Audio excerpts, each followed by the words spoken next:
but Before we start talking about Neopets again. Yeah, Okay, sure. let's see. Just give it a... Give it a minute or so. I heard myself on the stream, and I said we talked about Neopets again. God damn it. Okay, okay. That's where it starts. Okay, yeah, we're live. Okay. Welcome back, guys, to session 26 of Curse of Strahd. Now with less tax beast. With less tax beast. Also because the tax beast isn't in Barovia, but thank the Lord for that, because Not this with is that a attitude. very short campaign. Alright, so let me just send out... Let me send out the announcements on the Discord server and on Twitter. Mm-hmm.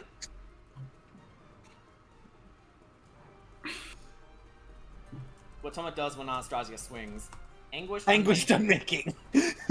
Ah. White black are our colors with lots of removal. But what do you do with a being that doesn't abide by the color system?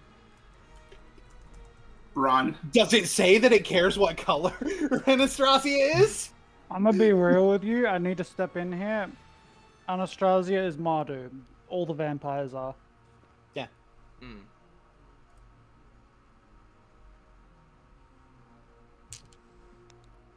By the way, that is black, white, red. Yeah. Oh. Okay. Yeah, because I was not gonna get that. So I believe we can just give it a few minutes here, let people join in. How are you guys doing? How's everybody here? Yeah, I'm fine. Hey, oh, My we got net- core. We got core. My in the net may boys. die every now and then. I'm Ooh. making a chai. Ooh, nice. Ooh. All right. Doo-doo-doo-doo-doo. Alrighty, tweet's been sent out. Hang on, music. I think you're getting a little overzealous here.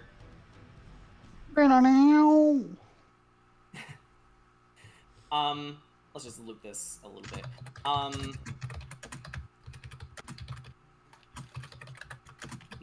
Loop.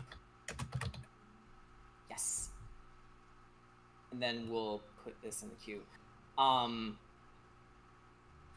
So a lot has happened last session. Not that we need to recap it because it is going along the screen. Well, mine... Plus, my recap in the notes is pretty long-winded. Well, if anything, Jordan, because honestly, the summary you gave me, I literally cut it in half to bring it down to 2 screens. If you want to read off what you originally gave me, go right on ahead. All right. It does kill time, and actually it works really well with this. Why not? Yeah. Okay. And it'll give time for the music, actually. All right. After the party apprehended the servants of the Wachter house and disabling an advanced mechanism that Corey confiscated to study later, so Corey, go in your notes and type down burn room components, or whatever you think would be fancier. They learned a bevy of information in regards to their investigation, namely Lydia Wachter's location. Lydia Volokovich, I'm sorry. Different person. Fiona Wachter is the bad guy. Lydia Volokovich is the lady. So weird how we get their names mixed up. Okay, Lydia Volokovich's location in the Drowned Temple beneath Lake Zardovich. Fiona Wachter's status as the leader of the Eagles of Shadow, and that Strahd has indeed misinterpreted the meaning behind the Sacrifice of the Seven. With new equipment and damning evidence in their possession, they go to confront Lady Wachter, now acting as Burgomaster in Lydia's place, and they discover 3 more wrinkles. Blink's being unusually solemn, Taka's growing hatred of Vasily, and that Van Richten might have been a father once before. And as they present the evidence to Lady Wachter, she eerily doesn't deny it. As if on cue, Anastasia Karlova, arrives with more than half her lord's army to take down the Terror Court. A mistake she would soon learn to regret as Kira overcomes the curse Strahd gave her and transforms into her dragon state in a fit of rage and frustration. Sugash seizes the opportunity to save Vallaki from being burned to the ground and leads everyone to the Lunar River Crossroads to stage a final confrontation with the zealous consort. Their allies stayed behind to protect those who were left. Orissa leaves the fight after confronting Mimi and Ricky in regards to her mother. After a harrowing game of tag, as it were, the party finally rescues the final two Vistani and prepares for a surprise attack at the crossroads.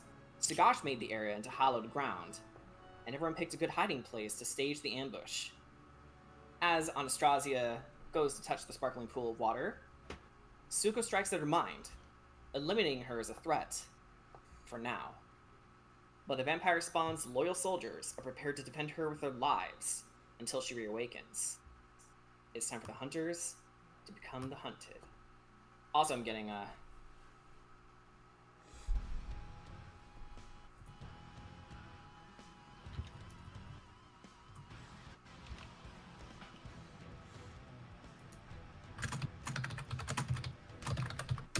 Okay, so,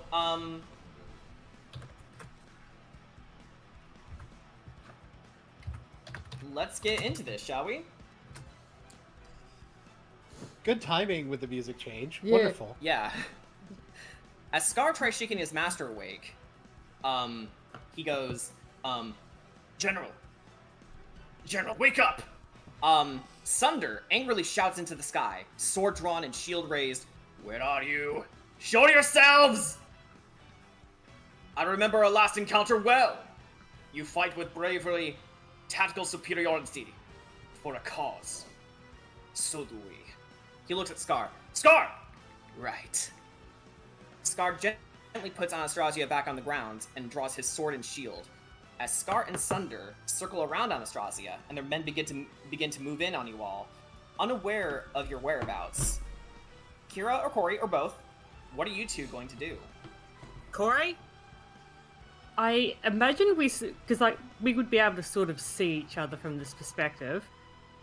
So I imagine we sort of look at each other, sort of give each other a little glance. I would say so, yes. Yeah. Then, well, I'll go first. Go first. Yep. I will. I think I'm behind a little bit of rock. Yes, I am. Yeah. I will say, also, just to reiterate, everybody but Scar and Sunder are surprised. Because these two are ready for a fight. Yep. I will do and a Anastasia is couple. obviously out cold. I will give them some Eldritch Blast. One beam for each. Eldritch Blast. Okay. So that's rolling a 1d20 for both of them, or 2 for each. I'd say 1d20 for both of them. Yeah. Oh, that is not a good roll. Hold on. Do I have any? No, that's for damage. Damn. Oh well. What's my thingy? That is a 10. Ooh. 10 for both of them, or Oh, just one of them? I was just wondering. I thought I just rolled the 1d20. No. Each Oh, sorry, I attack is a misunderstood. d20. Yeah. Okay. Oh, that was for the red guy then, because he's closest. I'll just assume it was him. Okay, for Scar. Okay. Ah, that's a better roll. Maths. That is a 22 to hit. That'll hit. Go ahead and roll damage. Yep.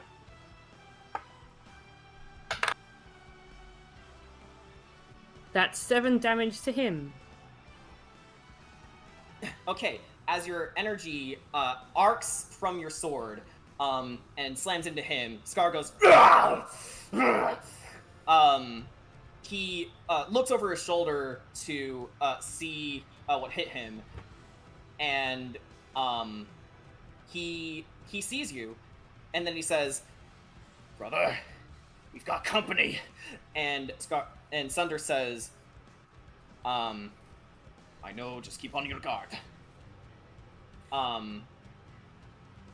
Would you like to do anything else? Just have a quick look at my bonus actions. And that's a regular action. How long does that last? That's a minute. Yeah, I'll cast Zephyr Strike to just prepare myself for next turn. Actually, wait. Okay, cool. Hold on, I've got a different idea. Okay.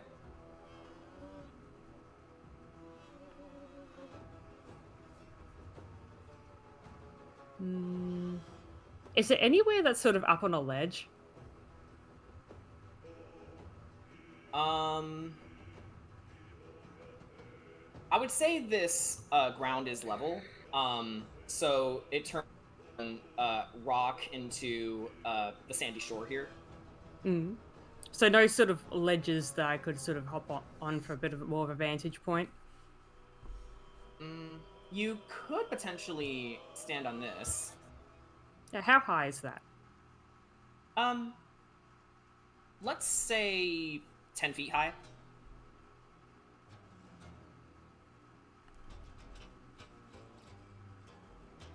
I think sounds good. Oh, I'm small. I can balance on there, can't I? Yeah. Yeah. You should be able to scurry up there. Yeah. Okay, I'll do that. Or like do like Okay. little flappy wingy up there. Yeah. So you make your way up there, and we'll say that since the two can see you, their attention is squarely on you, but they're still surrounding Anastasia. Yep. And I end my turn. Okay. Alright. Kira, what are you doing? Alrighty. So, I am actually going to take up in the air while Corey has them distracted. I am going to swoop in and grab Anna. Okay. Let's have you make a flat dexterity check just to see how fast you can wrest her from these two. Oh, that one cut. Bup. That is a 16. A 16 will do it. So, you swoop in, grab Anastasia, and these two are completely caught off guard as Scar says, "General, no!" And Sunder shouts, "We're completely exposed!" And now, I believe that just like takes a bit of my movement. I'm just gonna say I flew like right here, and I have Anastasia. All right, you grab her perfectly, and the two do try to swing at you, but they collide with the sand, completely missing you. And you swerve around them and make your way to... I am going to bonus action Misty Step. Okay. And yeah. Just a small question for the magic experts. Can you cast a bonus action spell and just do a general action as your main action? Yes. Yeah. Yeah, I believe Okay, so you do it. Yeah, I believe bonus action spells operate just like any other bonus action. Yes, they Yeah, do. pretty much. All right, yeah. However, this is up to DM interpretation here.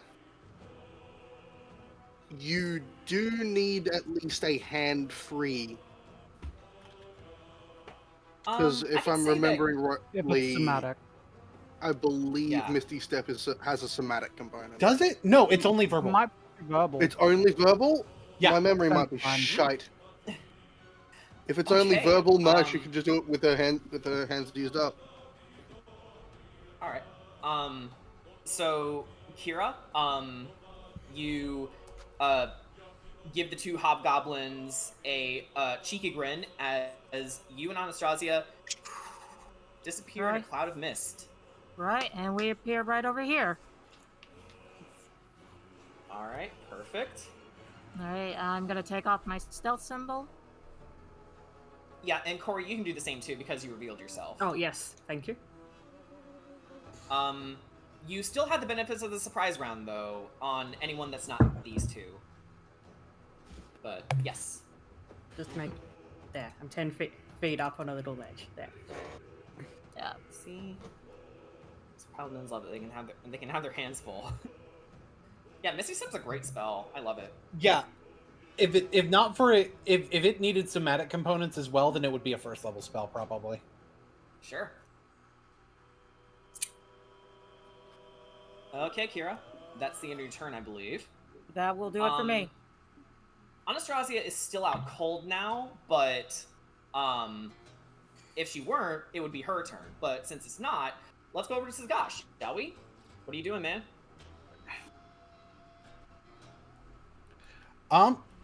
Okay, so I am going... It's going to be like a sonic burst of radiant light coming out as he moves over this way. So, you hear an audible pop and a small invisible shockwave emanating from where you once stood, and this hobgoblin here had to do a double take and back away in fear, realizing how close you are. He doesn't even have time to get his weapon out as you. I would like to take the attack action. Kick his ass. Is Mimi on the map? Yeah, she is. She is. Yes. Right Oh, here. Right there she here. is. I'm blind. So since they are surprised, do I have advantage on them because they're surprised? I would say make the normal roll. It doesn't specify if you have advantage. Then unless no. you want advantage. If it doesn't specify that I have advantage, then I probably don't have advantage. So Alright, sure. So go ahead and make your normal roll. actually, no, because I'm coming from stealth. I should have advantage on the first one. Yep. Coming out Sure, of stealth yeah, okay. because they didn't know Yeah. he was there. First attack is advantage. Yeah, you actually got. You guys actually do have advantage then. My mistake. I'm sorry. Only on the first roll, or the Yes. first attack you make. Yes. It wasn't great, but it's a 14. 14, you said? Yeah. Let's give it a look. That unfortunately missed. Okay, that's fine. Yeah, so he backs up a bit in shock as you try to hit him with a feint, and he dodges it. But you have more attacks, don't you? I do. As a matter of fact, I have this feature called Extra Attack. I'm not sure if you've heard of it. Nope. Fighters use it all the time. What the piss? 15.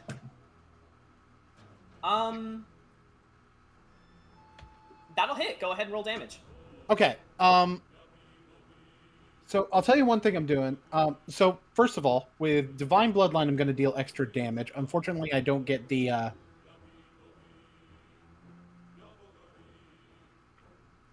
Unfortunately, I don't get the Belmondo weapon damage because again, double blade.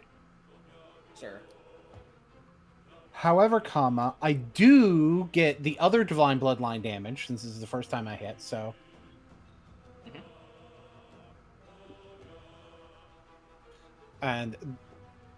But that's a flat. Orcish Fury, I need to remember. Roll one of the damage dice an additional time. Okay. And no, I don't think I'm going to favorite foe here. So it's these two dice plus 12 on the damage. That's going to be 13, or not 13, 15 damage on this attack. 15 damage. I am also going to spend... Will I? No, I won't. 15 damage. And then, once I do that 15 damage, I say I'm not going to spend a key. The thing I was talking about was stunning strike. I am going to spend a key point on something else. I'm going to spend a key point on flurry of blows. Funny flurry of blows. What in the shit? Okay, jail. Yeah. I'm gonna let you redo that one. Okay. Because that sucks. Well, it's also not good. I swapped dice and it still sucks. But it's a 15 at least, so it should hit. It does hit. Go ahead and roll damage. Okay.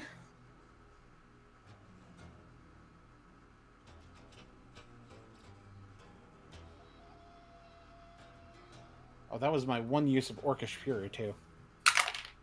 Okay. 10 damage on the first flurry. Okay, 10 damage. Very nice, very nice. Second flurry, I'm using Midrash. There we go. That's a 21. 21. That hits. I would hope so, all things considered. That's going to be 12 more damage. Beautiful. Okay. This guy hasn't even landed a hit on you, and he's looking pretty rough. In fact, he's pretty bloody right now. So you're just going pop, pop, pop, pop, pop, poof, and then roundhouse kick and cracking him in the head. He spins around a bit and spits out blood and a couple teeth as well. He's not looking pretty.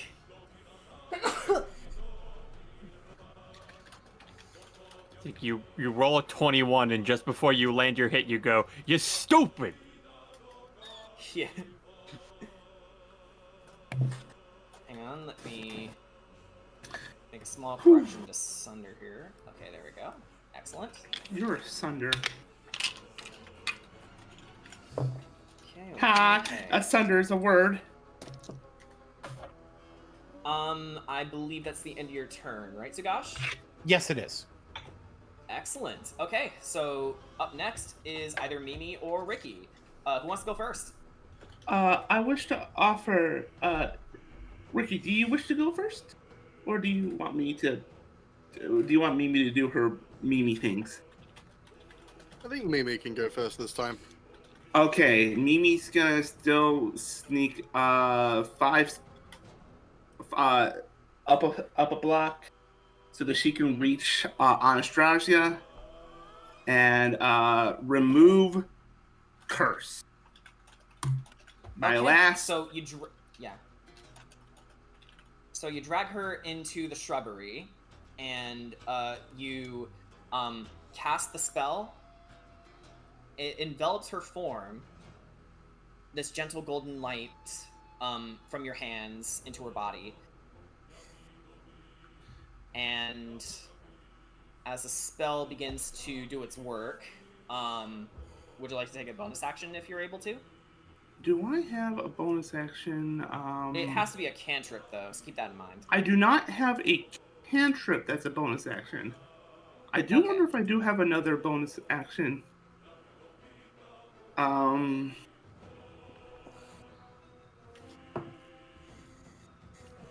Also, thank you for reminding me of the damage Sunder took. That was important.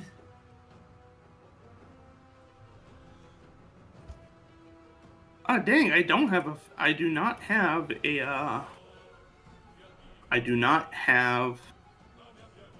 a, oh, I do have something I can do. Okay.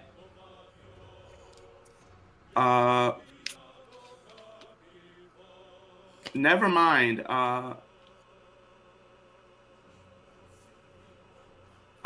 I did have Harness Divine Power, which as a bonus action, I can utter a prayer and regain a spell slot equal to a spell slot that's half of my proficiency rounded up. But I do not have a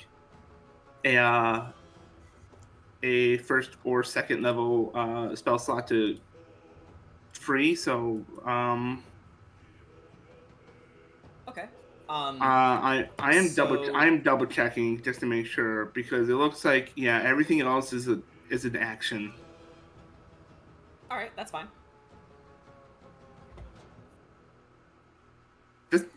probably the one thing about some of Mimi's spells. A lot of them are actions, regardless of whether they are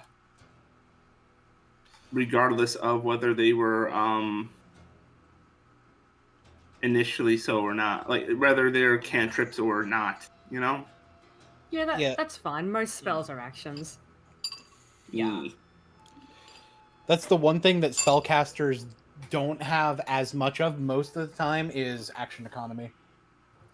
That's unfortunate. Yeah. But what they can do is impressive. Oh yeah, that's impressive.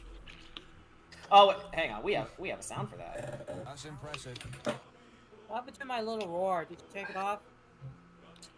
Yeah, because it was for that one story moment, I did take it out. Okay. Okay, but you didn't take off this, so I'm happy. I cast Yeah, thunder no. spell. No, that's staying, baby. Mimi does not If I cast have 3 Thunderspell point though. actions from Mimi does Pathfinder not cast Thunderspell. We need to play that when Sugash activates the knuckle dusters. Yeah, we can definitely do that. Okay. Anyways. All right, Mimi, what's on your mind? What's on her mind is Valenta and how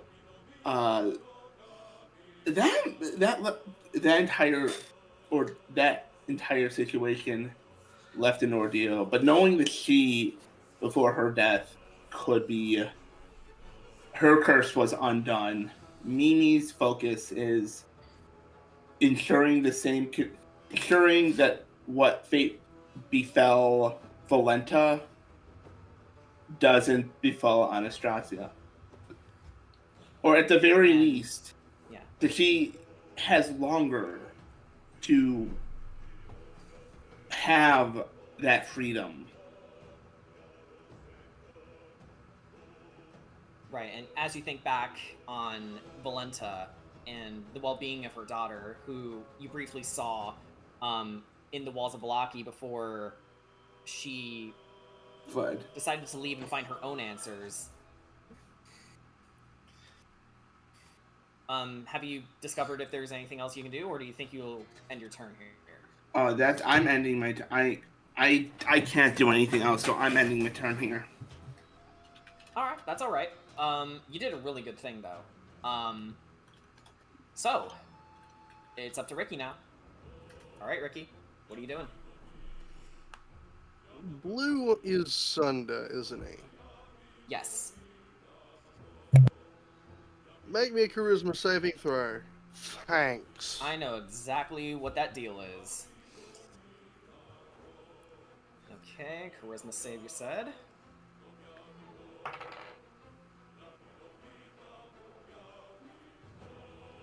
$23. Well, shit. Anyone got a silvery barbs?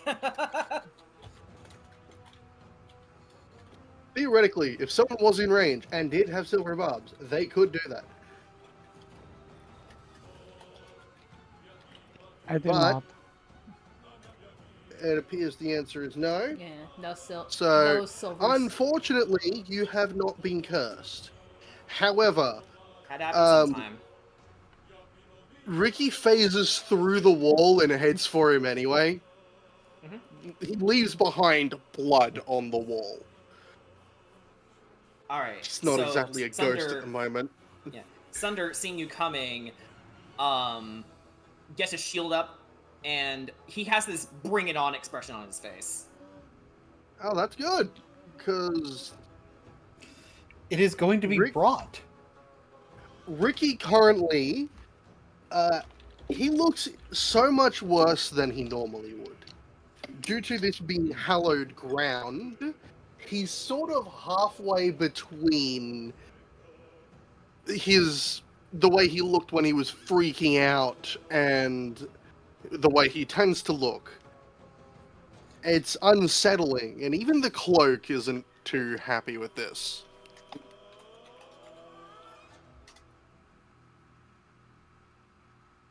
That's right. Actually, I think we may still have. Yeah, we still have token to sort of represent your madness, if you'd like to use that. No, because it isn't what's actually happening. It's just True. a bit halfway between holy fucking shit, what is this, and Ricky. Right. But because I'm coming out of stealth, I roll with advantage, and I land a natural 20. All right, that'll hit. Go ahead and roll damage. Now that's impressive. I offer you, I am a rogue. Sneak attack. That's 46 for sneak attack. Times 2. 8d6 for sneak attack. And I am, of course, using pinprick, so that's another 2d6. Whoa. All right. Your voice changer's on. Well, considering how brutal this is about to be, I think that one made sense. It was also an accident. Yeah, honestly, I like that. Yeah. What's this dead body doing here? Hey, Oh, what's oh, this come dead on. body doing here? Guys, God. guys, come on. You gotta do it right. What's this dead body doing here? Oh my god. Okay, so we are looking at 6, 12, 18, 20 brain work, thank you, 24, 29, 20, no, not 20,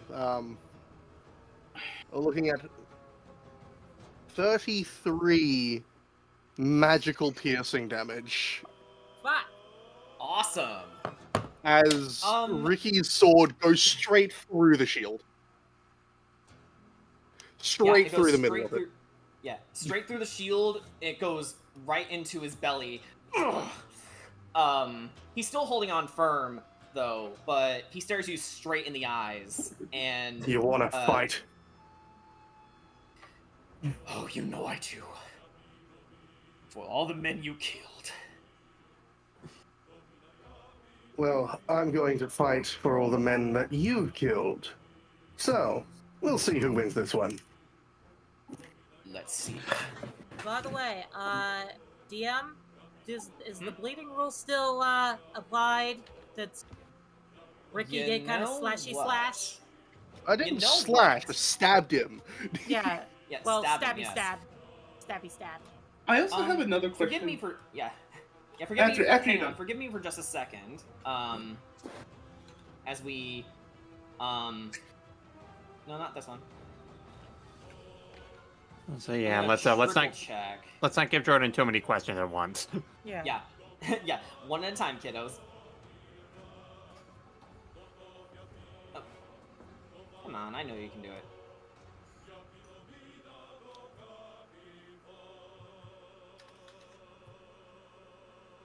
There we go. Excellent. Okay. So, my personal re-rolling of this one, I need to roll d12 to determine if he's bleeding or not. And if he is, then the consequences will be quite dire. Okay.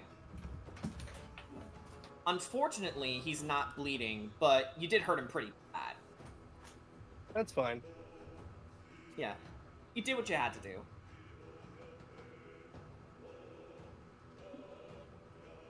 Anything else?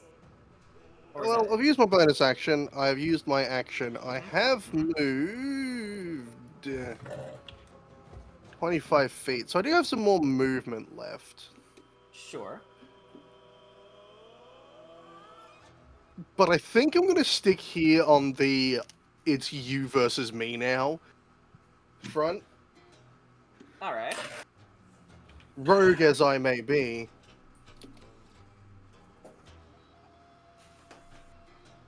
That will be my turn. Ah, Loki, no, stop. Yeah. Loki.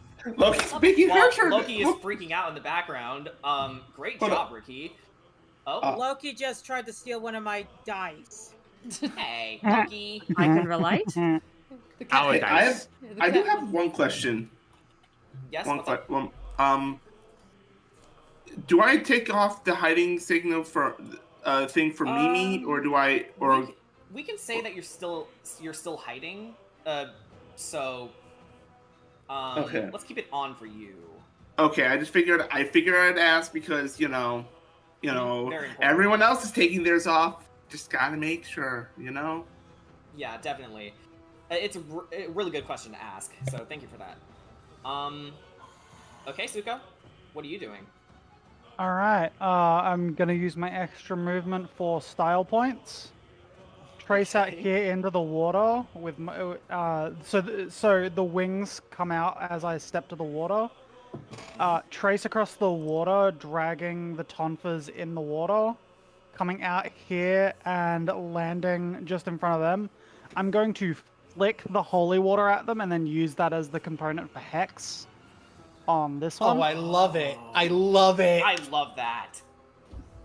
Okay, so Yeah, I've been sitting here measuring the distances. Okay, while you're thinking about what ability to hinder for him, we need a tactician. Yeah. Boone, are you good with remaining as one? Yeah, I can. Okay, sure. So let's make a note of what Hex is taking advantage of. Okay. Hex is going to deal with wisdom to make it so that he can perceive less. Oh, actually, no. Do I want to go for strength? Strength Up or to wisdom? you. Strength or wisdom? Strength. I'll go for seem strength, like- actually. Devastating. Okay. Where is the tactician chat? Right here. War room. War room. Yeah, war room. There we go. So, And that was Scar, correct? boom. Yes, Scar. Scar is the red one. Sunder is the blue one. And you're Now- doing strength. Yes. Okay, beautiful. I'm going to run in with my tonfas and go for 2 attacks. And he's going to... Okay, go ahead and make your rolls. Yeah. Let's give him this symbol for Hex. Yes! Exactly what I needed! Natural 20. Okay, yeah, go ahead. don't wanna Go ahead and roll damage. I don't want to have to deal with him hitting me because I know he's going to hit like a motherfucker. Yeah, and from the sounds of it, you're a glass cannon, so I'll also Yes, roll to determine. The other thing the tactician needs to care about is Oh, wait. no, it's, critical hit. I've got Crusher, so critical hit against them that deals bludgeoning damage. This. Attack rolls against that creature are made with advantage until the start of my next turn. Damn. Okay, that's devastating. Yeah, and he's also knocked back 5 feet as Suko saw where Anastasia got took and is going to try and intercept as hard as she can. And All right, she steps up so- with it and goes for another strike, but Yeah, we she can- needs to roll yeah. damage on the first one. Yeah. So flavoring that, Scar saw Kira flying overhead. Sunder is busy keeping up with Ricky, and he says, "Go! I'll deal with this one." And then Scar tries to run over, only to see you skidding across the water and flinging it into his face. Ugh!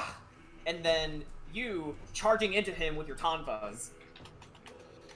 This is a mean hit too, because okay, what do we got? That's And I'm also noting 4. Suko's concentration on Hex so that we remember to do concentration rolls if Suko takes damage. Absolutely. Yes. I like to put that symbol on for concentration. So that is 8 radiant. Okay, 8 radiant damage. 6 necrotic. And what is that? That's that plus 6 and 10 bludgeoning on the first hit as she just torpedoes into him with Tomfall. Alright, so that's 24 damage then? I believe so. Do you just want damage totals, by the way? Just for the sake Um, of simplicity, or do you want me to split it up with these guys? I think for the sake of simplicity, let's total up the damage. It depends if they have resistances. Yeah, Yes. I will Um, typically if I'm not sure about a resistance, I will ask if I need to split certain types of damage. Basically. Right. All right. Yeah, Does but, a 24 hit on the second strike? It does. Go ahead and roll more damage. I had advantage, but I did not fish out another crit. Still hitting though. Alright, so that's 8 bludgeoning, and... Right, you want totals. 15 damage total. Actually, I forgot a tiny thing with him. He's... Okay, so even with the parry, it doesn't make it. So, he tries to block with his shield, but you just get under it just in time to deal another blow. Did he just burn his reaction trying to parry? Reaction. Yeah, that's what I said. Yeah. He did. Cool. Well, that's So, literally that's a every reaction aspect of my turn done. That's action, bonus action, and movement. The only thing I've got left is a reaction. Yeehaw. Parry this overhead. and- Nope. Yeah, also, how much damage did Scar take from that second attack? That second one was 15. 15. I rolled high. Okay. Alright. Just like his brother, he's holding on firm, but he, looks you straight in the eye, spits, blood on the ground, and says, looks like we've got a good bit of competition here. Zuko's Are just these guys silent like in Garl? his They face. just like fighting? I think so. And while it's not his turn yet, he's gonna look at Yusuko and says, "Okay, friend, let's try that again."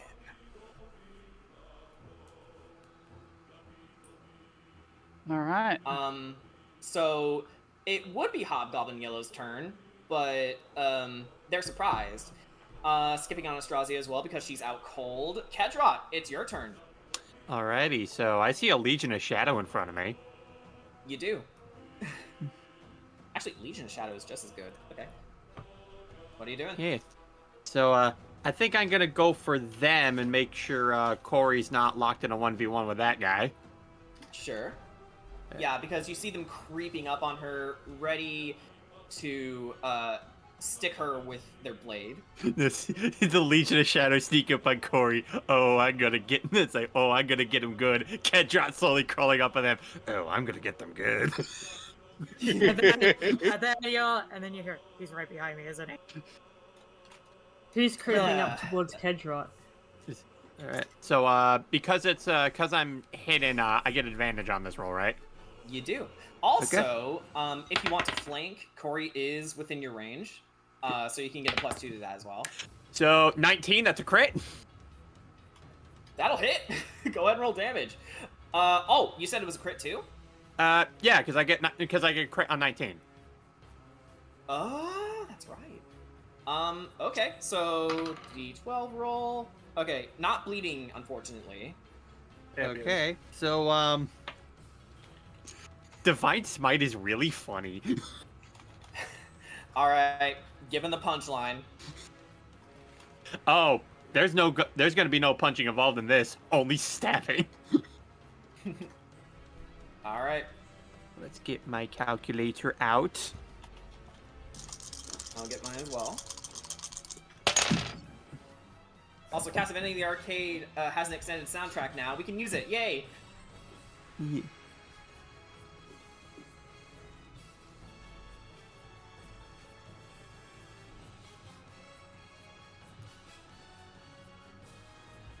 I'm using, and I am using the Void Blades for this. Awesome.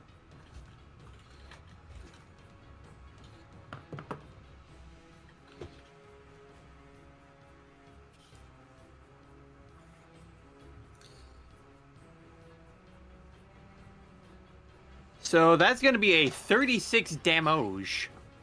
36 damage dealt to this guy as you sneak behind him from the shadows and you give an overhead swing and then another slice into the gut or into the back rather as he gets pushed into the wall holding his wound, turns around, sees you, and internally panics.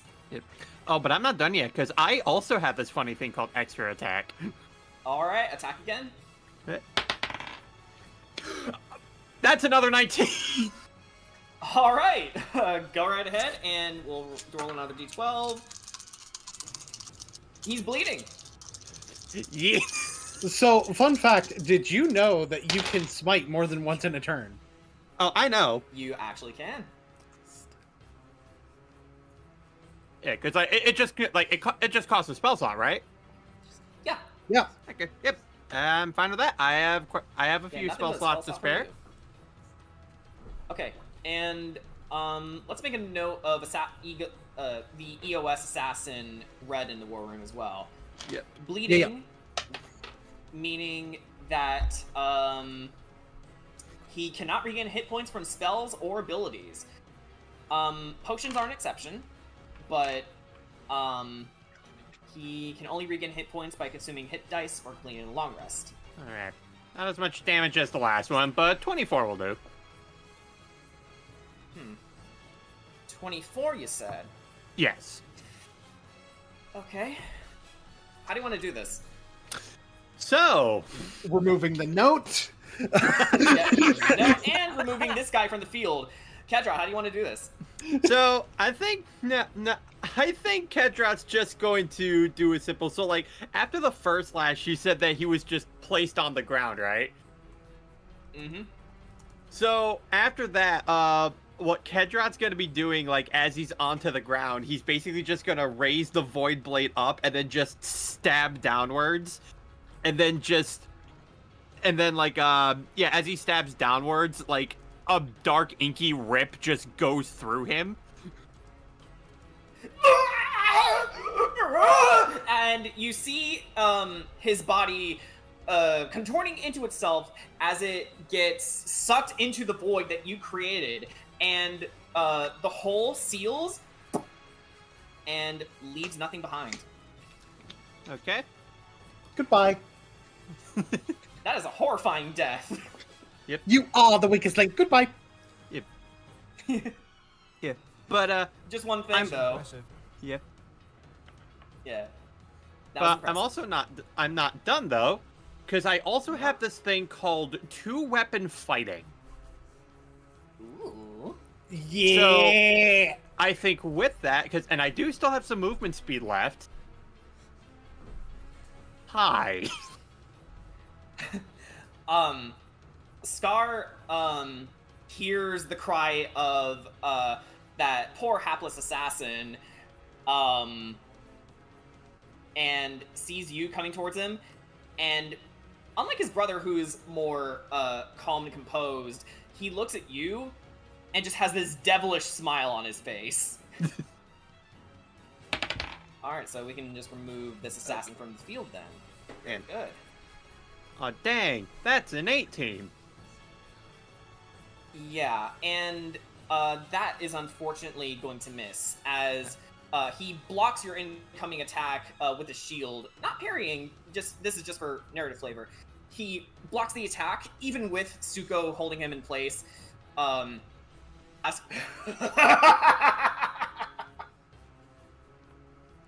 Bring it on!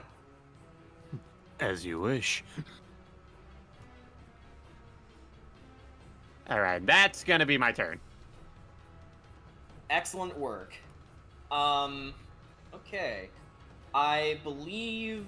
Yeah, we can just skip all these werewolves and that... And we just go right to Scar. Alright. Let's see what he has in store. So, he's just gonna keep it stupid simple. And, he is going to... So, bonus action, spiritual weapon. He's a cleric. Yeah, at 4th level. So you see a battle axe forming in front of him, or rather, right next to you. We'll pretend that's a battle axe. And then he is going to try and land a hit on you with that spectral weapon. Oh, that went off the table. So that's a natural 20. Oh no. That's only Yeah, a slightly nat an 20 issue. against you. And let's see. That's 2d8 force damage on a hit, so excellent. Alright. So It's only 2d8 when you cast it at 4th level? oh yeah, that's true. Can someone quickly tell me what he would get at 4th level? It's...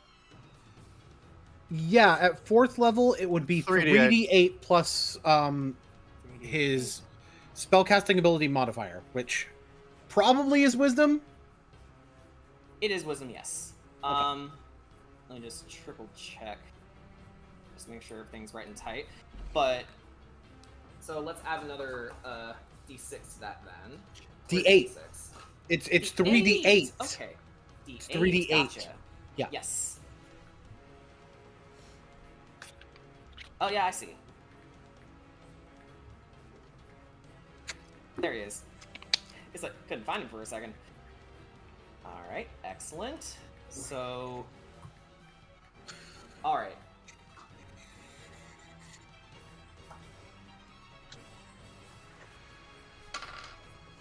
All right, so that's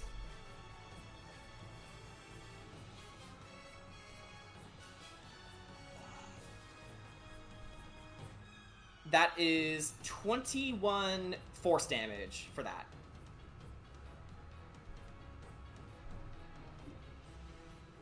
So go ahead and mark that down. Can I respond to him casting the spell? It's not going to interfere with the spell. I just want to try and siphon it. Oh, go right ahead. So they need to make a charisma saving throw. A charisma save, no problem. Alright. So that's 24 on me? Yes, not 21 Okay. on you. Oh, 21 on me, okay. Yeah. Well, you're gonna be Excuse happy. me. He rolled a 2. Excuse 2, me. alright. So let's add that to my spell list. Yike. Excellent. And that Yeah, one's you're just fine getting all now. the spells. Yeah, that one functions really well with my stuff, so she's going to take it.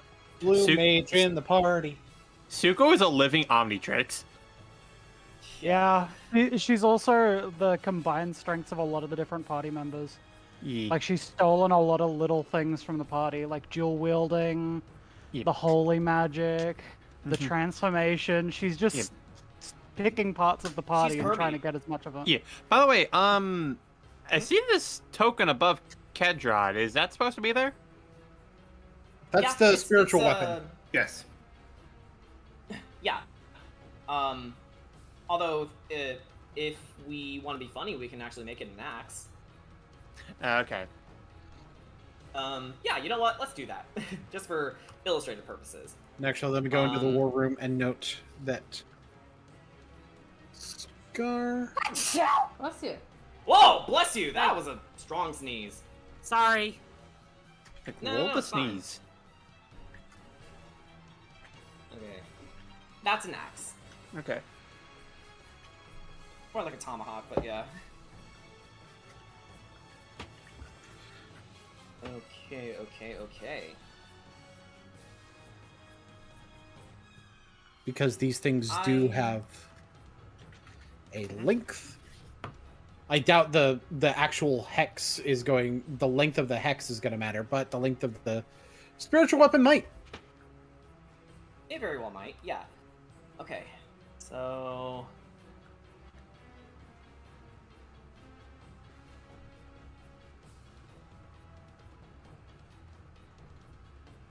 And attacking with the spiritual weapon was his bonus action because that's how spiritual weapon works.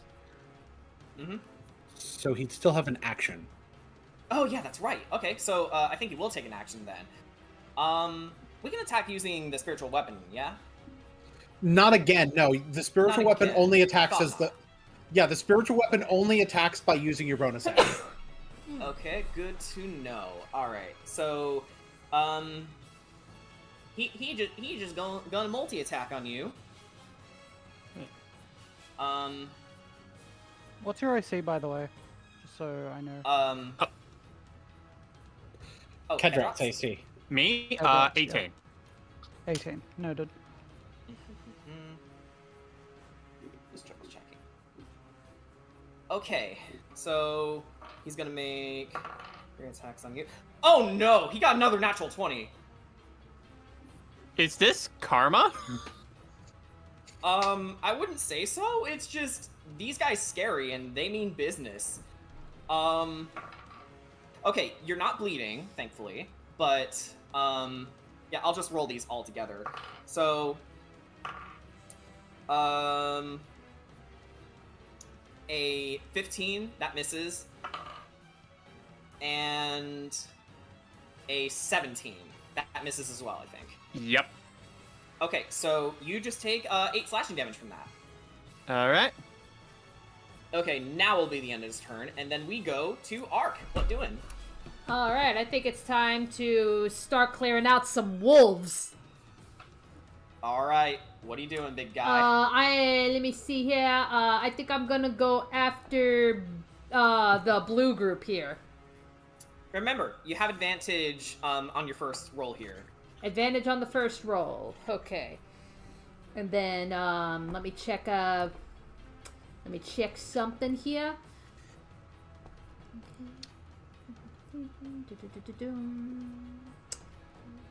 When you make an attack, you can use the adaptation. Alright, cool. Okay. Now I'm really gonna start playing around with my aberration shit going on. Okay, what are you doing? Alright, well, first of all, I'm gonna attack, I don't think it really matters, but I'm gonna attack this guy, like, the guy directly below Ark. Sure. Okay, that is a, 13. 13, you said? 13, yes. Alright, let's double check here. Yeah, does that hit?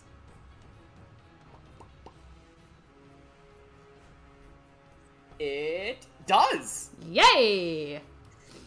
Alright, so given that they only have 1 HP, That's okay. how do you destroy these guys? So I am going to take advantage of my aberrant adaptations. So I am going to, yeah, so I would like to, with my unarmed strike, one of the things that I can do is, I can basically decide, like, change my arm to decide what type of damage to do, and I want to do bludgeoning damage. Alright, so, bony, protrusions begin to arch out of your rib cage, honing in on these creatures as they sniff a couple times, turn around, and whimper. Alrighty, so with that,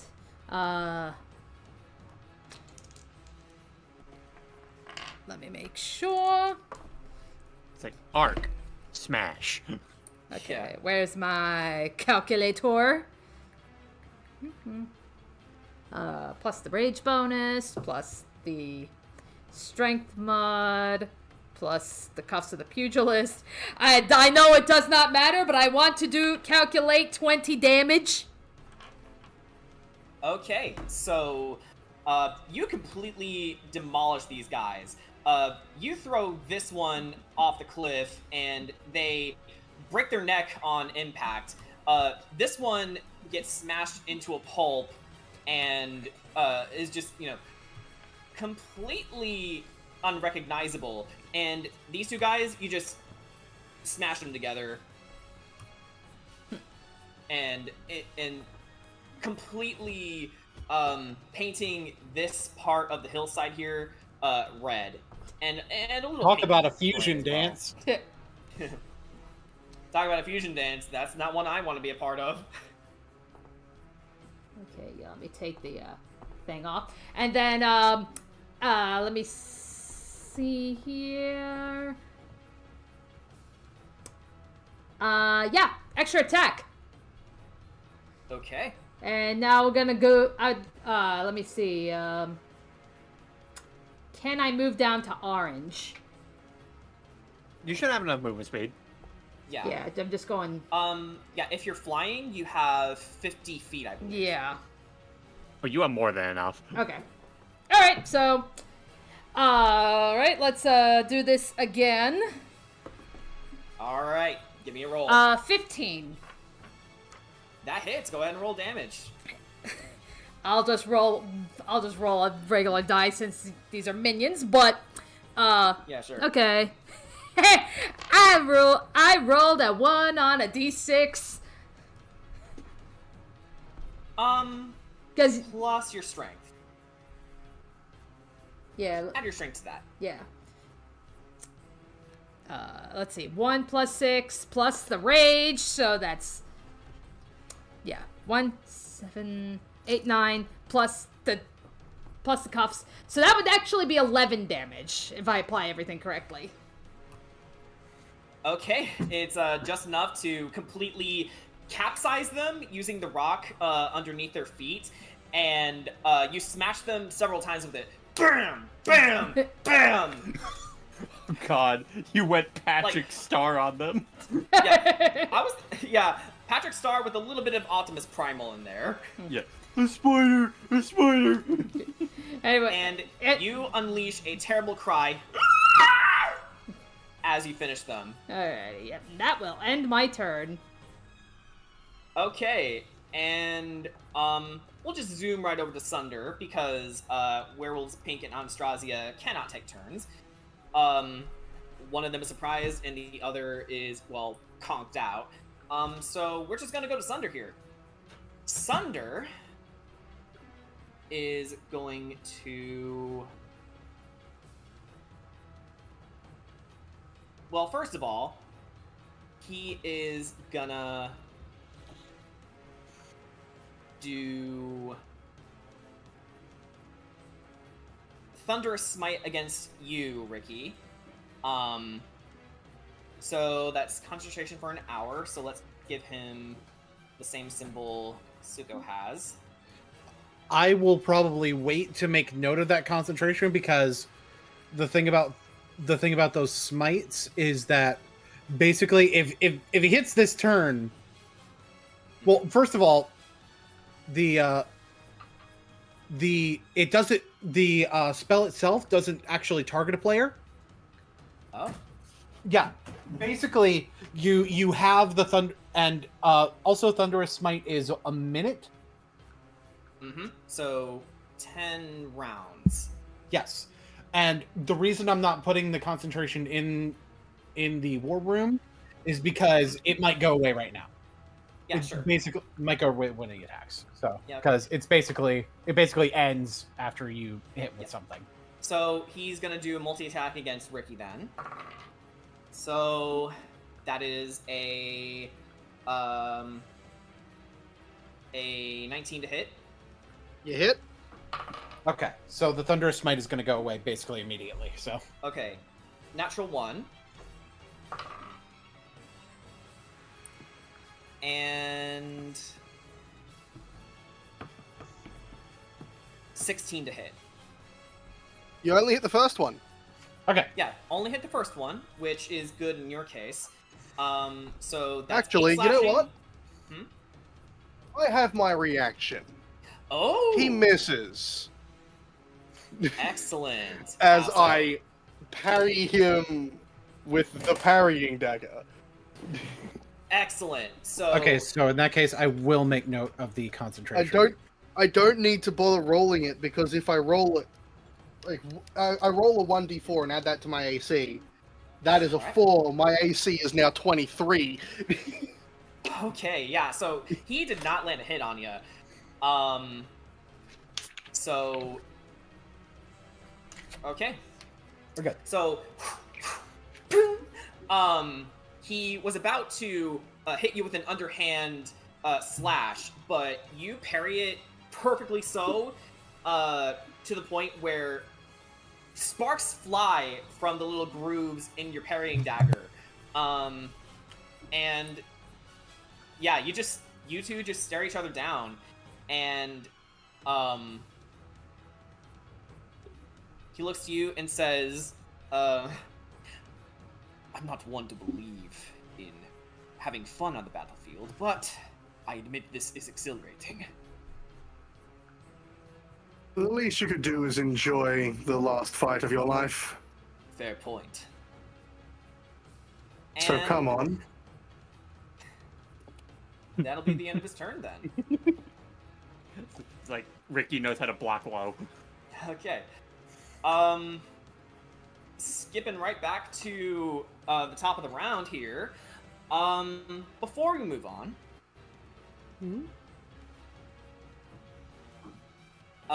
Well done, all. You've completed the first phase of this battle. Don't be alarmed, because there is a part 2. Oh no. As we get prepared here. I'm not. Right, Oh no. the right playlist here. Oh no. Oh no.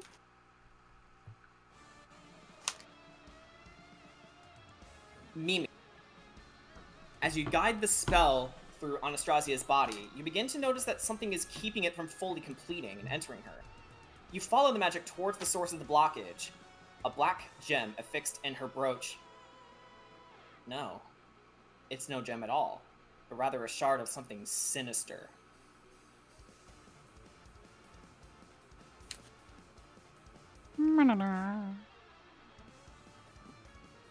The same shard from the Shadowfell Strahd used on Ricky. And as you realize this, Anastasia jolts back to life, screaming and doubling over in pain.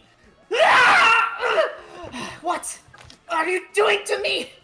I'm going to kill you for... And then she grabs you by the shoulders, genuinely afraid, her red eyes suddenly an apple green. Mimi, what's happening to me?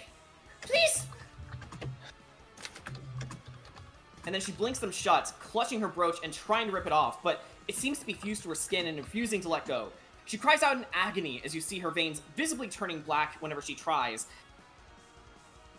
What would you let, As you try to go to help her, she stares daggers at you with those same angry red eyes you're all too familiar with, ready to strike.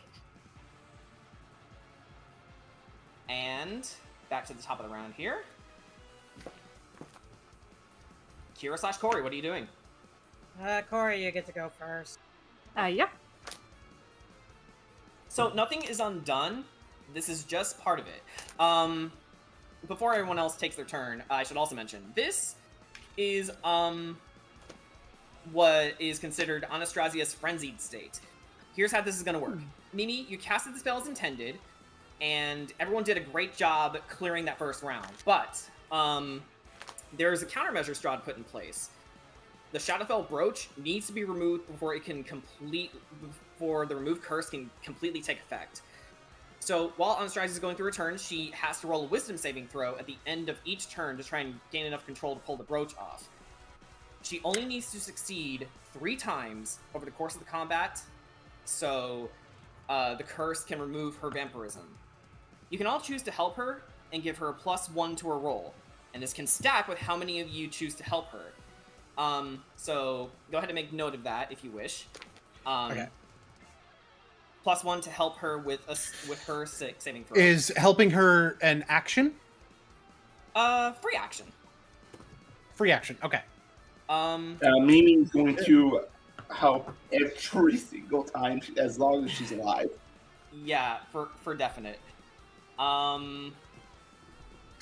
It So might let be a me- good idea for Mimi to try and ask people to lend help because the rest of us are kind of contending with shit. That So we don't recognize what's happening, I don't think. would I be able to see that something's up from over here, or?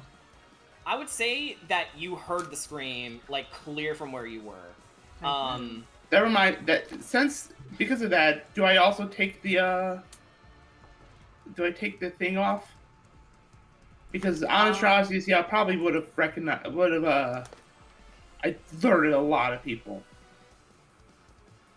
I think we'll come to that when it comes to your turn, but Okay. yeah, I would say so. first, let's go to Corey. So, like, everyone sort of over here is sort of...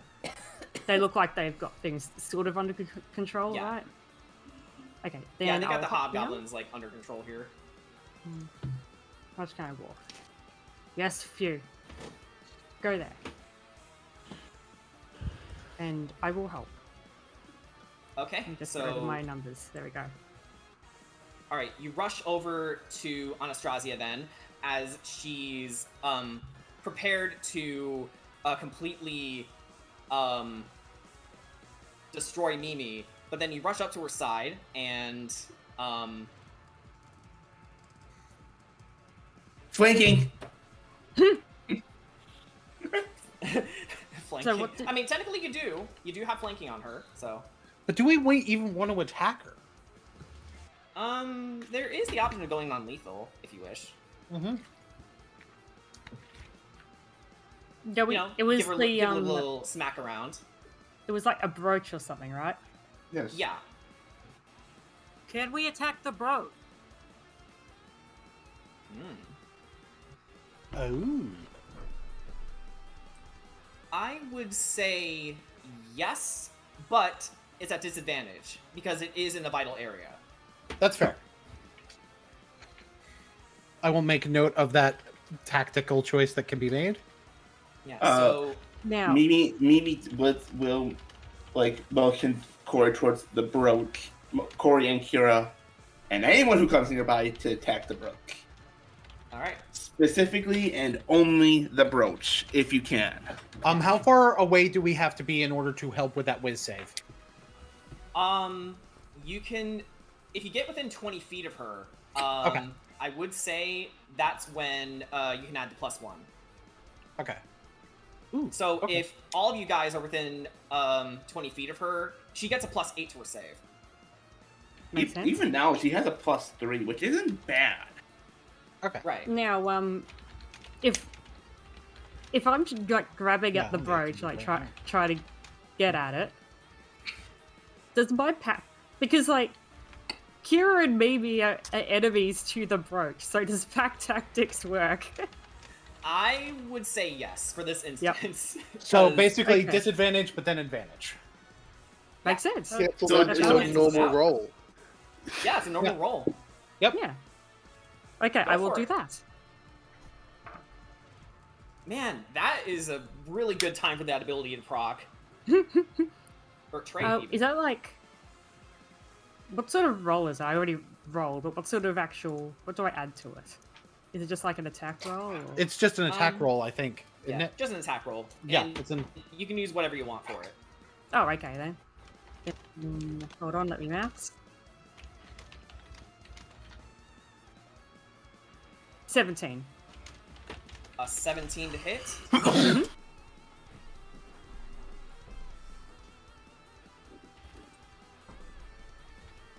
That hits.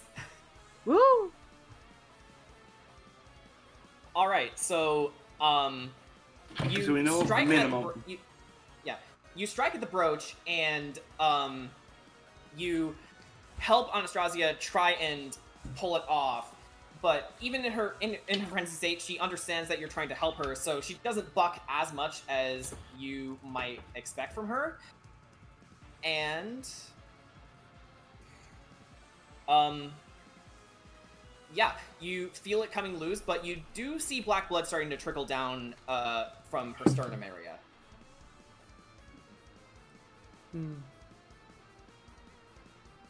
Black blood, you say? Like, how much is it? Does she look too bothered by it, or...? She is in agony right now.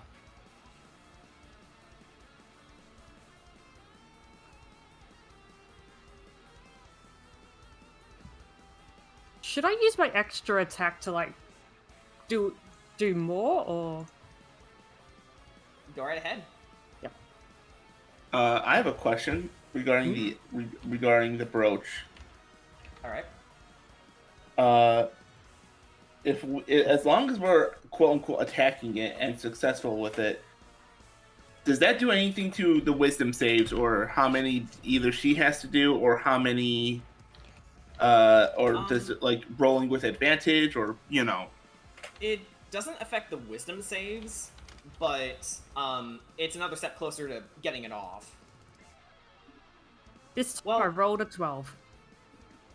Okay, unfortunately, she starts fighting you now, as the brooch Probably 'cause seems it to fucking go back hurts. into her. Yeah, Yes, makes sense. It is extremely painful, and you just hear her wailing at this point, as you try to pull it again, and she says, almost fighting her words, "Get the fuck off me!" Yep, fair enough. That's my turn. Okay, Kira, what are you gonna do? Alright, I'm gonna say, Anna, fight it! Don't let him control you anymore! I'm trying. It's too strong. So, alright, I'm going to take a risk, and now, at this point, it's a weird, complicated situation for Kira, Mm-hmm. but I am going to cast Radiant Blast on the Okay. brooch. Because, here's the thing, in a sense, Anna's becoming an ally, but at the same time, the brooch is the enemy. Mm-hmm. So Okay, either way, make your I'm rolls. technically I'm not hurting her. I'm hurting the brooch. Right. Remember, given how small of an object it is, I would still roll with disadvantage. Yeah, you So- still roll your attacks with disadvantage. Alrighty. Yeah. So take Alright. the lower result. Alright, I am casting Radiant Blast. I'm going to be focusing both of my beams on it. All right. The lowest of that is a 13. Yeah. Unfortunately, that's not gonna work. So they do go into her, and while it doesn't hurt her, the brooch is still really affixed in there. It's in there. Alright. But unfortunately, you did do your best. But Alrighty. However, comma. Hold on, let me see something. Can I take that initiative and spell? Yes. Can I quicken a spell? You can, because you have used a can. cantrip as an action. Mm-hmm. Alrighty. I am going to quicken freaking Eldritch Blast again, and this time I'm going to be aiming for Greenie down there to give Sugash a little bit of a helping hand. All right, go ahead and make your roll. Alrighty? Normal focusing- roll, I should stress. Yeah. So, yeah, both beams on him. Mm-hmm. Will a 22 hit? A 22 indeed does hit. Alrighty, so once again, this is both of my beams. So 2d10s. Okay. By the way, I feel like we were doing the Eldritch Blasts wrong. It's actually 2 separate attacks. Yes, it is. Ooh. Yeah. Yeah, So the 22 is hold one one hit. Alrighty. Each Yeah, so they're separate beam rolls, but- requires its own separate roll.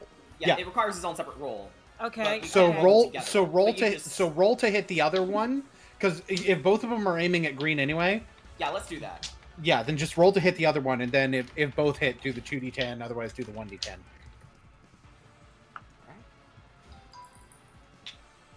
Glad that I rolled again, because that's a natural 20! That is Okay. a crit. So roll 3d10 for the total. Yeah, damage 3d10. then. Yeah. Alrighty. Alrighty. 7, 6, 9. 7, 6, 9. Okay. Kira, how do you want to do this? So Kira's thinking, okay, there's a lot of hostile enemies around. Let's try to thin it out. That maybe helping Anna relax will help her fight it off a bit.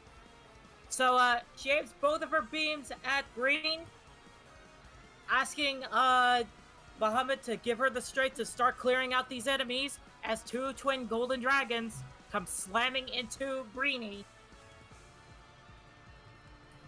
And completely incinerates him. Alright. I am going to, that will be the end of my turn, but I am on standby just in case. All right. Good job.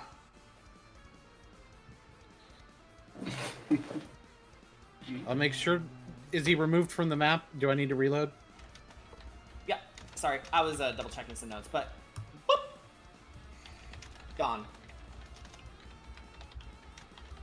That actually does help, because, ooh, boy.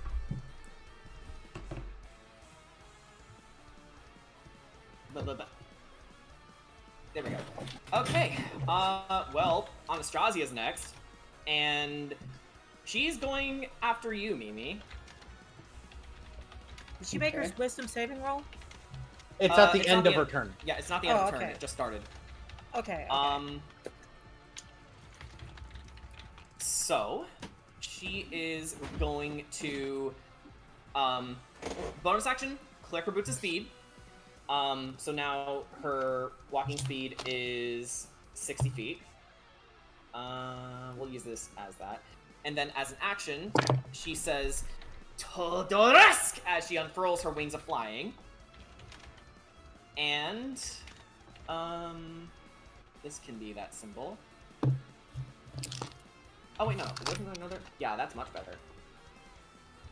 So now she is fast and she can fly. Speed. And another quick reminder. She can do a legendary action after another creature's turn, right? Can that be on the same turn as this one? She can only do a legendary action during someone else's turn. I thought so, thank you. Okay, so that's going to be end of her turn, and she is going to make her wisdom save. Given that she has a +3, that's no problem. Alright, she got a 23 on the first save. So, she says,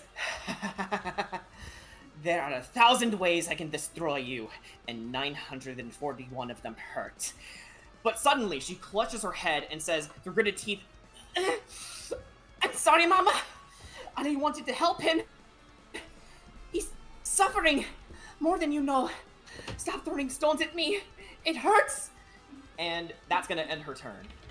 As we go to That's Sugash. interesting. Okay. So, Sugash is going to come down here first. That's 15 feet of movement. Yes. Then, we do our first attack. Okay. Ooh. Does a 15 hit? That hits. Go ahead and roll. Well, go ahead and roll damage. My modifier on the damage is +4. Right. Okay. So do I need to roll damage still? You know what? Given that, I I'd say can. that's up to you because they only have like 1 HP, but just you for know the what? satisfaction of it. I'm gonna go ahead and add my divine bloodline damage to it just in case. Okay. Because this is probably gonna be my only attack in the turn. And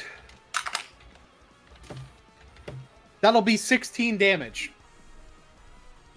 16 damage. Okay. So, how do you want to destroy these guys? So basically, the way I flavor it is like the double blade gets sort of boomerang thrown through these guys and then lands back into my hand. All right, yeah. So, you slice all of their heads off in one swift motion as their bodies crumble to the ground in a perfect star formation. Pretty. So, let's get rid of Werewolf's purple then. And Sugash, master of positioning, putting himself in the correct position. All right. Yep. It's going to be basically right here. to put himself between the enemies that don't currently have somebody dealing with them and Anastasia, and also keeping himself in 20 feet of Anastasia while doing so. And I would like to flavor that free action a little bit. All right, sure. Go ahead. Anastasia, I know the real you can hear me. That darkness doesn't have control over you. You take control of it. She hears you, but she's still screaming. So that was pretty much all she can say. No, understandable. However, I have done a good help. You did Actually, amazing. there is another attack I can do. All right. It'll be with disadvantage, but I have darts. Oh, you're gonna aim for the brooch with them. Let me make sure that I actually have darts. Yeah. I I vaguely remember that you do. Yeah, I do still have a few darts. Okay. So I'm gonna use one of those. Oh my god, I forgot I had the spell ring of spells. I know what I'm doing my next turn. Great. That's not amazing, but it is a 17 to hit. 17 to hit. Yeah, that hits. So, your darts plink over to the shard, and it begins to crack, actually. That's why I figured that's the flavor I was hoping for with the darts. Excellent. Okay. Although, Anastasia is going to take her legendary action to do an unarmed strike on Mimi. So, she is just gonna do a straight attack on you, Mimi. Prepare yourself. Alright. So that is gonna be a 25 to hit on you. If it's over a 20, I'm pretty sure it hits anyone. Yeah, so she uppercuts you with a 11 bludgeoning damage and cracks under your chin, and you get knocked off your feet for a second, but you're still in there. But she clocked you hard. And with that in mind, we're gonna go over to Mimi and Ricky. What are you two doing? I think it depends on who wants to go first.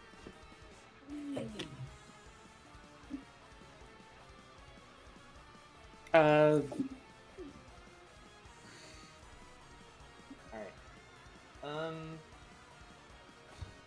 What do you think, Ricky? I have an idea.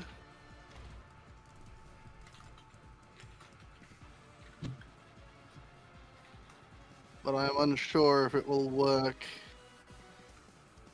But fuck it! I'm in a 1v1! Charisma save! Thank you very much! For who? Sunder is blue, correct? Thundercat. Yes. Yes, Thundercat's Hall. Alright. I hope Lio Convoy appreciates that pun. He got an 8. Ladies and gentlemen, congratulations! You've been cursed!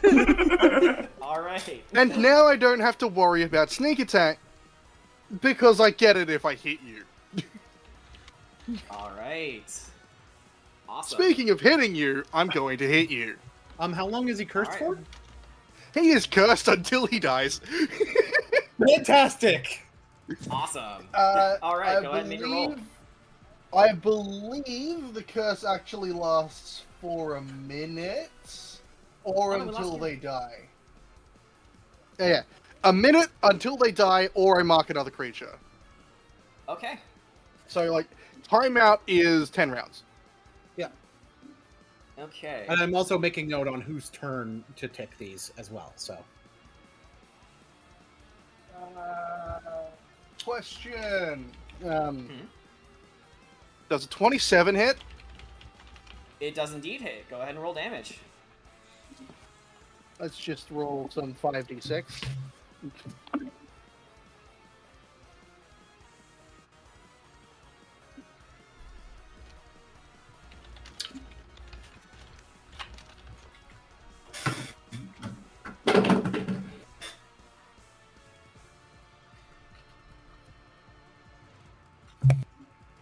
Crunching numbers.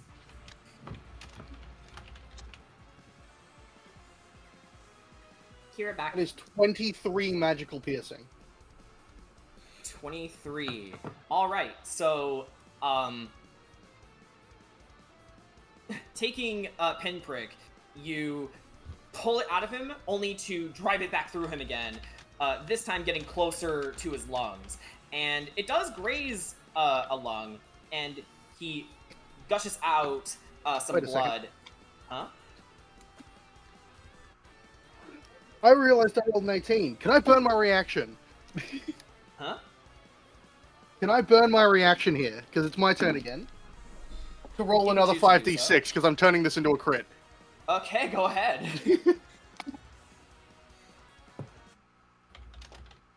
But Okay, my computer decided to be like, lol, you're going to sleep because you're low on power.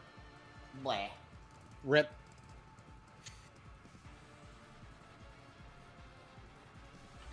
I Alright. said it was, what, 30 something damage before, was it? Brain, I think you said 23 before? Yeah, 23. 23, thank you. Okay, so 10, 15, another 20. So that is 43 total damage. Also, roll a d12, because I forced that to be a crit. Hold on. 43 damage, you I- said? Yep, 43 damage. 43, and he has to roll a d12 to make sure he's bleeding or not.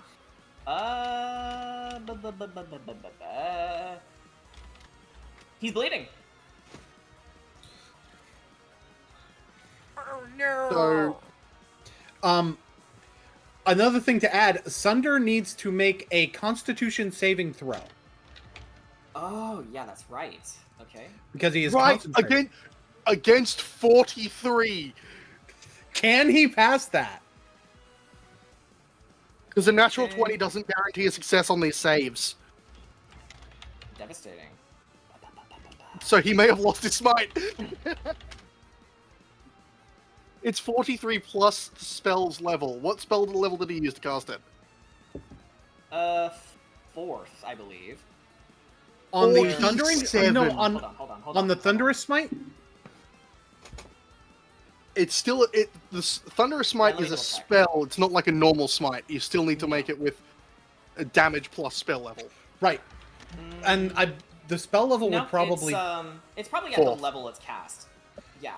Yeah, it's at the level it's cast. Did he cast... You didn't say that you cast it at a higher Yeah, level? I didn't. No. So No. it would be at the base level. So. Thunderous Smite's base spell level is first, so he needs to make a save against 44 damage. Can he Well- roll 44 on his saves at all? I am not positive, but Well, what's his bonus? hang on, lost my place. Con save, right? Yeah. Yep. Okay. He got a natural 20. A natural 20 to a total of, because this is a save. Yeah, natural 20 doesn't do anything here. 22. So no. Yeah. Yeah, there was no way he was gonna That, get that. that Thunderous Smite has just been deleted from the universe. It's been All right, Thanos. you broke his concentration. Very, very nice. Started him bleeding. Mm-hmm. Maybe he'll Bleeding, think. So let's make a note of that too. Maybe you'll think twice for underestimating a child. It's true. What can we use for bleeding, actually? Let's go half heart. Why not? Yeah, that'll work. And I do have that noted in the war room as well. So, the way this happens is Ricky lays the curse out again, and he feels it take hold as wounds, spectral wounds, open up across Sunder's body. The wounds he will suffer before he dies. And Ricky targets one of them specifically, the one that would cause a lot of damage. This is my explanation for turning the 18 into a crit. Right. So, by reopening that wound, he just lets out a shout. "Ah!" Even with all that, he's still holding on, but looking very rough.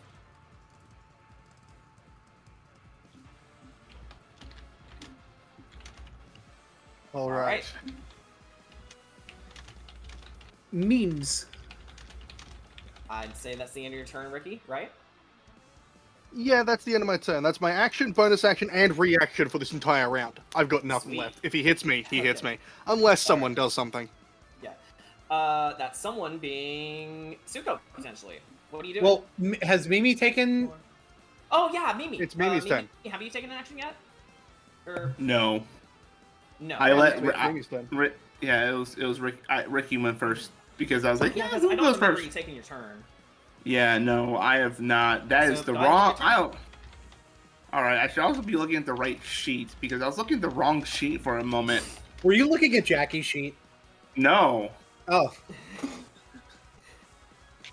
Were you Yeah, looking okay. at Tuffy's sheet?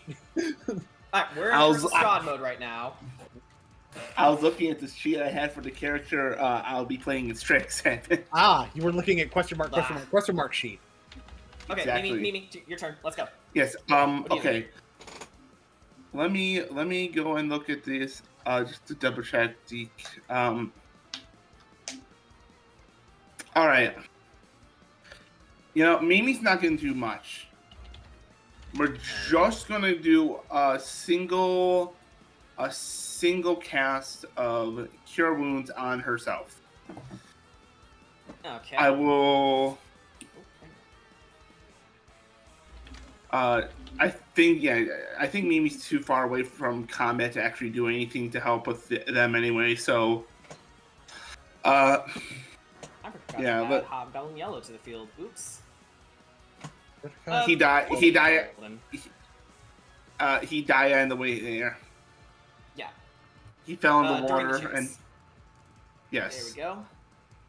And actually, depending on the range, if you have 60 feet range spells, you can do stuff to either Scar, Sunder, not this assassin, but Scar or Sunder.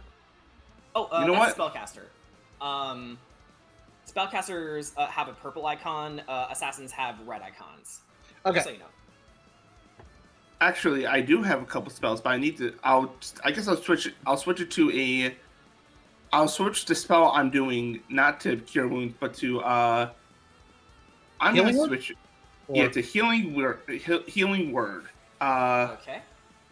Healing Word allows me to. I need to check. That's also 60 feet. Okay. And don't Hey, you hey, can- I can upcharge. I can upcharge it. I can. Do I want to? Let me consider it. Up to you. Yes. Okay. I'm gonna up it up to level 2. Okay. So Alrighty. and I'm going to throw that healing in Kedrot's way because so that's a 1d. That's gonna be a 2d4 plus my spellcasting ability modifier, Which would be your wisdom modifier, Yes. which is currently a +5. Mm-hmm. which is Which fantastic. was the number I was gonna guess, actually. Okay, so that's a 4. That's another 4. That's max healing. 13 points recovered, Kedrot. Hey.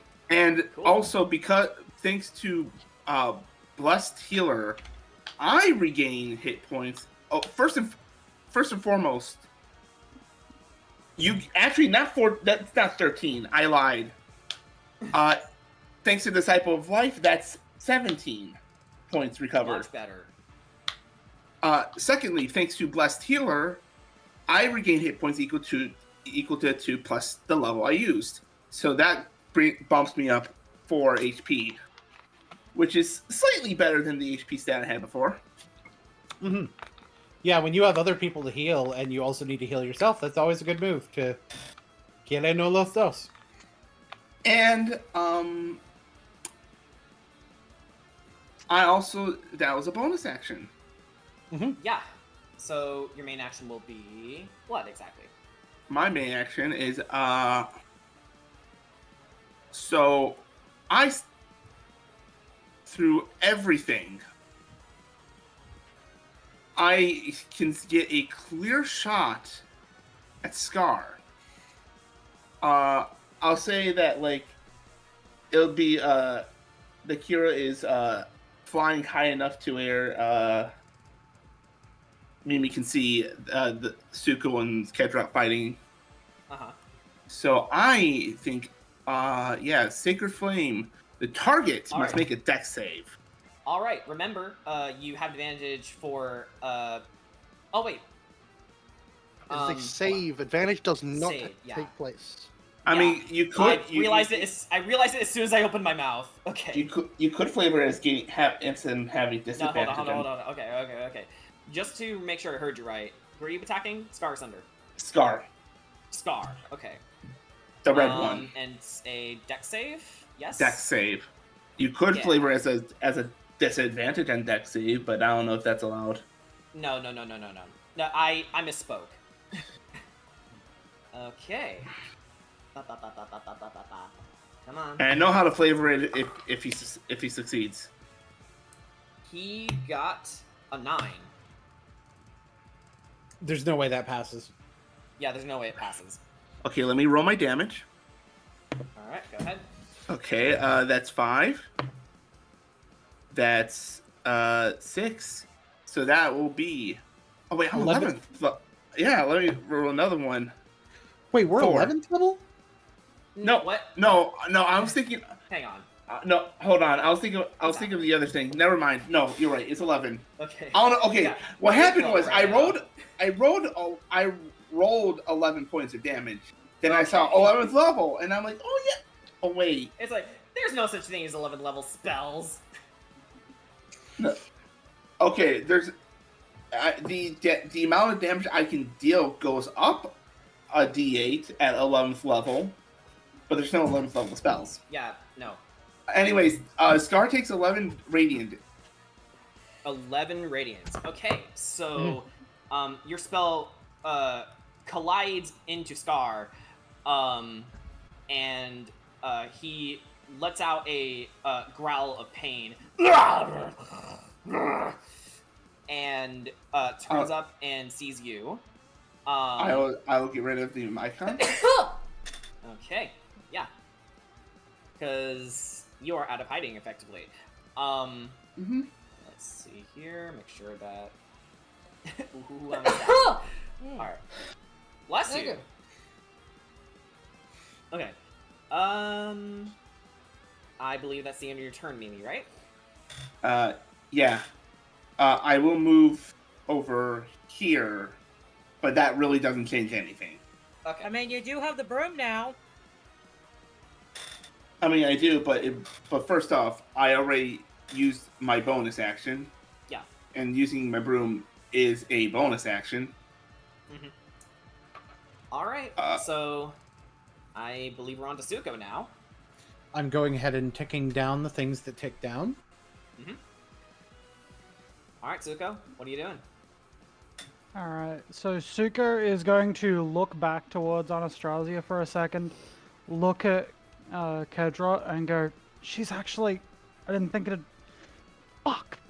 And Suko is going to look at Sunder for a moment and go for a quick jab with the Tonfa.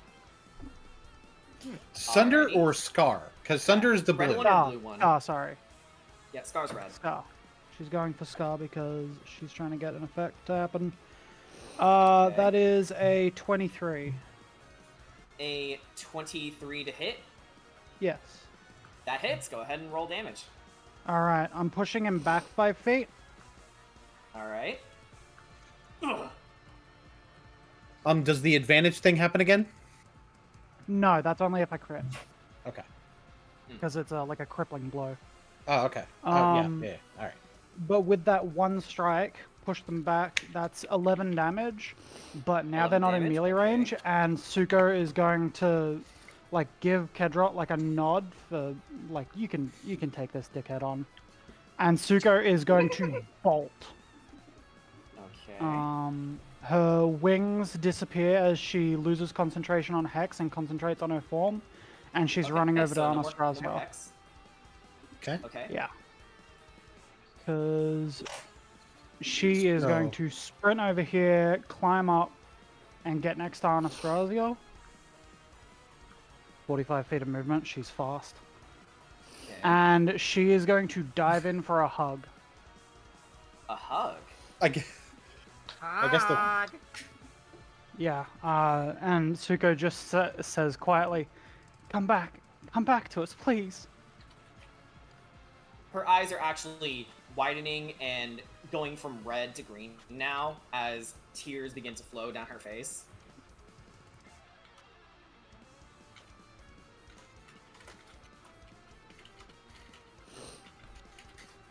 And yeah, that's Suko's turn. And she looks to you and says, I'm trying, Suko. He won't let me. And she is going to do a multi-attack on you. Unfortunate as it is, she's still fighting it. Let's make sure. Hang on. Really should keep this up. At least hers. Alright. Alright. Okay. 23 to hit. 23 hits. And 15 to hit. 15 would hit, but Suko, even though she's hiding it, there is the glint of where the wings actually are hiding behind her, and a shot of light just scatters past and deflects the hit. Okay. So she manages That's a reaction. to So she manages to gut punch you for 11 bludgeoning damage, and for the second attack, she actually gets blinded a little bit and misses her shot with the second punch. So she swerves around and goes right back into position. And for her bonus action, she is going to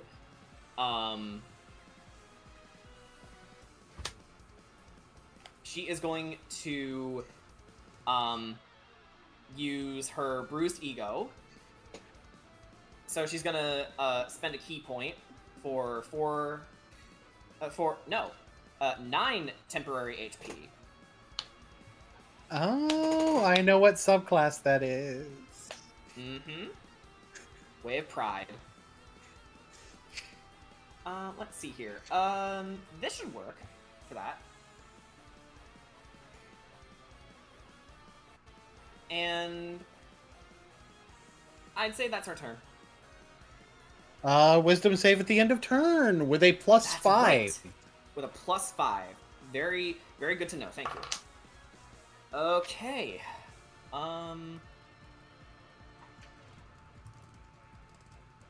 Let's see.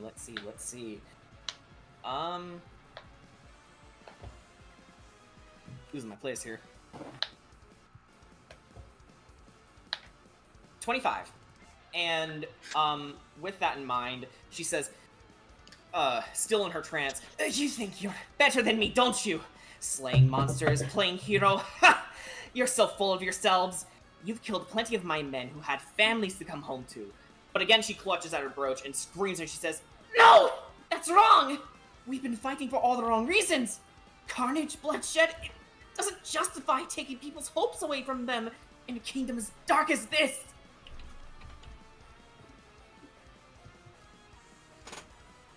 And with that, we go to Kedrot. All right. So, I believe I was handled with taking care of this dude before me. Mm-hmm. Okay, and that is going to be a dirty 20 to hit. Okay. Sunder, I don't believe, has taken a reaction. Okay. So he's going to parry and turn his AC into 22. Okay. Well, good thing I by have the way, an extra attack. I believe you mean Scar. Scar, yes. Yeah, I do it too. Thank you. Sorry about that. So, all right. Well, in that case, extra attack. All right, go for it again.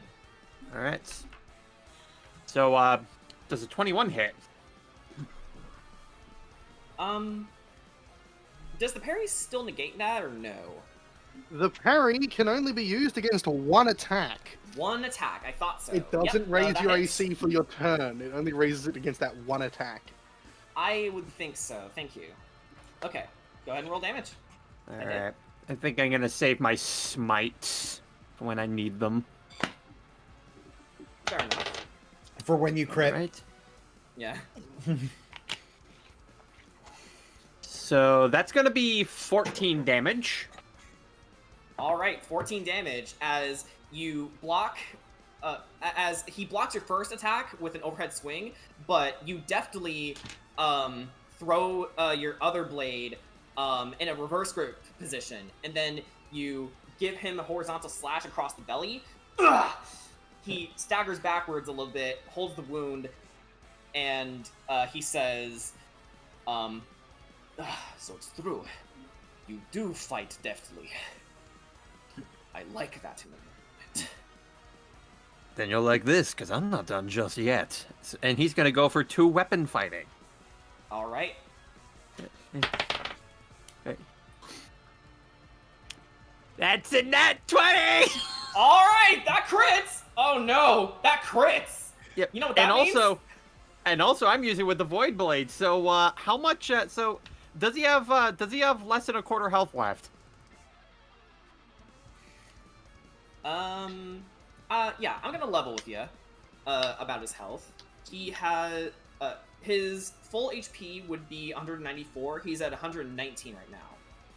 Okay, so that's not quarter way. All right, that's fine. In that case, It might be about to be. Yeah, maybe. Actually, yeah. Let's take a look. I'll roll the damage first. This battle's exciting. I don't know about you guys. He is dummy thick. Yeah. Better than us? Yes. Actually, you look behind him and you realize that he has kind of a nice ass. Is that Barovia's ass? Yeah. Stop! All right, Only if you're lay it a on monster. me. So that's gonna be 22 damage. 22 damage. Okay. Da, da, da. Again, you slash at him, and the blow was so powerful it knocked his shield arm out of the way for a second for you to come in with a diagonal slash across his chest. And again, he shrugs off the damage, but he's looking a little rough himself. Okay, well, okay, so in that case, it is time to do the interesting thing the Void Blades can do. Oh god. We've been waiting for this. So, your left leg, goodbye. Okay! So, let's read off exactly what happened, guys. So he loses. So Scar here loses his leg. My leg. So more specifically, let's make sure we're reading the right thing here. Right leg or left leg? Left leg.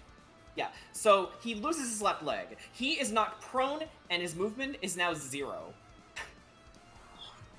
Well, he's taken care of. Knocked this man out of the fight. Yeah, it's like, yeah, he's done. Yeah, so you hear him scream, "Arrgh!" as he stumbles to the ground, and Sunder sees this happening and gasps. And Yeah, like says, all the both "Brother!" of them see is just his left leg now just spiraling into the void. and then the void closes behind it. Yep. And warm blood gushes out of the area where his leg used to be. Damn, that's actually kind of fucked up, though. Did you see how he handled that assassin? I would argue that one's a little worse. Scar at least, depending on how this fight goes, gets to move on with his life. Well, move might be. Yeah, permitting. All right. Woo! Almost dropped my soda here. All right. And with that, that will be my turn. All right. That might be a good turn. Scar is up next. So given his fury, he's gonna try and hit you with his spiritual weapon. That does not have disadvantage, actually, because the spiritual weapon is not prone. No. I am going to, by the way, take down the spiritual weapon. Okay.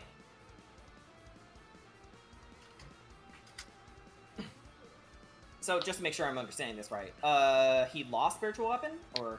No, he does have spiritual weapon. Oh, yeah. Oh, right. Taking down the times he can use it. Gotcha. Yeah. Well, ticking down the amount of rounds it's active.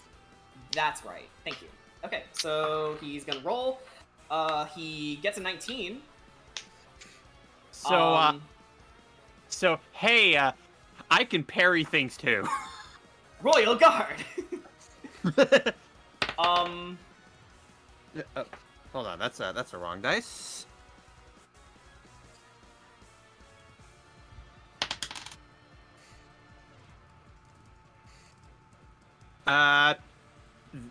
So that is going to be a no. That is a 2. My AC is now 20.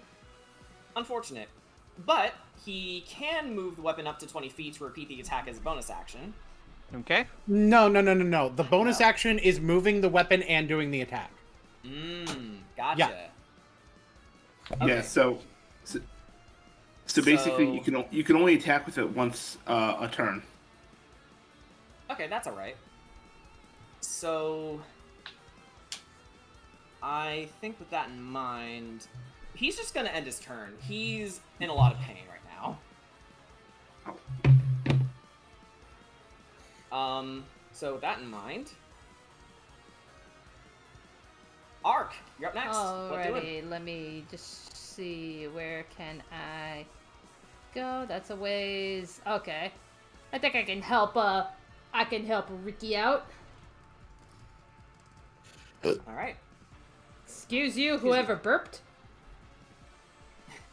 I've been very burpy today. I don't know why. I've been very sneezy today, so I feel ya. Yeah. Alrighty. What are we, the 7 dwarves? Burpees? Sneezy? Yeah. All right.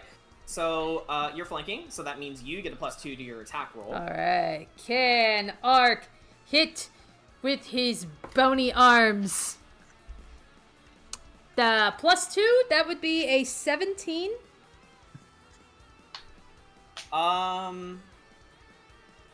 That is gonna miss, unfortunately. Oh. So, seeing you coming, Ark, did you include flanking with Yeah, that? I did. yeah, Okay. okay. And you included your strength and proficiency, right? No, I did not.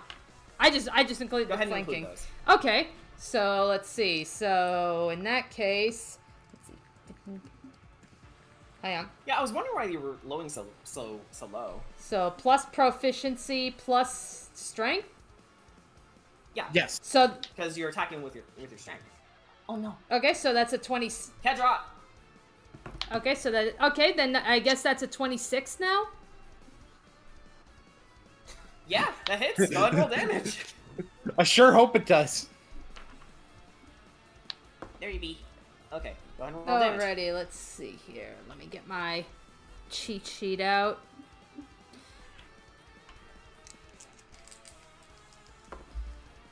Let's see. This plus 2 plus 6 plus 2. Okay, so that would be 15 damage. 15 damage on Scar.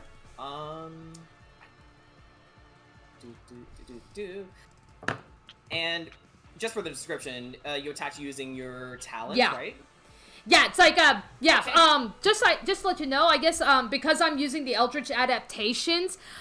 Yeah, because his arms are pretty much bones now. Like he cannot equip any weapons, so unarmed is all I can do. Okay, so you rend Sunder in the back, and he goes "Ugh!" along with the general pain that Ricky has inflicted on him. He's still holding on despite all the damage he's been taking, but he's sort of below half now. Alrighty. Alright. If my math is right, and it's never right. I feel ya. Yeah. That's okay. Okay, yeah. You did some correct math earlier. Don't sell yourself short. Little. Sell yourself short. Don't sell yourself short. Thank you. And don't sell yourself short. That needs to be the new she sells Don't seashells. sell yourself short, Shani. Okay. Okay. Seashells by the seashore. Bonus actions or, I can do an extra attack. Alright, go ahead. Yeah. Hit him with another one of them bad boys. Let's see. Flanking on this one again? Yeah, Yes. of course. Yes. Alright. And then the proficiency. And then the strength. So, 28? That hits! Go ahead and roll damage. Shee! That is beautiful. This is what Arc is made of. What was the number on the die, Arc? Ugh. Crap, I just put the die freaking away. Oh, God. I know your proficiency bonus is +4. What's your... Okay, no, it wouldn't be. Okay, never mind. Oh, yeah. Yeah, Ignore me! Yeah. Alrighty, so... Yeah, that's where it's like, yeah, I'm rolling high to hit, rolling low on the damage itself. I rolled a... Yeah, 13... Did you add your strength? Yeah, 13 damage. I mean, that's still really good. Yeah, I So, know. Damage is damage. don't sell yourself Damage is short. damage is damage. Yeah, damage is damage. Yeah, it's just like, it's just, before I added the modifiers, I rolled a 1 and a 2 on the dice. Okay. I'm gonna spoil his damage again. Okay. 96. Alright. That's nice backwards. Anywho, that is the end of my turn. Are you sure? Yeah, I did my extra attack. That's all I can do.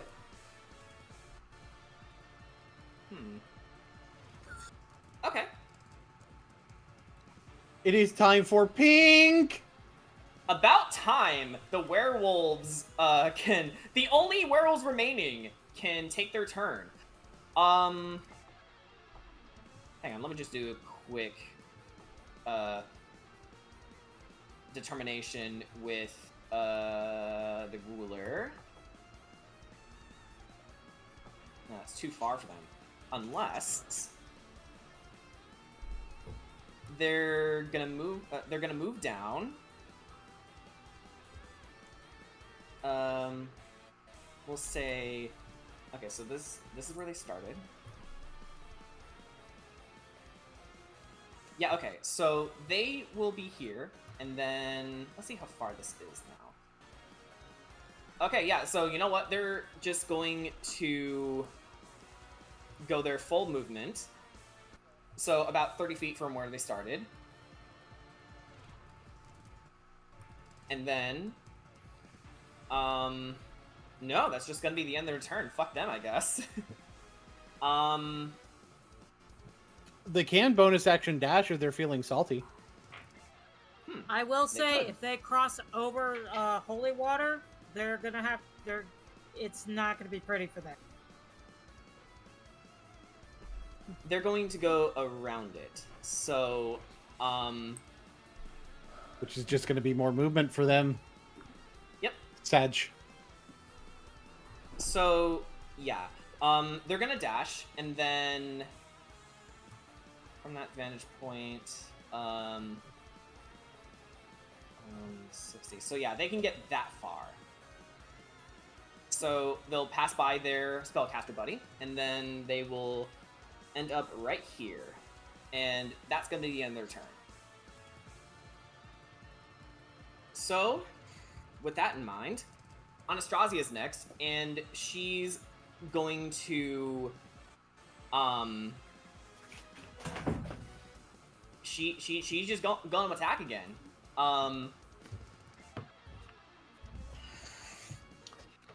So she's going Zuko's after. still hugging her. It's fair for her to keep going, but it's... Yeah. So that is gonna be a 24 to hit on you. So 11 bludgeoning damage on that. And she's going to attack again. Because she's multi-attacking, you see. That went off the table, Yeah. excuse me. Damn. 25 to hit. Hits. 11 more bludgeoning damage. So, 2 gut punches. Bam, bam! As she roars in defiance as you're hugging her. Yep. And then, She's just holding on. yeah, yeah.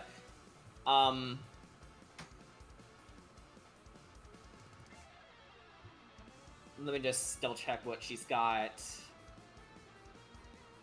Bonus action wise.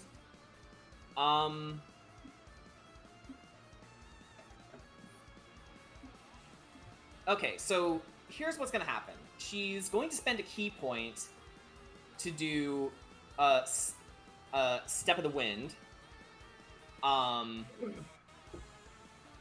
Which means it's a dodge slash dash as bonus action on her turn. And she's going to try and move away from you, but I will let you use your reaction to try and keep her there. Yeah. So let's do an athletics slash acrobatics contest. Alright.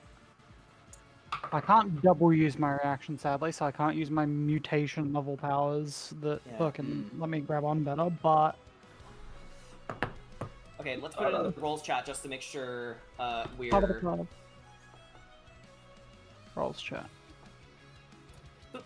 We went through an entire like hour-long like extended thing, and we went through it. You know.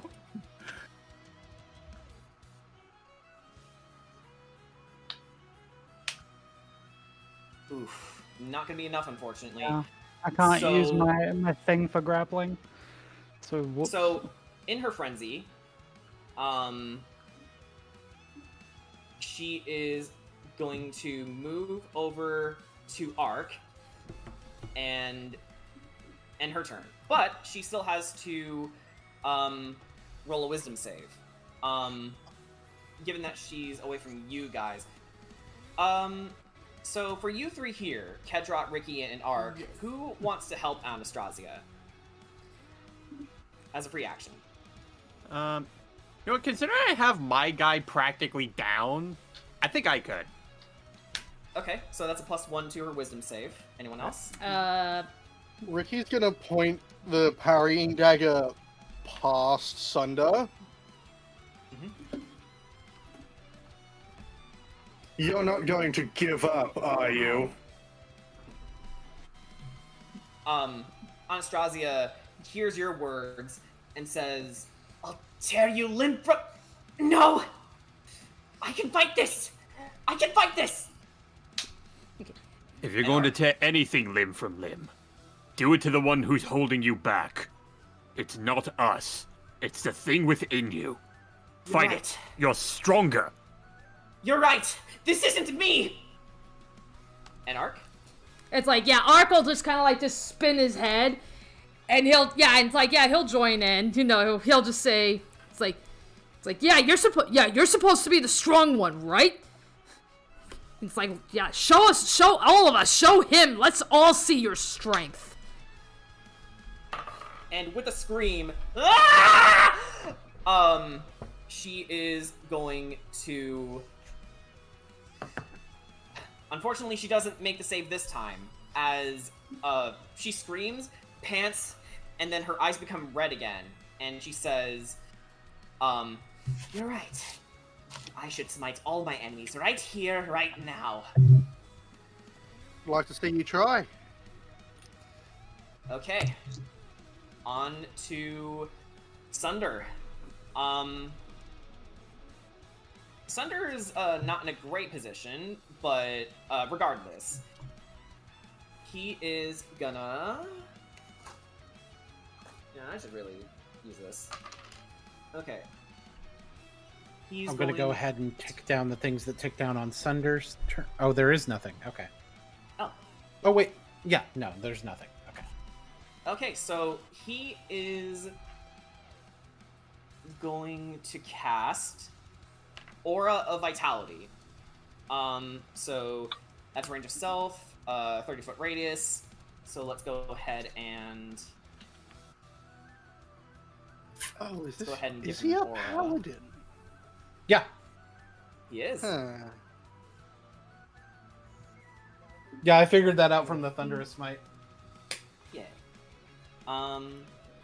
C. And we'll make it blue. That fits him. Actually, no, orange for complementary reasons. All right. Fuck. That should be correct. Oh, no. Hold on. 30-foot radius. Yeah, it's an aura. Right? 30-foot radius, yeah. That's it. Okay, damn, that's big. Auras are fucking good. Yeah, that's incredible. I always knew auras were good, but it was like, damn, that's beautiful. So, yeah, he cast a spell. So, I did put in my notes, can use bonus action to heal for 2d6 HP. Yep. Okay, yeah, so he's gonna do just that for both Anastasia and his Any brother. one creature, unfortunately. Yeah, he has to pick one. Oh, only one. Gotcha. Also, this is a concentration. It is. I have noted the concentration in the... He's not going to get to War keep room? that for long if I've got anything to say about it. He has a lot of icons. Hold on. Where's another? Wait! He can't heal! He's bleeding! Yeah, that's right. But he's not healing himself, mind you. He can heal Anastasia. That's true. He's going to do... But he can't recover health because he's bleeding. Yeah, He could heal but- Anastasia, or Yeah. he could heal Scar. Yeah. He doesn't mind that he can't heal himself, but he is going to try and heal his lady. For 7 HP. So Anastasia gets 7 HP back, if I'm doing the math right. Yep. Alright. It's not much, but it's helpful for her. Okay. To be fair, for the most part, we haven't been attacking her. We've been attacking the brooch. Yeah. Alright. So, let me just remind myself where we are. Okay. So, I would say that's the end of Sunder's turn, and, he looks at Anastasia and says, do not worry, my lady. We won't let anything happen to you. And, she looks at them and says, you're such good soldiers. I miss being with you. My lady. And with that, so the spellcaster is still around, yeah? Yeah. At the bottom of the map. Yeah.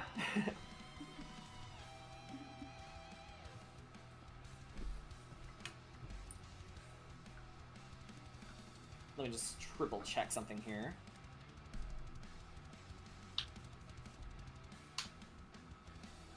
I think I made a specific note somewhere.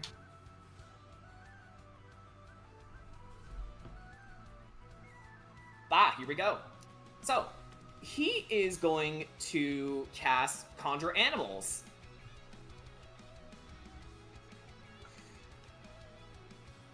And he's going to centralize them on this spot. Mm-hmm. Don't worry, it's okay. They're weaklings. Don't worry. Yeah. At best, he would be making one CR2 Let me beast. just get you out of the way here. There we go. Yeah. So there's lots of these guys. These little guys. What are they? They are swarm of bats.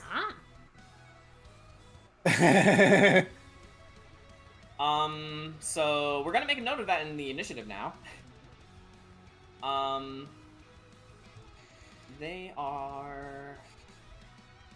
Yes, they're at this point in the initiative. And I Just can't think of any AoE them. surprises. Yeah. Just AoE them. Yeah, like it's no big deal at all. So here, don't worry. I did say there were going to be surprises, but they are not going to hurt you that badly. Challenge. Trust me. So, the spellcaster just says, "Rise, my pretties, and attack!" And you just hear so many squeaky noises as they pop up one by one around you guys. That was a shockingly good bat impression. Thank you. I could make it more annoying and have them make their angry squeaks, but I won't. Okay, so Swarm of Bats is here. Where are we in the initiative, just so I remember? You just use. That was. Yeah, you just used the That was the spellcaster. spellcaster. Mm-hmm. Yeah, I thought so. I just wanted to make doubly sure. He could do more, but I'm going to end his turn here because that was kind of the big thing that he did. We're going to treat the swarm as minions, so 1 HP each. So don't worry. Oh wait, no, he can influence them to go somewhere, right? Yes. They're totally obedient to any commands given with no action required. Will protect themselves from hostile creatures, but will otherwise take no actions. They are also considered Fey.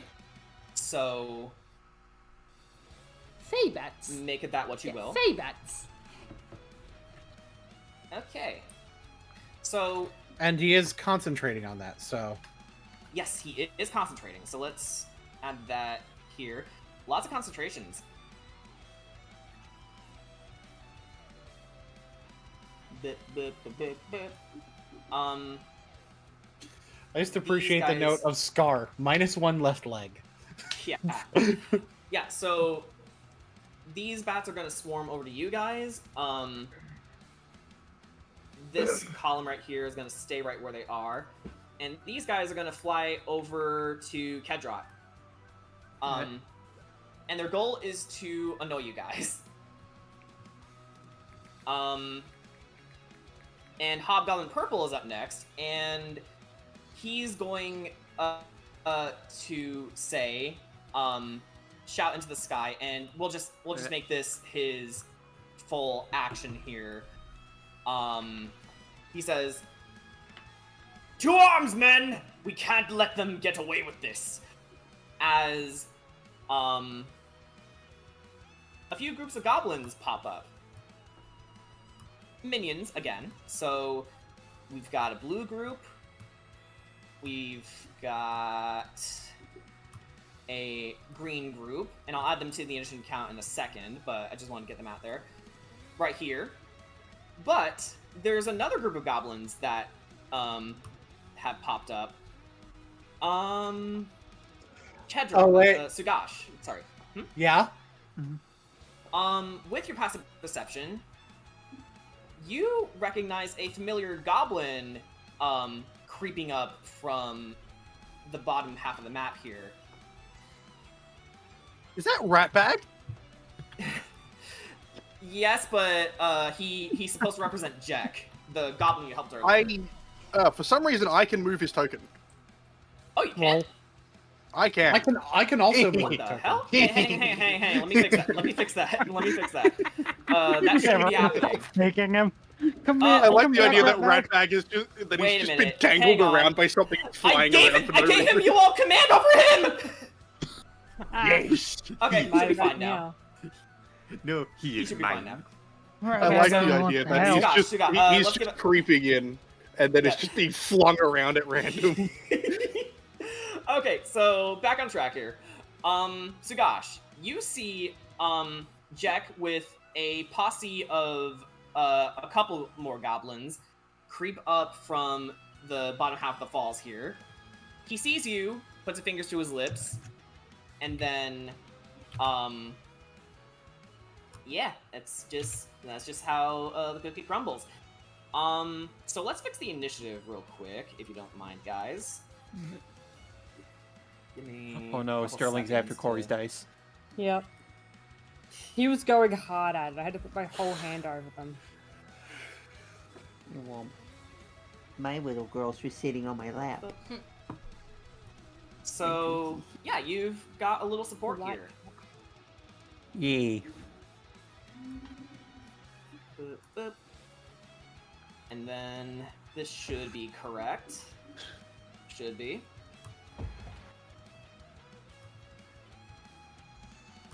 This is a great song, by the way. It is. Yo, Fairy Tale has amazing music. Yeah. Oh, it's from Fairy Tale? Yeah, Yeah, it's well, a Fairy Tale specifically the game. video game. Yeah. Okay, then. Okay.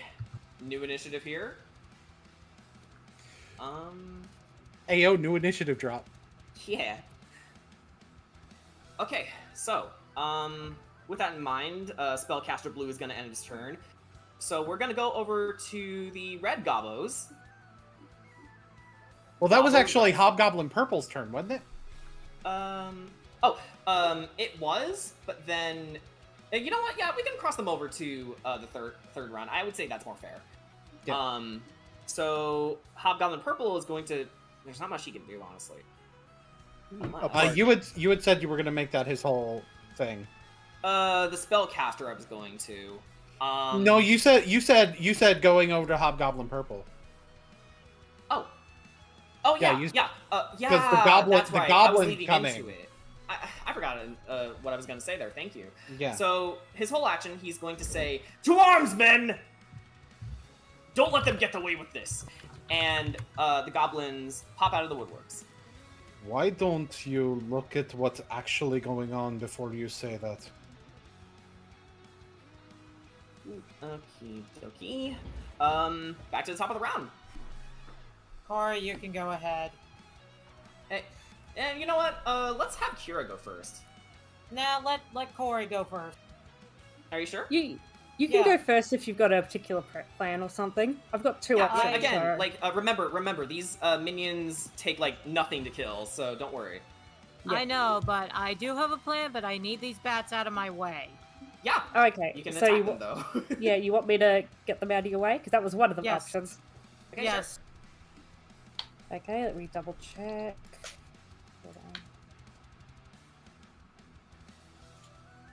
I don't know why it's giving you fractionals. I've got it turned off to no snapping. Oh. Okay, it's better like this. There we go. All right, what are you doing?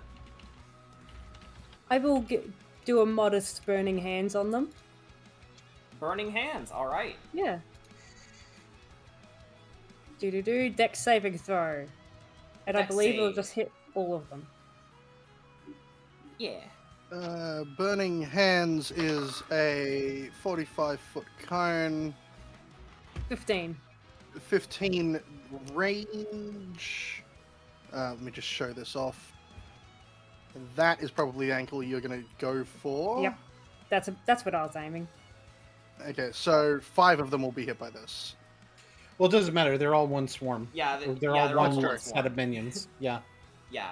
The way we've been Yeah, ruling so the for minions. intents purposes, yes. That being said, they did roll a 14 on their deck save. Because they That weren't does expecting not it. make it. They don't make it, yeah. Goodbye. Incinerate them. Floosh. They had 1 HP, so I probably don't need to roll, do I?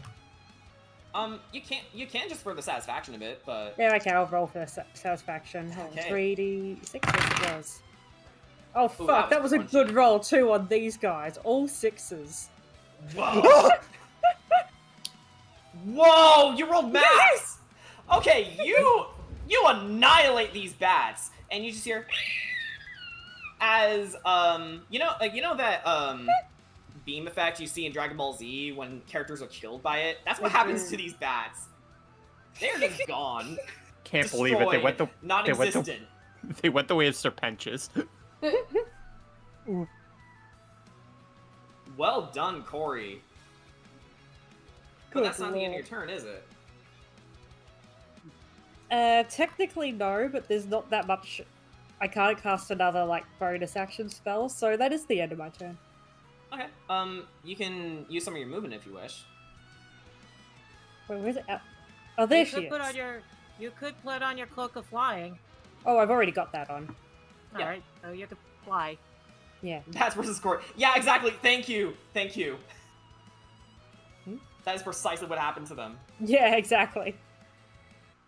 Just put a little wing symbol on you. Yeah, I'm not in the air right now, but I can be in the air. Yeah. Okay. I will go into suppose- the air once I find my wings. There they are. All right. Alright. Okay. Kira, your turn. What's up? Gonna get right here. That'll put me at 20 feet of Anna, I believe. Yep. See? Yeah. Okay. And I'm gonna aim for the brooch again, but guess what? There are no saves. Just magic missile Magic missile! on my ring. Oh, your ring of spell storing, right? Yeah. Now. Oh my gosh! Thank you for remembering that. Yeah. So I believe that's how many d4s? What level is That your ring and depends. what level did you cast it in on? Yeah. I am casting it at. I did not put it on. I'm just gonna say at level. Okay. I'm just gonna say at level 3. I'd say that's acceptable. What do you guys think? Yeah. Yep, Yeah, seems fine. That should work. All right. 3. Just- That's 5 dots. Okay, so that's All right. 5d4s. There are no saves. There are no disadvantage saves. Just damage. Here you go. I cast magic. Fuck you. What? I cast No. magic missile. Ah! Hold on. What? I cast Thunder Spell! That's not. Okay. There's. God, Okay. magic missile, but with different damage types. Okay, so that is. Hey, if you're a scribe can do wizard, you that. can do that. Mm-hmm. Sorcerers can do it. Scribe. Okay, Scribe sorry about wizard that. I can think do we're it talking too. over Kira. I think we're talking over Kira here. What's up? Oh, you're crunching Fuck! numbers. Okay. 4,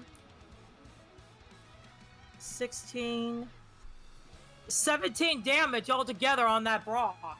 That's pretty good. Alrighty. Okay, so from your ring of spell storing, it shines white as 5 of these magic missiles penetrate the brooch, and then the crack begins to grow bigger and bigger as it starts to chip a little bit. Alright, and once again, also with my free action, I will help Anastraza. Alright, so that's a 1, 2, 3, +4 to her wisdom save, I believe. Yes. And Excellent. that. Now. Okay. Yeah, that'll do it for me. Alright, before we move on, yes, we have Scar, Sunder, and the third hobgoblin, Slight. Alright. So Anastasio's next, and she's simply just going to whack Ark. Okay. I'm gonna go. I'm gonna be right back real quick. All right, sure thing. Hang on, close the calculator. Oops. Okay, 28 to hit Ark. Yeah, that hits. So 28? that's 11. That's Fuck that's me. 11. Huh? That's a lot of 2-hit damage. Yes. So 28 to hit, so that's 11 bludgeoning damage, and then she is going to attack again. That is a 16, which I believe misses, right? 16 misses. Yes.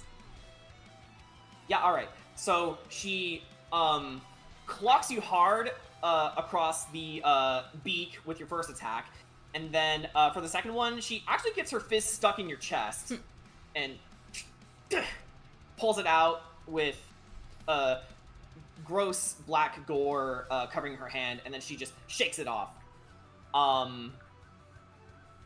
And with that in mind, There's now 4 people around her. yeah.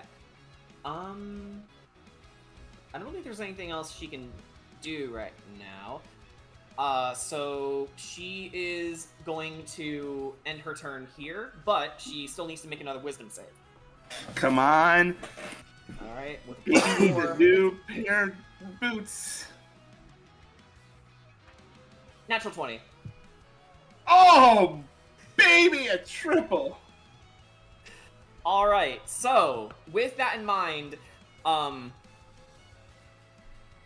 hearing all of your words of encouragement, seeing how hard you're fighting to help her, Anastasia shuts her eyes as tears begin to flow, and she lets out another pained bellow as she rips the brooch from her chest. A sickening splort fills your ears as black blood drips from the open wound. As she drops the brooch, stumbles backwards, and puts a hand on her chest before looking at all the black blood on it. Then, as she looks at the nearest person, Who is Ark? Yep, that would be Ark. yes, she looks at you and says with a smile and a tear flowing down her cheek,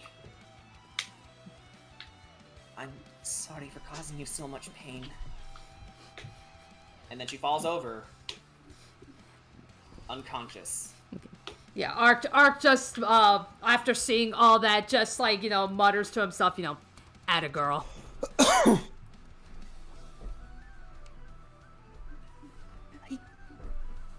Did it. We did it. We did it. We sure did.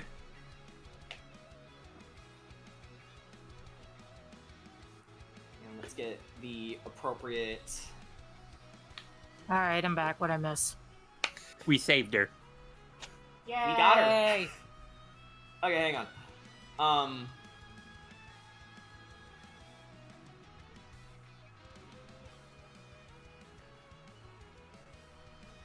Let's get the right music going here.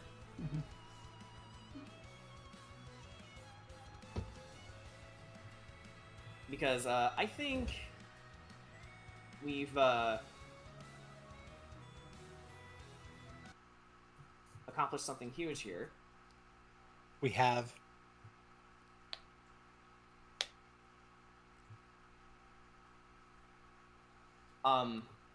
As you catch her, Ark, she falls limp in your arms, and then Scar and Sunder see this happening and immediately stop fighting as they hear their general fall and turn in the direction of the noise. Crestfallen, they lower their weapons and watch her twitching and writhing as color returns to her pale skin, and her hand relaxes as it droops over the side. I think it's safe to say that at this point, Ark's little bony nubs turned back into his regular arms. Yes. And Sunder sees this and quietly says, "What have you done to her?"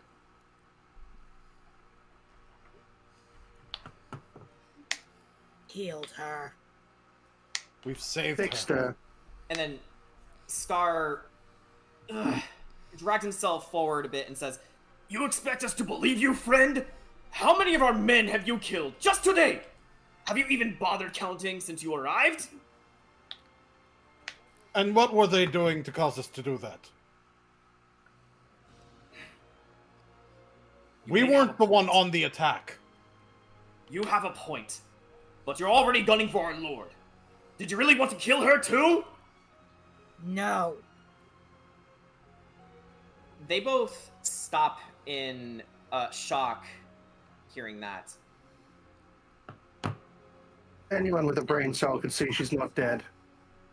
If it And were as the battle possible draws to a close, you watch as Anastasia stirs, and then Scar says, "General," before she and Ark disappear in a column of bright white light. Are we allowed to move? Next, Kedrot disappears. Then Tsuko. And then the hobgoblins. One by one, each of you begins to disappear from the battlefield.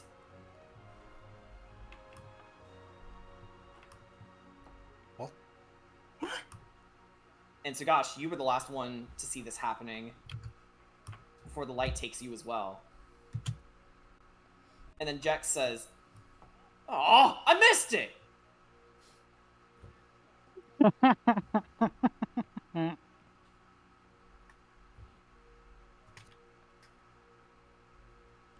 And then, at the end of all that...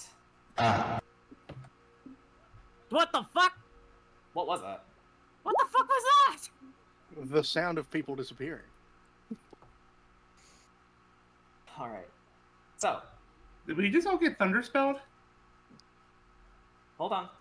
We're getting to it. Then silence envelops you.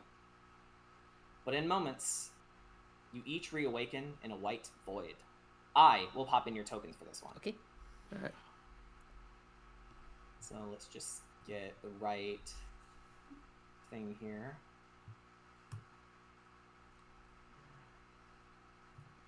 I spy with my little eye a spoiler in the tokens list. Anyway, stick away from I it, don't even folks. know. I don't even know what's going on. Alright.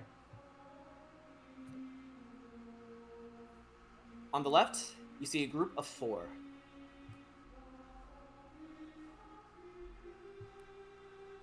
You see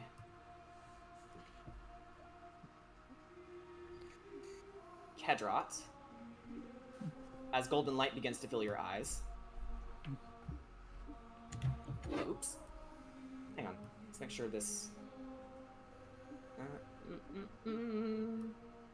Excellent. Okay. Kedrot. Sugash.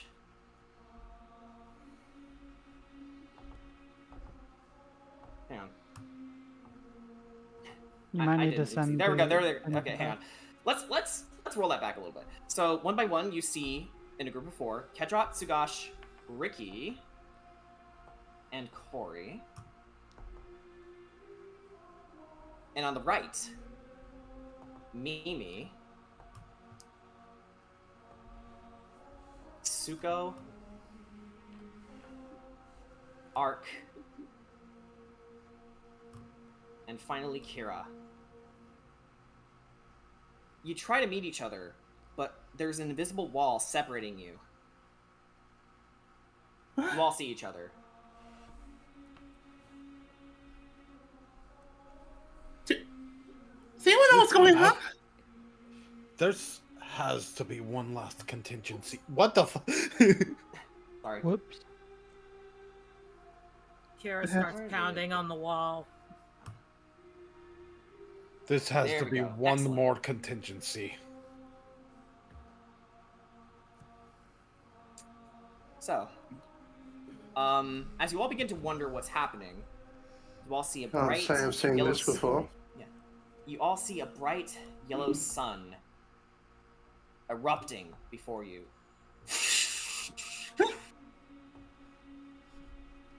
Okay, who the heck are you? Tsuko, a wide smile appears on your face as you recognize this light. It appeared on the tablet you have stolen from Durst Manor centuries ago, just above the figure wielding a whip. And you, the rest of you, have seen this symbol appear in many churches you've encountered, including one in Kretsk. This is the light of the Morning Lord himself. The Morning And he Lord. says,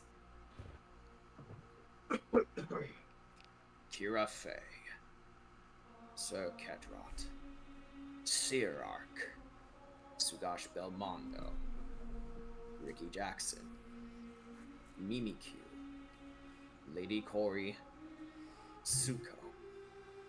Thank you.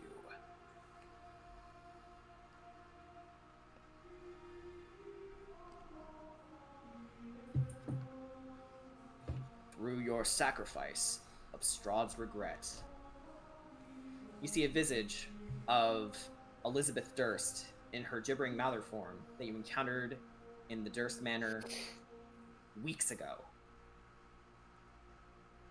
Power.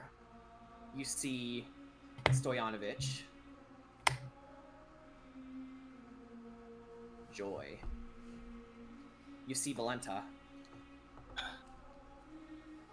And now, zeal. You have allowed my light to pierce through my cloud prison. I am not yet free from the captivity, as his ambition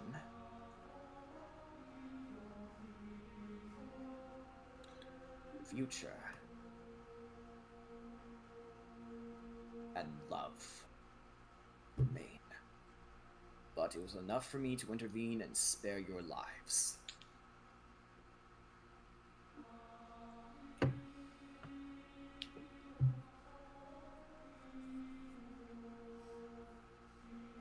I wasn't done with that fight.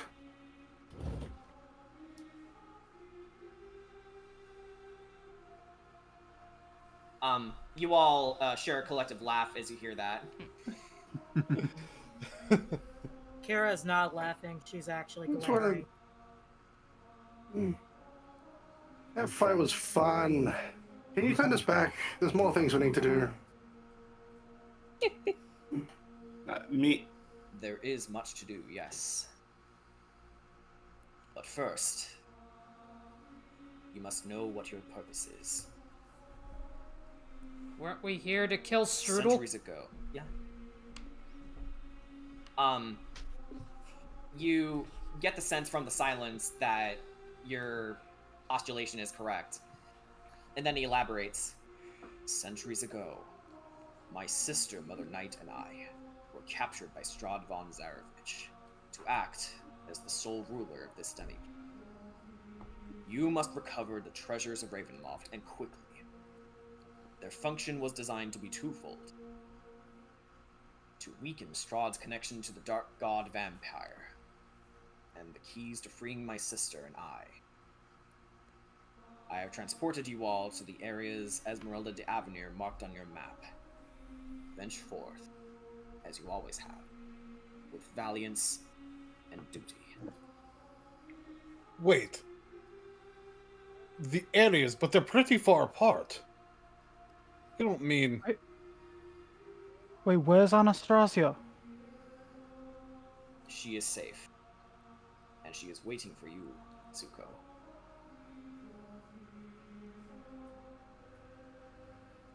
Now, henceforth, you have our blessings. And once again, you all blink out of existence.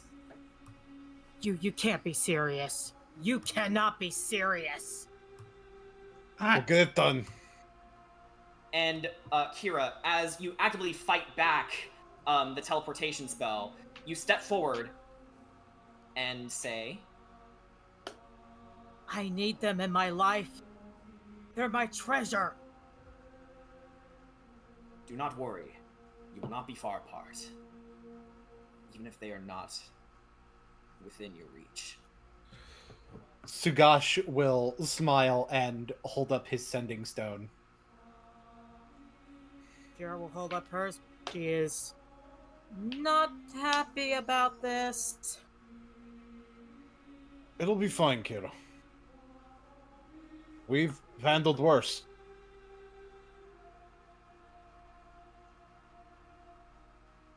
You better come back Besides- to me alive. Same to you. Kira, Promise to us Kira. both. it'll be fine. We'll make it back in one piece. As you're all disappearing, you can still hear each other's voices, so... And we'll still take care of each other. I'll make sure they don't die.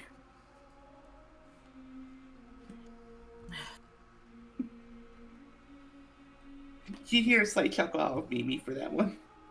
You better make sure they don't. You hear me? You better make sure my Corey stays alive. Of course. It's like, it'll be fine, Kira. They're strong. But we're stronger. I've fought to keep my brother alive for 300 years. I can keep these three alive. And if all else fails, I'll be the unbreakable wall between their blades. Trust us. All right.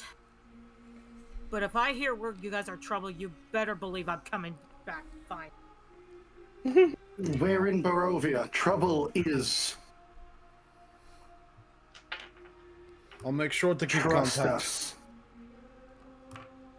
I'll make sure to keep you abreast of what's going on. All right. And as you two take a moment to look at each other, you rest your heads on the invisible wall as if to try and give each other at least a semblance of connection. Still my brother in spirit. And then Kira, you disappear. Sugash. It leaves only you.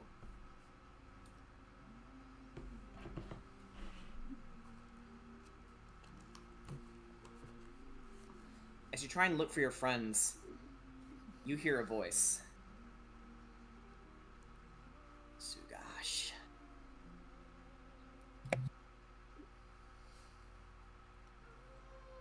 Sugash. That does not sound like the Morning Lord.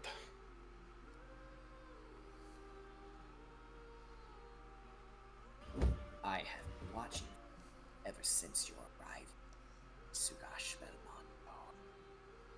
You are agile, intelligent, but you are racked with a heavy burden. That of your family.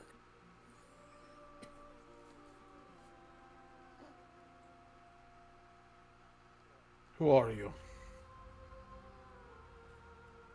I am here to help.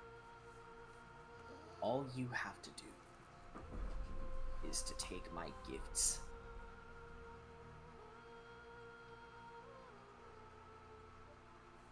Do you accept my offer?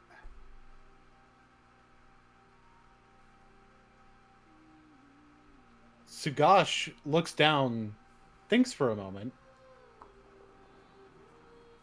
Very interesting that you didn't want to answer that question.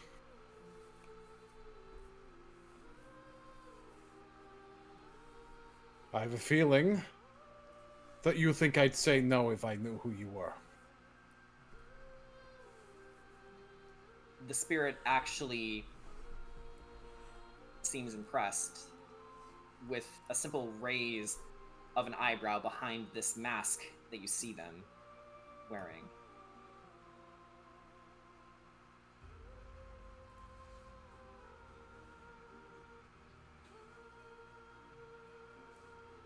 Are we in agreement then? Will you take the gift from Vond the Evasive? Do I know who that is? Roll me a history check. With advantage. Do I need to roll profession die? No, no profession die. Okay. Well, that's my history bonus. Shit, I wasn't even looking at the sheet. That is a 14. With a 14, you've heard legends of this individual being spoken of by your family.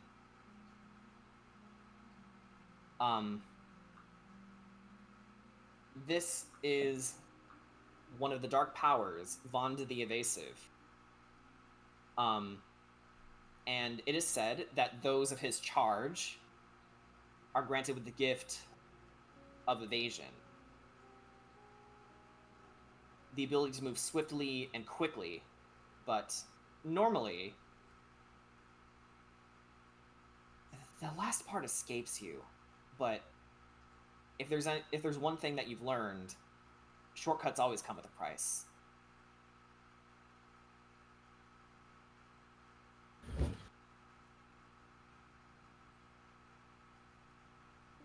So the thing is, there's like this part of him that keeps being like, I really shouldn't do this. I shouldn't even be thinking about this. But then there's a part of him that recalls, dark doesn't mean evil.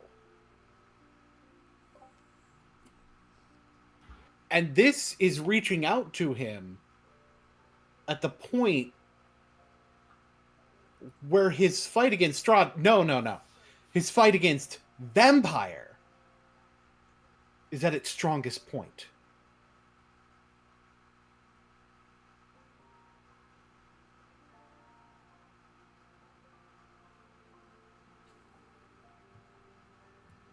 And he's remembering just how much he's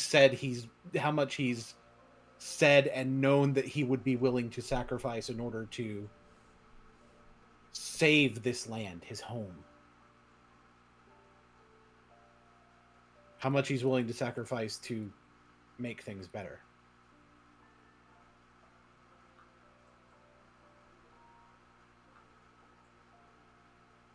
And then he asks you, what say you, hero? I know that you represent the darkness. And he steps forward. And I should probably say no. However, if there's one thing I've realized is that dark doesn't mean evil. And that may be something that my family has missed over the years. There's always been a missing part of the formula. Then take it. And he extends his hand to take it. For victory. Don't stop. And you feel this energy of darkness and paranoia swirling around your form. Don't stop. Don't ever stop. Not for anyone. As you've been given the dark gift of Vond the Evasive. But there's an extra caveat to this. The beneficiary of this dark gift becomes twitchy and nervous, and also gains the following flaw. I can't give a straight answer to any question put to me. But your purity of blood prevents this flaw. As you take the darkness,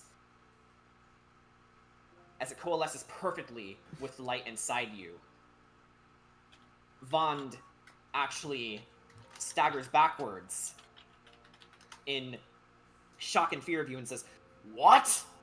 This cannot be! You're supposed to be vulnerable. You would have been a perfect vessel!"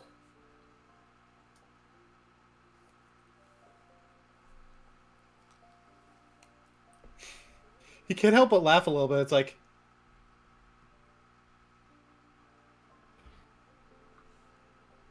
maybe I am.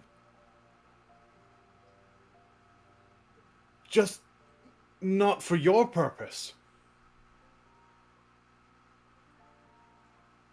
And angrily, he sneers, "You might have bested me, but there are legions more of my kin waiting for you in the Amber Temple. We will come for you all!"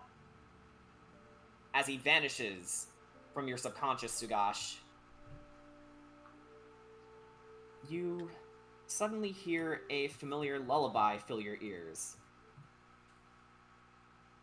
Something that you've heard growing up. A lullaby.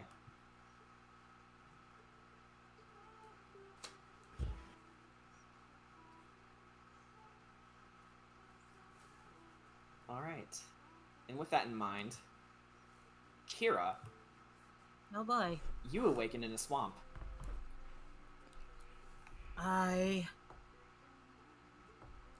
Great. Are the rest of us As awake? you come to, yeah, you all awaken and come to. The trail hugs the river for several miles. The dirt and grass soon turn to marsh as the trail dissolves into spongy earth pockmarked with stands of tall reeds and pools of stagnant water. A thick shroud of fog covers all. Scattered throughout the marsh are old peasant cottages, their walls covered with black mildew, their roofs mostly caved in. These decrepit dwellings seem to hunker down in the mire, as though they have long since given up on escaping the thick mud. Wherever you look, black clouds of flies dart about, hungry for blood. The fog is much thinner on the far side of the river, where light flashes amid a dark ring of standing stones. And... hang on, got a notification. Really quick, Sugash, has something to reveal. Yeah, so I have a separate character sheet for when this happened. My subclass has changed. Oh shit. That's not the original name of the subclass, by the way. The original name of the subclass is the Way of Devils. So yeah, it's reflavoring. One that fits in better, I think. Yeah. Huh. Alright. And sitting before you by the tree, playing that lullaby and just finishing, you see Muriel Vinshaw. And she says, "Morning, everyone. Nice to see you up and about." Don't remind me.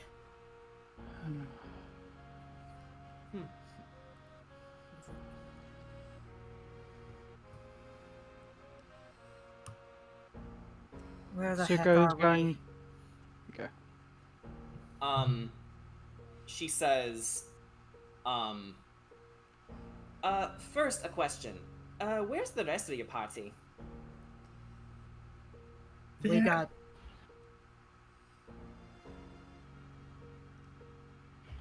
And Kira, you may notice, you are out of your dragon form. Yep. Your transformation has subsided. For now. Was that considered a long rest, by the way? Yeah, long rest. You guys are all completely healed up, so go ahead and make those changes. Who would like to answer Muriel's question? They're not here. Yeah, thanks, Morning Forge. Hey, he's trying to help, and everyone saw the light, hun, and, well, if it were the Morning Lord, it would certainly fit his repertoire. So, it's clearly a sign you're changing things. For the better, I'd say. And, yon, look, I was just ready to head to the ruins of Brez to locate the treasure stored there. Get this. As soon as the light hit the sky, Baba Saga fled. Just ran off, deep in the swamp. This is our chance, lassies. And then she looks over at you, Ark, and Laddie. Sorry, Ark. Yeah, Ark's just a little bit more concerned about just hearing the word just Baba Saga. Suko's going to turn and kind of give a nod to everyone, move off to the side for a moment, and she's just going to very quietly and calmly place what looks to be a ceremonial longsword in the ground. She's just off to the side, doing a prayer for a moment. Alright. She's gonna quickly go do that. Yeah. As you make your prayer. Yeah, then Ark's just like, so Babalai's like, so she's not around here, right? No, surprised me too, honestly. So with that in mind, let's go nab the symbol while she's not looking. And actually, looking at you, since you've no doubt seen your fair share of this land in its heyday, I'd say we appoint you as navigator. Yeah, I guess. Sure. Just, yeah. Everybody, just stay close to me. And she pats you on the arm, considering how big you are. Don't worry, it's easy. I'll guide you every step of the way. And once you get the hang of it, you'll learn to navigate this place like the back of your talons. What do you say? I suppose that sounds fine. It's just, yeah. I mean, I'm sorry. It's just, I really do not like the idea of us possibly running into her. So, yeah. I would like to point out, the druids are probably still in there. They know who we are. We're probably going to be walking into a bunch of angry druids, given what me and Ark did to their staff. Yeah, it's like, yeah, and they're and they're walking tree. Right, but you destroyed that tree. So, sounds like you're all in for it. Lovely. Let's get shaken, shall we? I don't like it. I really do not like this idea. I was like, look, I don't like it either, Kira, but what choice do we have? We can just... Yeah, I mean, the treasure's not gonna collect itself. Yeah, let's... You okay, Look, let's just go in, take the damn thing, and get the hell out of here before she shows back up. Like... We'll do a reconnaissance. Exactly. I want to do a reconnaissance before we go storming in there. Zuko draws the sword out of the mud, cleans it off on her sleeve, puts it in the sheath, and struts back over. Alright, we're doing reconnaissance. I think some of us are more sneaky than others. I can send my familiar in because I can see what my familiar sees. Right, and that's something. Yeah, plus she's a cat and not a bird, so they won't snipe her. Yeah, I'm not exactly the best for this job. Yeah, get your familiar ready. Yeah. And Suko raises a hand. So Muriel turns around and looks at you, Kira, and says, sounds like you're up for the job then. I'm sending my familiar in because whatever she sees, I can see. When we get closer, I'm going to make it invisible. Well, it won't do us much good to stand around here. Let's get going. I hate this. I fucking hate this. Listen. Oh, I can tell, hun. Listen, Kira. Mimi, please, no. Yikes! You certainly woke up on the wrong side of the, grass. We'll be in and out before you know it. In theory. I'm just gonna let Winfrey go ahead. She'll scout. Yeah, and as she goes ahead, Suko is going to cast invisibility. So for the next hour, the cat's also just invisible entirely. Before you do that. Oh, on the cat? Okay. Yeah. Alright then. So, Winfrey, walks out into the distance, and you see her turning around before completely vanishing before your eyes. Oops, nope. Sorry. Go ahead, put it on. Had it. And as you make your way down the path, everyone... hold on, let's refresh the page. Getting a little silly here.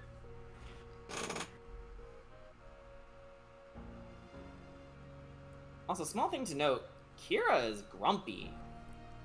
Yeah, because she's a dragon without her horde. Yeah. That's playing into the character. Yeah. Oh, playing I'm saying that's a good thing. And it's also one of those moments, you know the trope out of character is serious business? That's It's sort of the vibe also I'm getting. well, it's also the fact that she doesn't like taking orders from another god. She is a very dedicated follower to Bahamut. Yes, that's true. So, as you guys are making your way down the path, you hear, hello? Hello? What does Winfrey? Winfrey, doubles back and then points directly up at the tree, and you all look up, and you see Anastasia dangling from the tree by her cloak, spinning around like a little bit of a wind chime. And I finally get to reveal this. And she says, can you please get me down? Suko just flies up immediately. Just overjoyed. Hug. Hug. Sorry. Hug. Oh my gosh, he has art. That isn't yeah, just... and I'll go ahead and post it in the art channel so everyone can see. Finally had time to do a doodle, guys. Eek.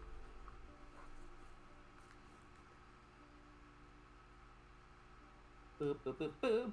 So that's what she looks like. So Suko, you bring her down to solid ground, and Anastasia takes a second to compose herself, and then she turns to face the rest of you. And now that she's not out for your blood, you all realize how pretty she is. With her youthful green eyes and raised cheekbones, sort of complementing her toned frame, and she smiles and says, "Thank you all for releasing me." Yeah, don't mention it. It's the least we can do. I'd given up hope. This is wild. I know what you mean. It feels like waking up from a long, dreadful nightmare. The things I said and did to you all. She looks at you, Kira. I'm sorry it's too soft of an apology. It's fine. Just... You should head to Kresk and hide out there for a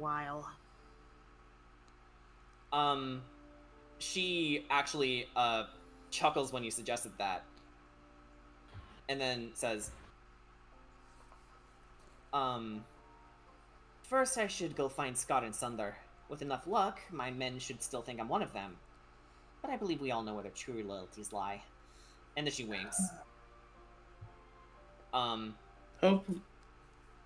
Honestly, part of me was hoping that that their true loyalty was with you rather than with him.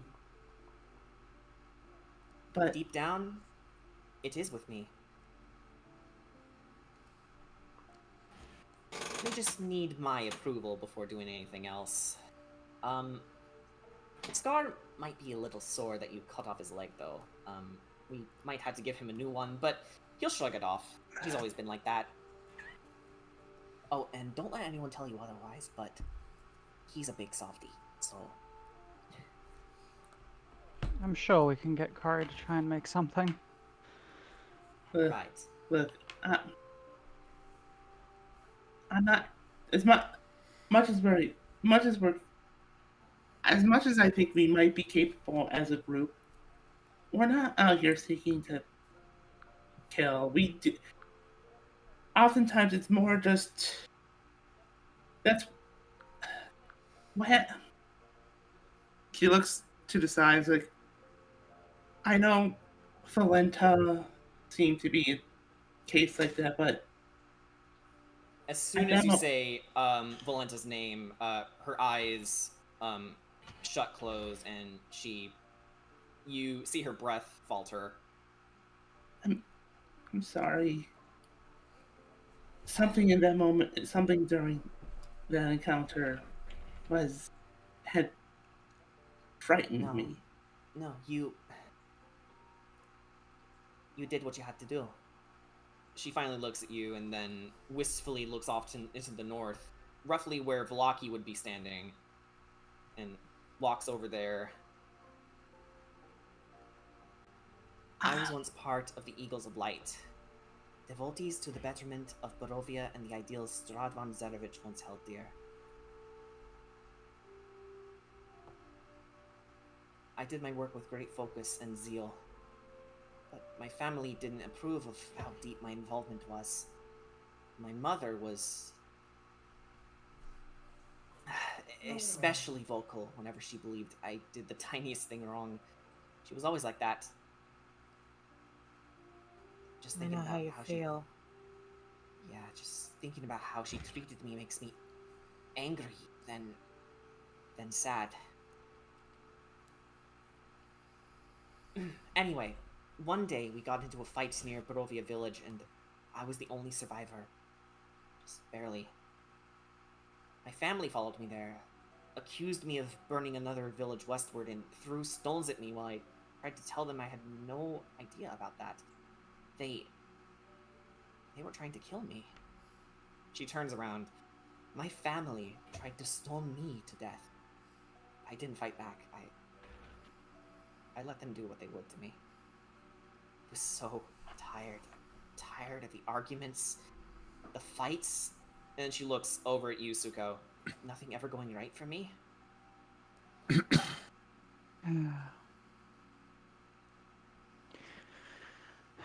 Second chances. She tries to smile, but there's a waveriness. She grins in understanding and said, and then he came, and she looks at her hands. There was so much blood. Their blood on me. She puts them on her chest, crossing them over. I felt warmed by it. Warmed by what I did to them. And he was so gentle. And he held me like no one has ever held me before. She takes a breath and removes her arms from herself and says, but now I see that's what he does. He whispers in your ear, promising you great riches, makes tender, passionate love with you to keep you in line. That is not what love should be. I need to ask you, Anna. What has he said about me, given that you were kind of under his thing? Other than the fact that he plans to use your blood to his benefit before discarding you, he often wouldn't share secrets with me. And I was one of his consorts. I understand that he had me along for a ride, as it were. It's sickening to think about. Oh, thank Plain God. talk, I can't believe we fucked.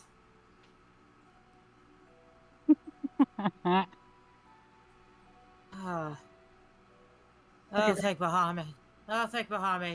He's not. He has a big creepy talking about me. God. Anyway.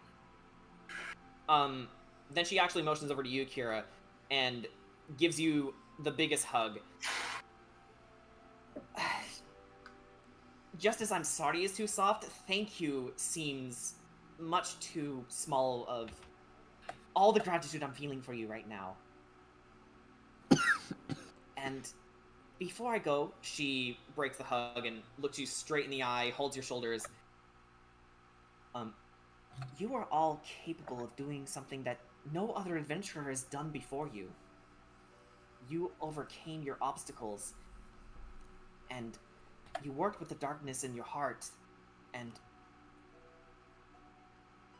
grew stronger from it. So don't you ever doubt for a second that you can't do this without your friends. Because in the end, your road will always lead back to each other. Soon. Road will always.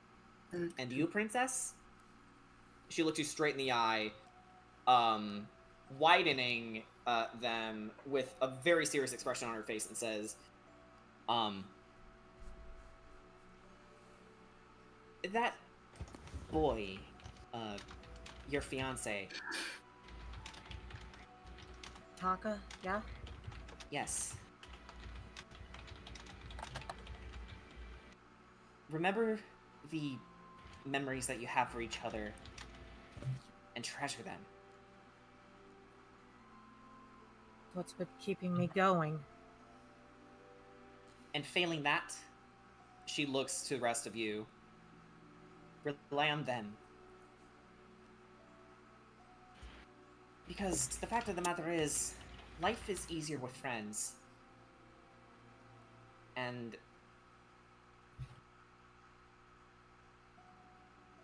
that's just makes things easier for us in this world. You needn't have to shoulder all your responsibilities.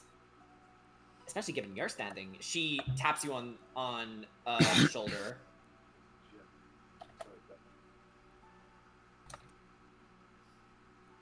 Now, I'd better go find my boys. They must be worried sick about me.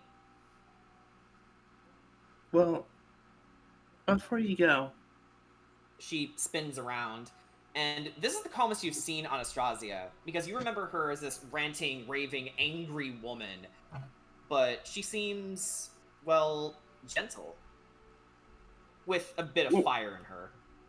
well, that's probably what happens when you're, kind of cursed.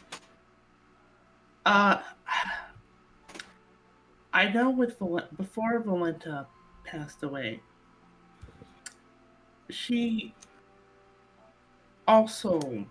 her curse also lifted. So between you and her, I wonder,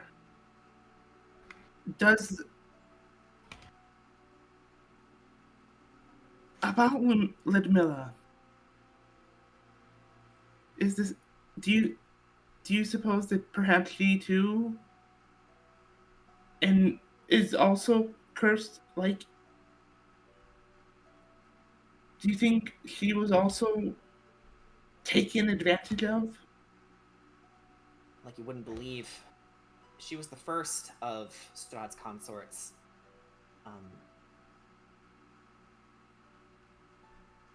Promising Ludmilla many of the same things that I was promised, but for her, it was knowledge and resources, and someone to share it with. But it's hard to say what his motivations would entail. Even when I was a vampire spawn, I didn't fully understand him. It's like a cold, dark spot in the room.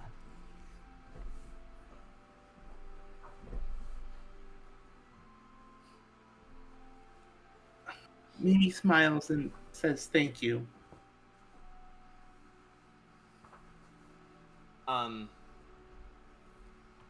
Then she looks to you again and smiles.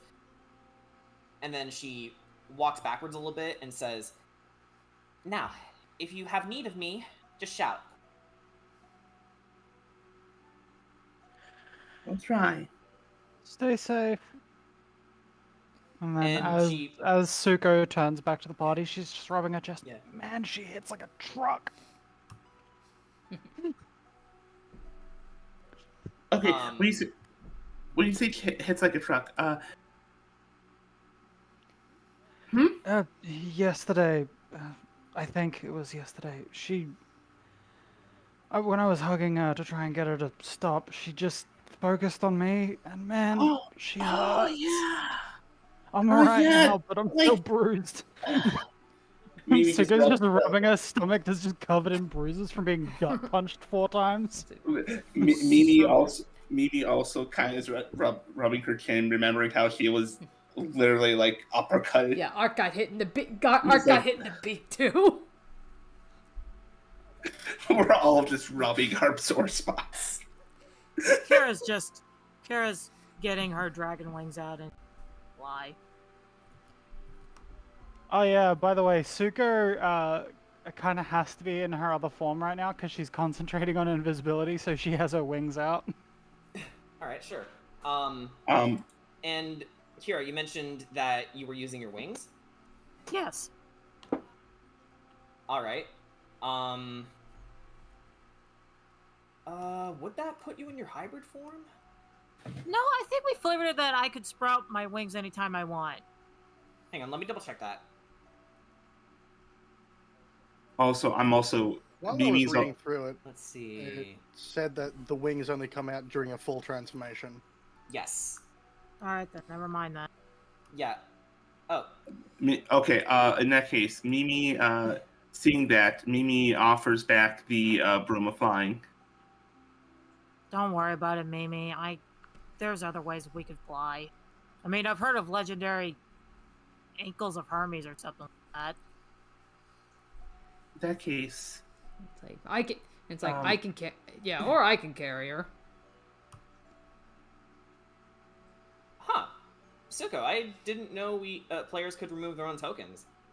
Yeah, I don't know what kind of power level I have, but I can see almost every token that you can place down. Like, I could put Strahd here right now.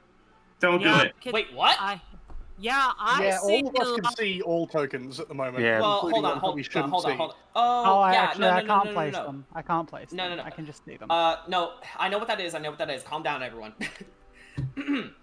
I put characters that you've seen before in your journals.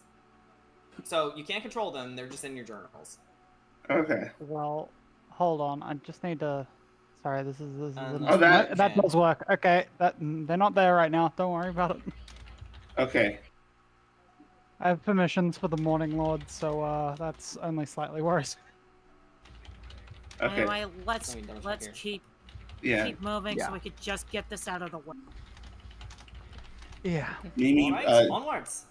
Okay, Mimi goes on a broom. Tia Frele still gets a little shock from jumping, from like doing it herself. But you know.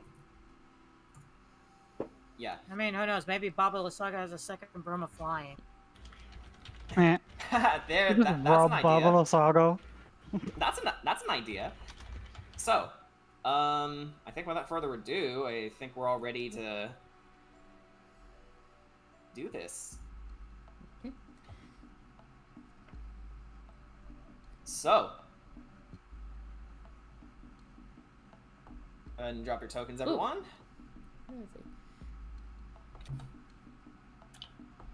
And just Kira's just talking to herself in Conic. Okay, free. it's like, okay, look, So- I have no idea what you're saying, but you know, we're gonna be okay. And remember, cat invisible. Did we ever establish who the navigator was? Yeah, me.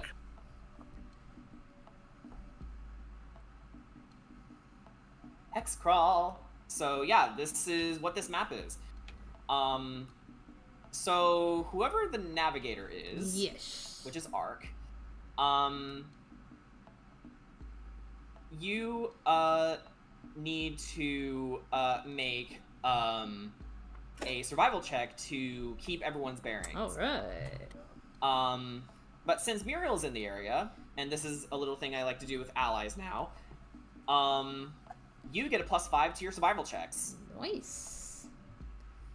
Let me make a little note of that on my sheet just in case. Could I jump on Ark's back? That way, you know, just flavor-wise, I'd be able to see and make survival checks. If you'd like to if you'd like to help him with that, you can. Yeah, like I'll just give him the help advantage. Yeah, help action. Alrighty. Yeah, so I'm just like clinging onto Ark's back. So while my little cat can scan the ground and she can do perception checks. let's have Ark do survival with advantage. So yeah, go ahead. And make a roll. Alrighty. Let's see. With advantage, plus 4 modifier, plus 5. That With Muriel's that help, would be yeah. a 21. Alrighty. So, with that in mind, you lead everybody through 5 squares up to this area. And Muriel sees you deftly leading everyone through the swamp and says, "See, that's it. You're getting the hang of this." Alrighty. And with that in mind, gonna bring up something we haven't brought up in a very long time, but Danny, Yes? we do have more key art. Ew. Hang on. Okay, yes. Bring on the bring Damn, on the key art. Alrighty, hang on, let me get rid of these stat blocks. We don't need them right now. Alright, so you guys have encountered following Muriel down the path. You stumble your way through the fog, mud slurping underneath your feet as you find a patch of solid ground, and spears. Rows of spears with skeletons impaled right through them. One of them is headless. Enough of the armor and fabric has decayed with time to let you know that this was once a woman. She has a few trinkets that give away who she used to be. A holy symbol, broken bottles that were once filled with healing potions, and a familiar crest emblazoned on her breastplate. A cross with a raven's foot clutching it. Ooh. Well. Oh, here. Oh boy. Has For Sugosh... those unaware... Sorry, go ahead. Never mind, just go ahead. Hold on. I want to hear what you have to say. I was about to say, has Sugosh mentioned about the thing of his dreams? Out of character, have you? Have you mentioned, what, the abbot told you about what happened to your mom? Let's hear his response. Because I don't recall that he did, but it has been a little bit. Boone, you're muted. Yeah, you are muted. Here be the key art for the audience to see.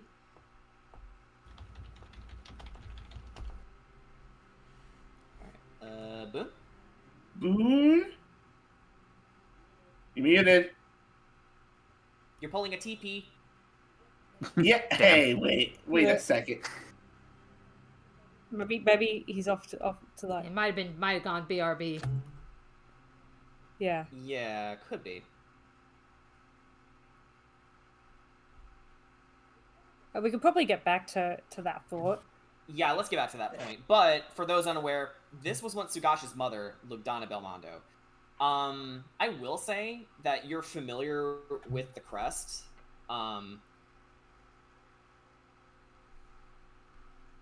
So yeah, pretty telling who this used to be.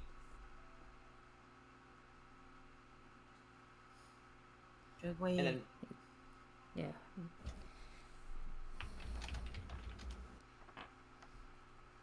Yeah, Ark will just go and he's just like, we gotta get her down. And right. and it's like if he can maybe like try to like pull the stake out of the ground. all right. This is a rare occurrence for you specifically, but go ahead and roll athletics just to see if you can pull it out of the marsh. Athletics. Help action. All right, advantage. Alrighty, help action. Alrighty, so that will be a 21. A 21. All right. So you pull the spear out of the ground, and then you set the corpse down, and then you pull it out of the body, and it remains headless, but at the very least, it can be properly buried. And I believe we have the bag of holding, so we can probably put it in the bag of holding. You want to put Sugash's dead mom's body in the bag of holding? I mean, at least he would have the honor to bury her. Roll me a perception check. Who's rolling the perception? Oh, Kira. That is a 12. Oh, there he is. A 12? So you look around and you actually see a skull with strands of long decayed red hair just off the side. And you can infer that used to be part of her body. Alright. I offer a sincere prayer before I pick up the skull. Okay. It's like all right. And as you take a moment to pay your respects, Kira, by any chance, can you get a hold of Sugash? That I can, as she pulls out her sending stone. All right. I like the idea that you're just waking up. Hello. Hey, Sugash, we're in the swamps of Berez. We found your mother's body. You Yes. Oh, okay.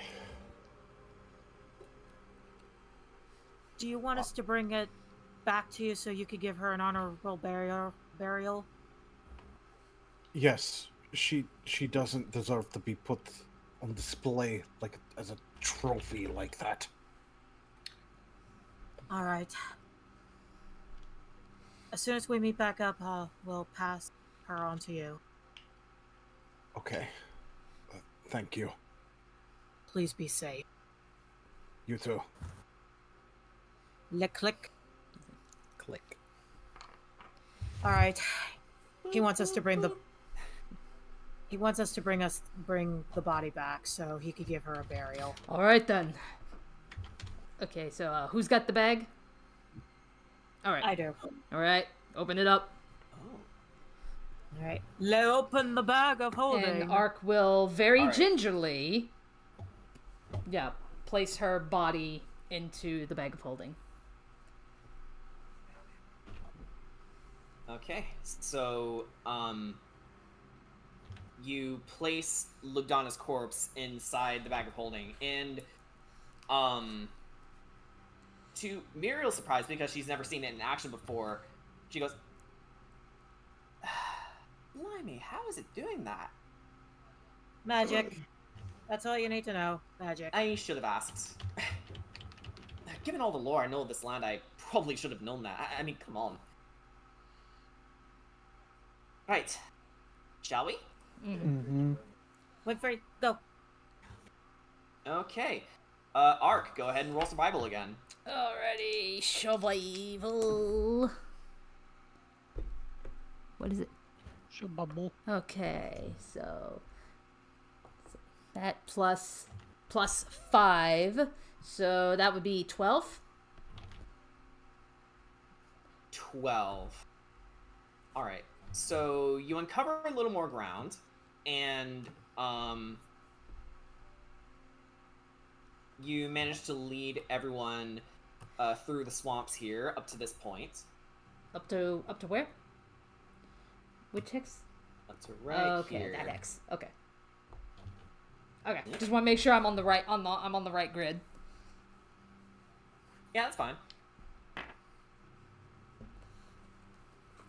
Whee! Okay, and everyone follows Ark through the muck to through the mire and muck. Yeah, through the mire and muck, and you approach a cluster of ruined cottages as we transition over to this away. All right, And where we'll we say dropping? we start at the top. Oh, Right at the Right top. at the top. Right Yes. at the top. You approach this cluster of ruined cottages, separated by low stone walls, overgrown vegetation, and muddy water. You see a short stretch of dirt road that has remained intact, and we'll drop Muriel in as well. And you actually see her getting a little nervous, which is surprising given a bard of her station. I don't know if you guys caught on to that, but she was the one singing the lullaby by Applebard. Thank you, Applebard, by the way, for giving me permission to use this song if you're watching.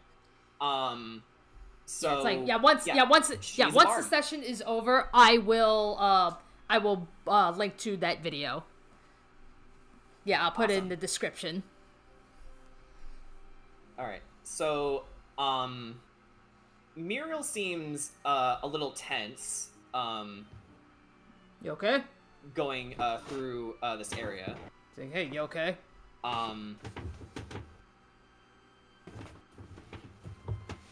Suka, let's say you notice this.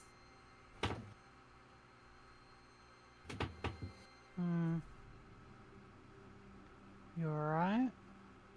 Or do you think you're not actually right about what you think?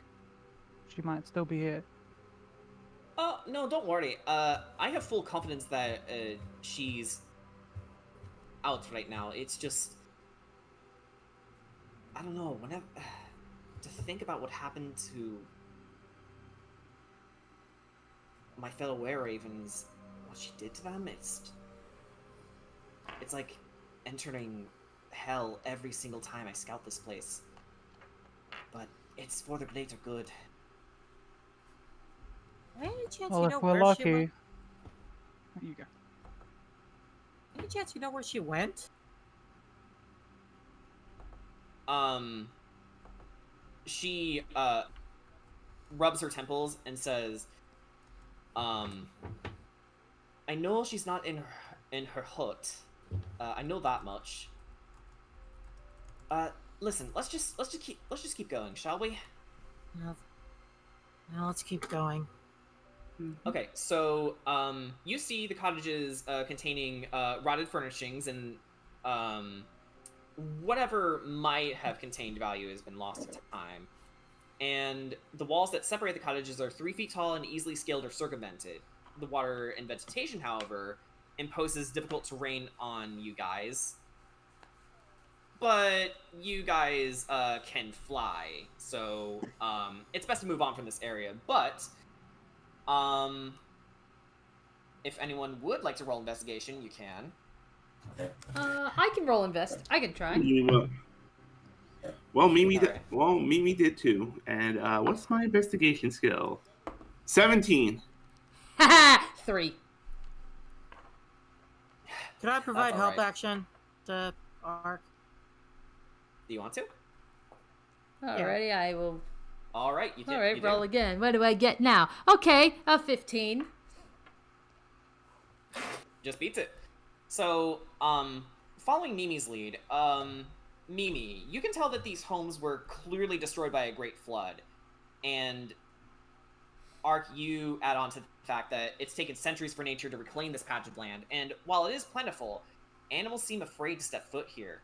Birds fly overhead, and you even see a hare or two hopping away in fright as soon as they get close to the swamp. To which Muriel quips, "See what I mean? Not even the animals like this place." What the hell happened here? Well, there was a. No, this is not an ordinary flood. Ark and Suko, go ahead and roll history. Oh boy. History time. I'm not actually good at this. I know, it's like, oh, the intelligence checks. That's a total of 0. It's like. Oh. Wait, what? Did you actually roll Nat a one- 0? Yeah, nat 1 for 0. I don't remember What? this place existing. Suko just looks at the area and goes, "Can you give me your best Gandalf impression? I have no No, I memory of this can't. place." I have no memory of this place. Ark, Actually, what did you roll? could I use one of the knowledges from a past life for this? Yeah, this is the perfect time. Yeah, because I haven't used that in a while either, and Lord knows I need it. So that would be 16. Hey, if it meets, it beats.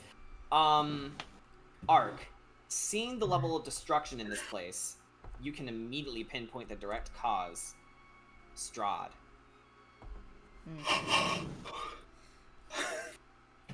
And, as you, realize this, you begin to think that there may be some merit to his mantra of, I am ancient, I am the land. And the fact that he hasn't used much of this power against you shows how much he's been holding back. Do you remember what Strudel said when we first met him? He claimed to be the land. If he could do this, why the hell if this is what he can do, you know, to the land, to entire people, to my people, it's just why hasn't he used this whole strength yet? Isn't it true that he wanted us alive for some time? For us to be more powerful for his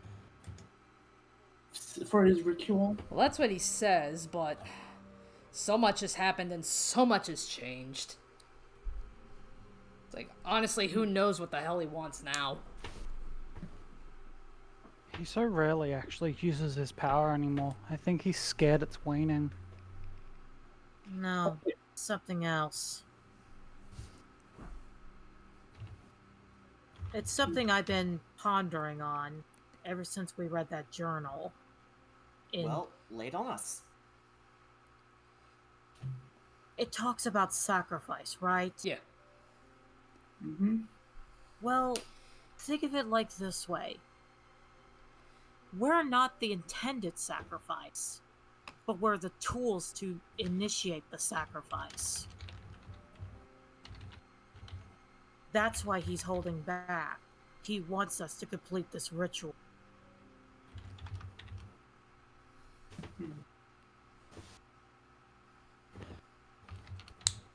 As And strange as as you... Sorry. Go on. ahead.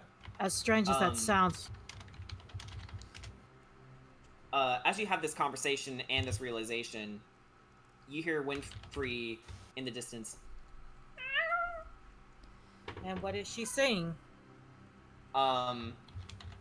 She sees the path forward. Right around here. Alright. Alright. Well, we know the way forward. We should probably.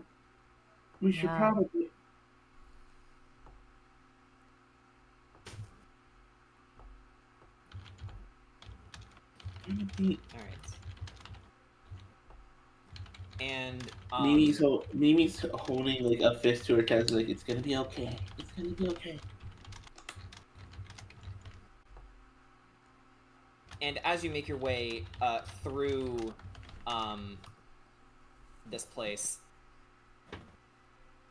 you go back to the big ol' hex crawl. Big ol' hex crawl. Hex map. Yeah. I cast hex map. Man, imagine hexing an entire map. Okay, Ark, go ahead and roll survival again. Alrighty. Haha, nat 20. Alright, yeah. Don't even a nat 20, and with the extra modifiers, that would bring it up to a 29. Okay, so you lead everyone. Give me a second. 1.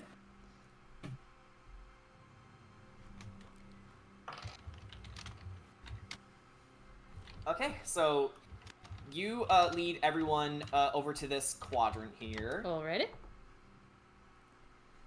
And Muriel says, gotta say, this is the fastest I've ever gone through this place. You're a deft hand at this. Oh, thanks.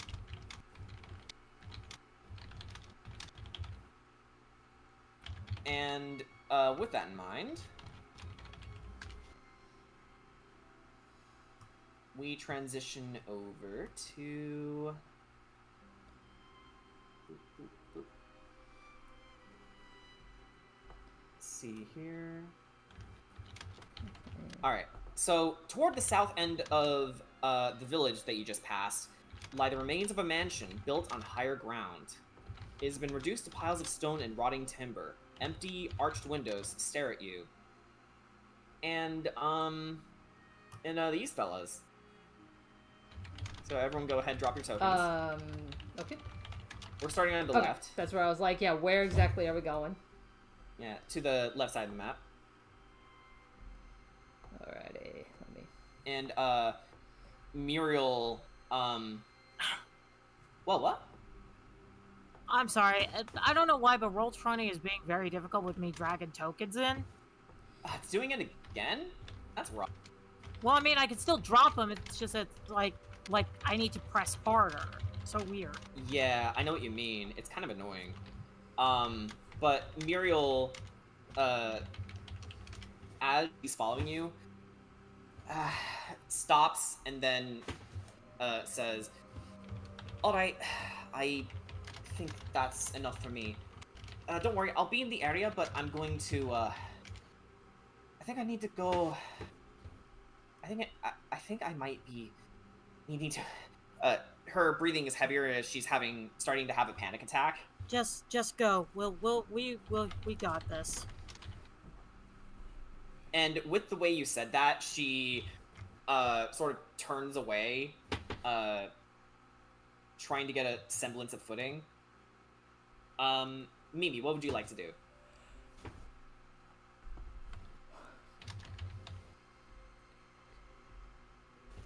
Mimi? Are you muted again? Mimi offers a hand, and she just like it. Whether you stay or go, if you need any help, we're here, okay? We are all able to help each other. So far, you've been a great help with us. So it's the least we can do. She takes a breath and lets out a sigh. You're right. Thank you. Don't worry. Just go calm yourself. That's the plan. Right. I'm off. And she turns into...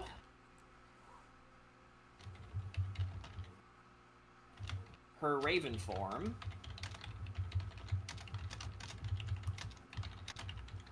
Caws a little bit. And flies off. Okay. So, Winfrey peeks into the mansion here, and through her eyes, you can see a grand entryway that also served as a dining room and an office of sorts, given the scattered remains of chairs, long table, and old documents with faded lettering in it. And she looks around for a bit, scans the place.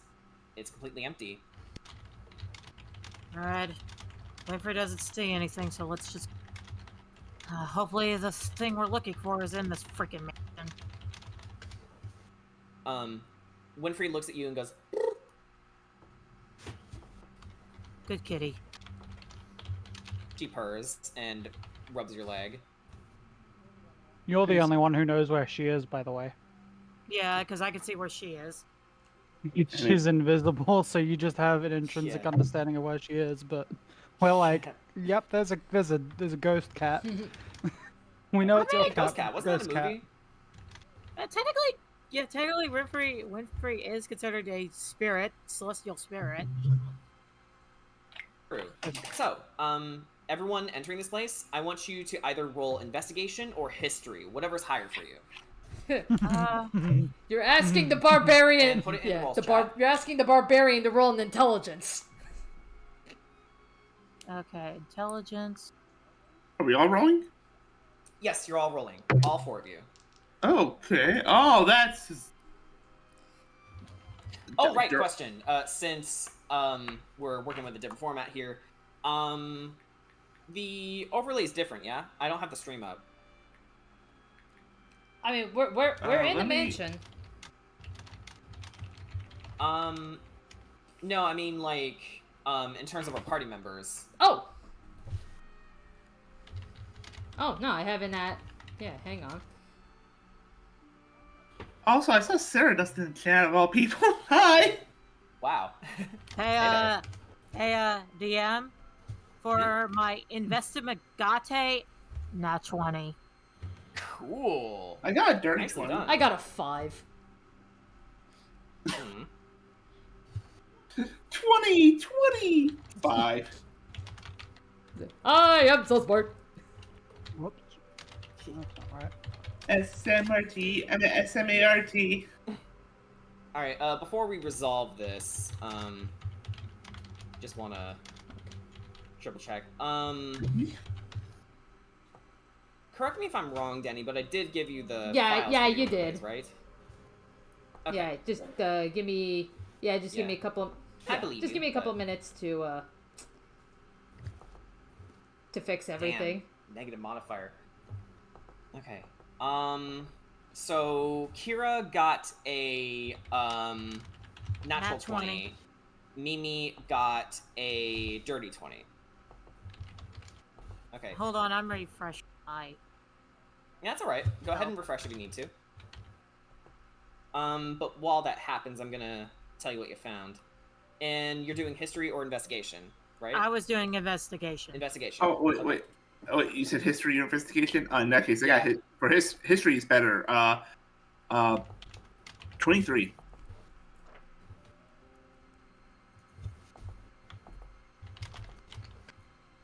Okay.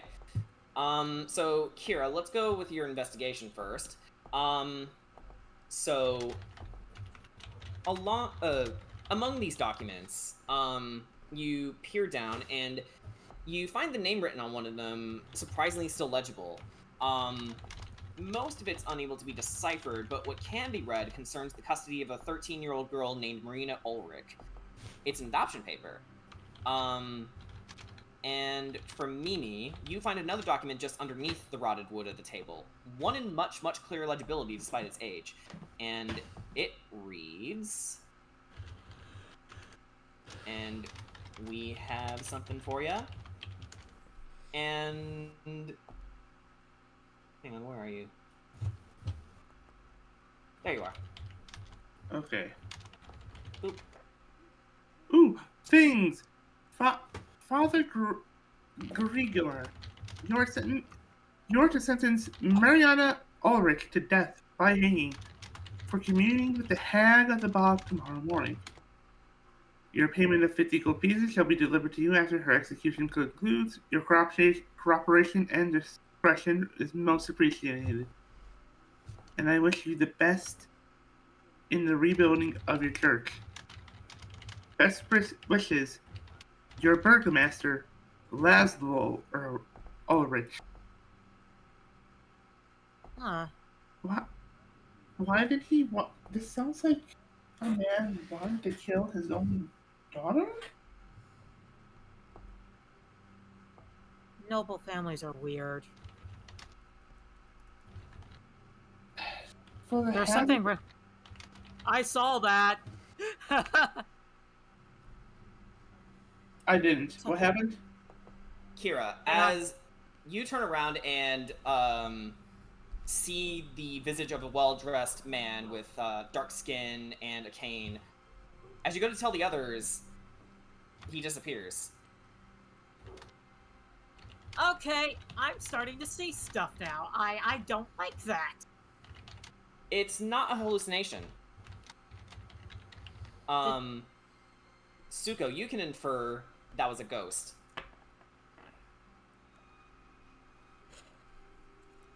And They're still you here. can still see him. You see him going about his business, shouting something in silence.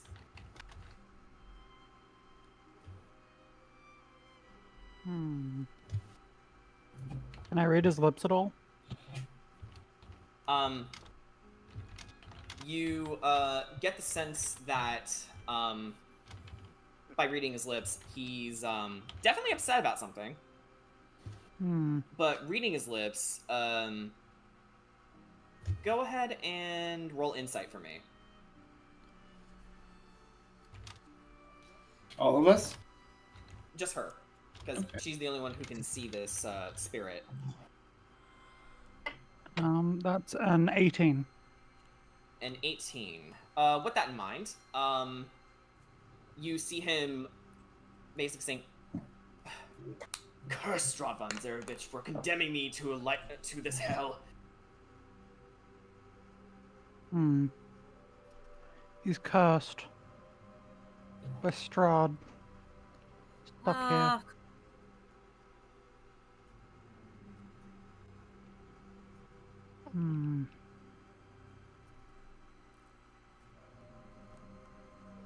I wonder what we can do for him. How do we fix this? And then he stumbles into what looks like a cellar area, and it's like he's going to reach for something to drink from, but obviously it's not doing him many favors. But he settles into the memory of him getting wasted in this place. As you step inside, buried under rubble inside the mansion is a stone staircase that used to lead down to to a cellar.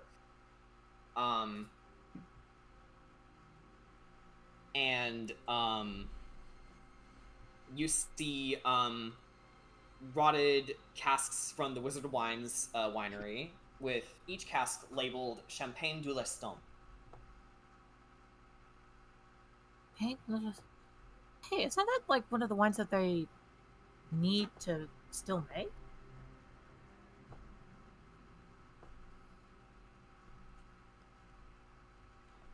And you may notice, guys, that I did add something to the pinned messages of important things to note, except it's side quests. You have uncovered for honorary vintners 2 out of 3 seeds found. Yeah. You know, so I wonder. you only need the one more. I wonder, as she turns to Ark and Mimi, like, do you think maybe the 3rd seed might be here? Worth looking. Let's check this mansion out. Maybe we can find it, if we're lucky. What are we looking for? Okay, so yeah, I wasn't around for whatever this was. Actually not aware. So that's actually a good in-character thing to explain to her. So there's this place that there's this place that makes wine. Wizard of Wines. I get stuff they're ordered in occasionally. Oh, cool. So they they need our help. We need to get some seeds for them, and we've been able to find 2, but there's one that we haven't been able to find yet. Yeah, and we think it's in. Right. So if we're lucky, it might be here. And I'm gonna have Winfrey follow the ghost. Yeah. Winfrey follows the ghost into what appears to be the garden. And you can see 50 human skulls mounted on the tops of the fence posts, spaced about 10 feet apart. You can see that the garden behind the ruined mansion is run wild.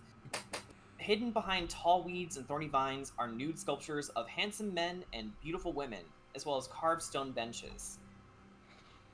Doesn't seem to be any immediate danger, but Winfrey does stop and stare at something to her immediate left, and then she...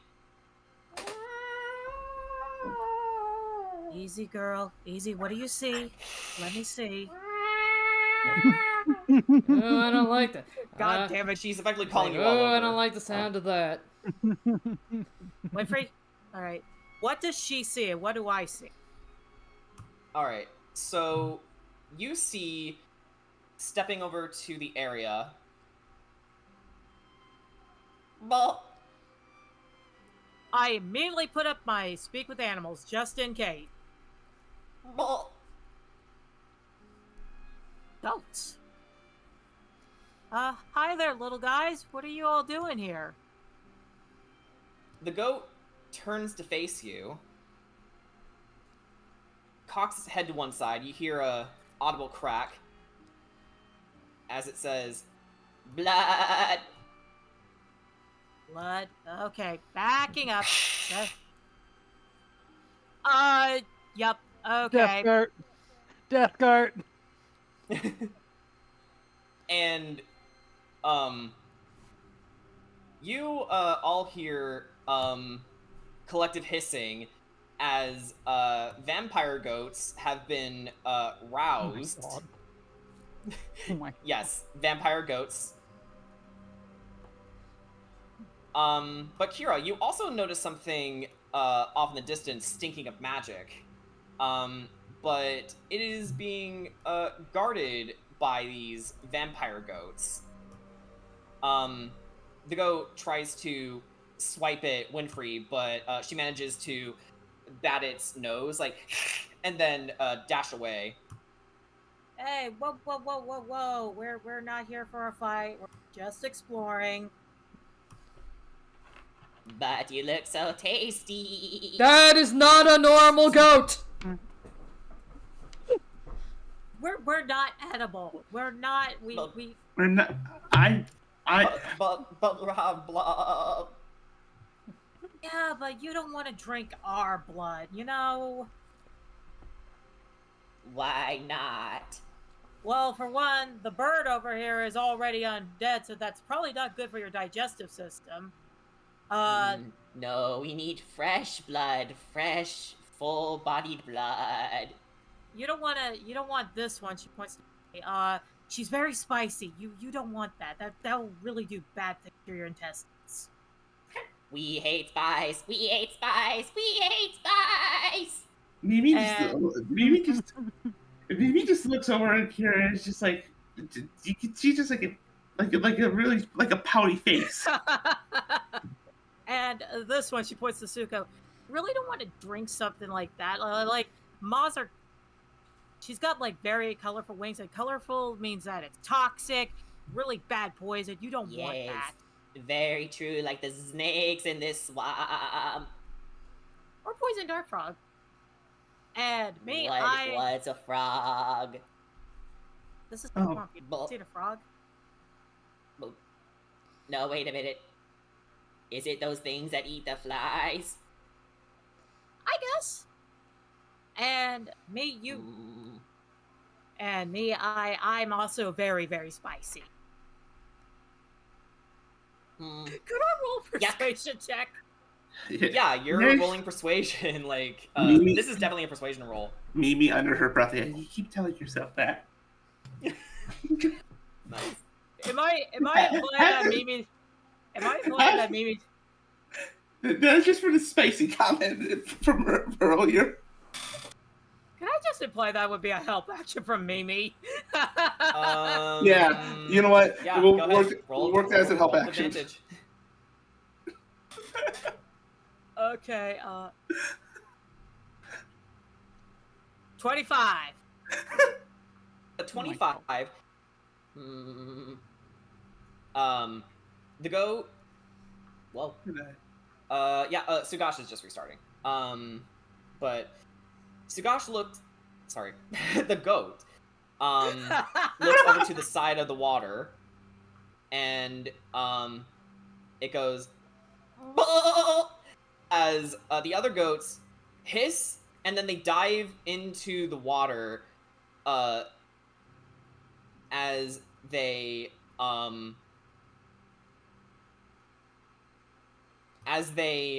pull up these poisonous snakes and then drink all of their blood into nothing. Oh. Okay. And they swim over to the sides of the fence. These guys join them, and this one goes over to the side of this tree here and says, while ramming into them, "Wake up, you stupid bitch! Oh, sorry, I was asleep." Oh. It is in the middle of the day for you guys. Mimi The looks way to... is clear. Okay. Go. Okay, Mimi's gonna go grab it. Okay, so you swim through the muck. I have Bruma flying. Oh, no, you fly over the muck. And, good job, guys. You managed to avoid a pretty big encounter. Did I just Well seriously done, do that? Kira. Well done. What the You know what, fuck? Kira? Get a point of inspiration for that. That was beautiful. I guess you could say Kira's the goat. All of you can get inspiration by convincing vampire goats I think that you're not worth eating. I think the funniest thing is just the pouty face to start to comment. I'm not gonna lie, I kind of want a picture of that now. Just Kira explaining to, while Mimi, Ark, and Suko are in the bathroom, like, what the fuck is she saying? Mimi needs to have her pouty face. Okay, so, Mimi, you, uncover... And I'm gonna put this in important things to note. Kira's the goat. That's why she's the goat! The goat! No, wrong stream, wrong place. A wand of paralysis. Sweet! Oh yeah! Then that shit over to Wand of me. paralysis. Wand, rare, magic here. This wand has 7 charges while holding it. You don't have to read the whole thing. Okay. But,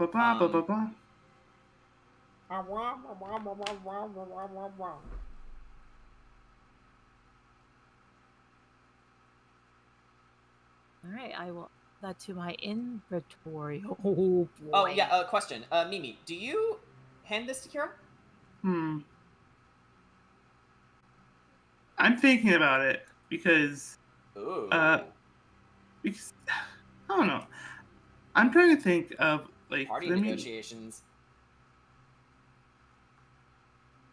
Listen, just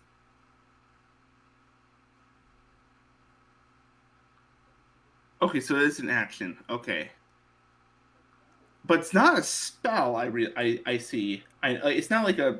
It's not like a. It could be counted as a cantrip. No, it yeah, it gives a magical effect. But it's an action, but it can be worked with a bonus action spell. Yeah. If someone were to cast a quicken spell, they could still use the wand. So, yeah, pretty good for Kira. Okay. She does hand it over to Kira, but it does say, again, we're all safe.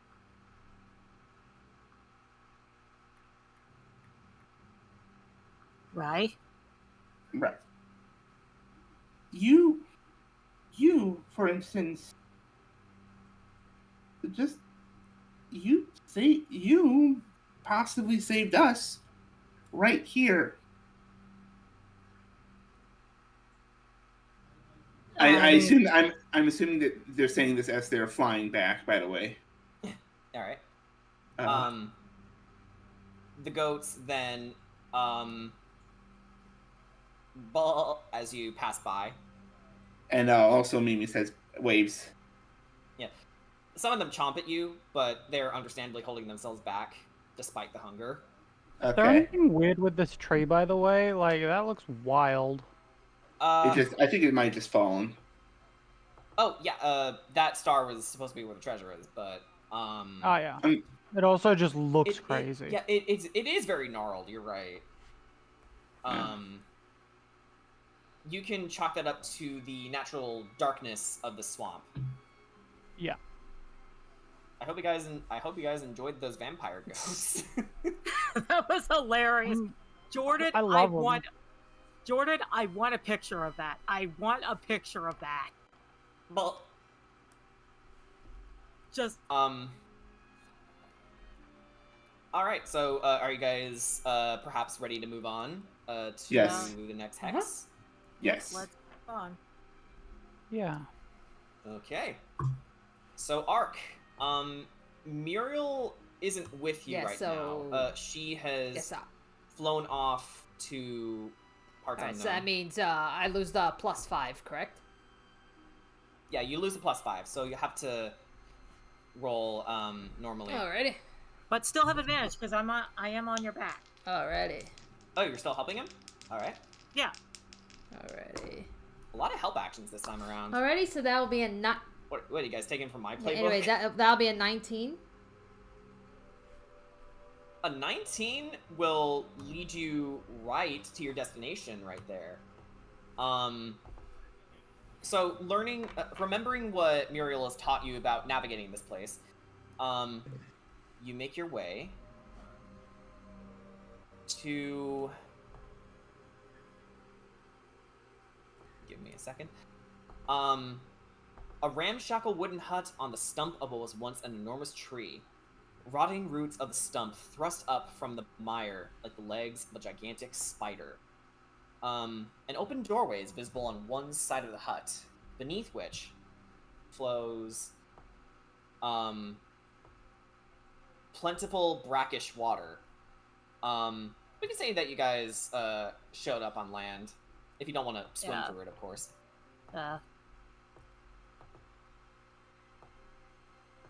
Where's Mimi? Oh. Here you go. He's like, oh no, the swamp ate Mimi. Why does that sound like an Avatar thing? He's like, I knew this day would come. The swamp ate Mimi.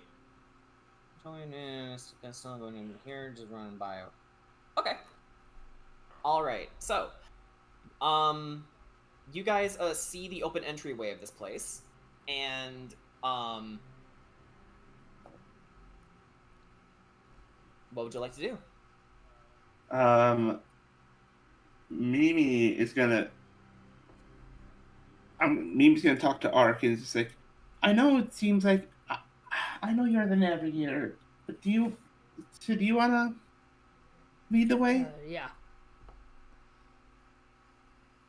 All right, then I'll fly over. Do one of us happen to have one of the cards? Actually, one thing that you have noticed, since coming to this area,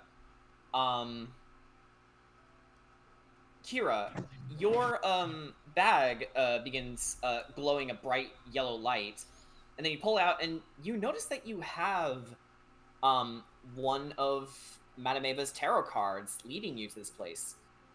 It's and it here. goes brighter and brighter as you get closer. Here. It's definitely here. And Suko follows in tow, and she says, one of the treasures is here. Alright, scan the place. And you make your way... Yeah. So you make your way into the hut. And the hut is 15 feet on a side and packed with old furniture, including a wooden cot, a wicker cabinet, a slender wardrobe, a wooden table, a stool, a barrel-topped wooden chest reinforced with brass bands. That's a lot of descriptions, and an iron tub stained with blood. In the middle of the room is a ghastly wooden crib with a small angelic child sitting in it. What is a furnishings, baby except doing for the here? crib, are bolted to the floor. And beneath the crib, a faint green light seeps up through the cracks between the rotting floorboards. I immediately go over to the child. So you make your way to the child and pick it up, and it coos and giggles as you hold it. I want you to make a perception check on it, though. That is a 17. Okay, with a 17, looking at it faintly, looking closer at the baby, you can tell he has stitchings all around him. They're faint, but you can tell with your draconic eyes the finer details around its torso, its belly, its neck, its wrists, and its legs. So a flesh golem. And that realization puts a chill down your spine. It's a flesh golem. And looking at the colors of the crib, they are red and yellow and black. Not unlike the... Yeah, it doesn't look like that. It looks like a baby just stitched up. It looks as if if this is indeed Babalai Saga's abode, that she created a flesh golem as if to live out some fantasy that she's raising a baby Strahd. That immediately sends chills down her spine. Okay, we need to find this thing and get the hell out of here. And as you follow the magical sense of the card, the chest is right there. All right. Mimi goes to it, and can she open it? Before you do that, make me an investigation check. Okay. That's in at 20. Okay, you immediately discover, as you tell everyone to pause, wait, that this thing is protected by a glyph of warding. Glyph of warding. I know this type of spell.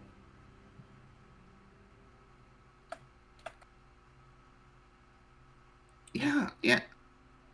Hold on. I'm trying to remember exactly what it does, so bear with me for a moment. That's alright. And if any of our spellcasters here have the ability to disarm it, oh, you can I'm go just ahead and look into your spell lists. I'm just trying to see what can disarm it.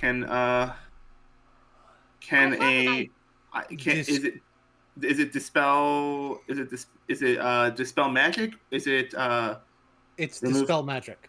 Okay. Yeah. Oh yeah. Hey, give it a shot. Guess what Mimi has and is going to cast. All right. So by casting a wispy, starry mist around the glyph, you see it sparking, losing color, and crumbling into dust. All right. As it falls to the ground, disabling it. So now Mimi goes to open the chest. All right. I'm As gonna you go over go to the- as you go to open the chest. Ah, shit! You find a mimic. Suko, just in time. You find a mimic springing back to life, and then it regurgitates 4 crawling claws. Oops. Yeah, I wanna reveal these. Here we go. So 4 crawling claws, and we also have a poor free run. Current mimics. So Okay, but we've got a small, teeny tiny encounter here. All right. Don't worry, it won't take long. Are I we still assume- going by initiative? Mm-hmm. Yeah, Alright, let's, your initiative has not changed. Yeah. Corey's not in this group, so maybe remove Corey from Yeah, the that's initiative. exactly what happened. So and- Kira, Mhm. Kira, you're first. Oh, wait, hold on. Corey is not here anymore. I'm sorry, that's my mistake. Yeah, Yep. And Yeah, I know what I did. I was copy pasting things, and I was like super tired. And Mimi needs to be added too. There's That's Mimic, right. but not Mimi. Mimi, what's your initiative again? 18. 18. Yeah, really good. Mimi. I'm right under Kira. 18. Yes. Okay. So Kira, you're up first. What doing? All right. I could probably take these guys out in one shot. All right. Alrighty. What are you doing? I'm going to cast Shatter. But before I do, Is careful is spell. that what you? Oh, careful spell. Okay. Yeah. So, and I can choose up to targets that are equal to my charisma. So that is That 5. is really awesome, but let me triple check careful spell before I make the final call.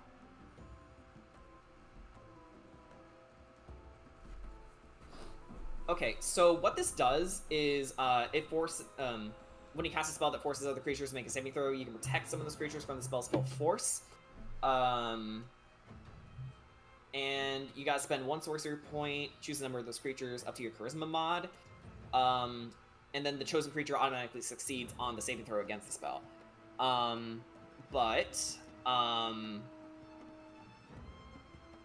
This, I will say, this will undoubtedly make a big gaping hole in this hut.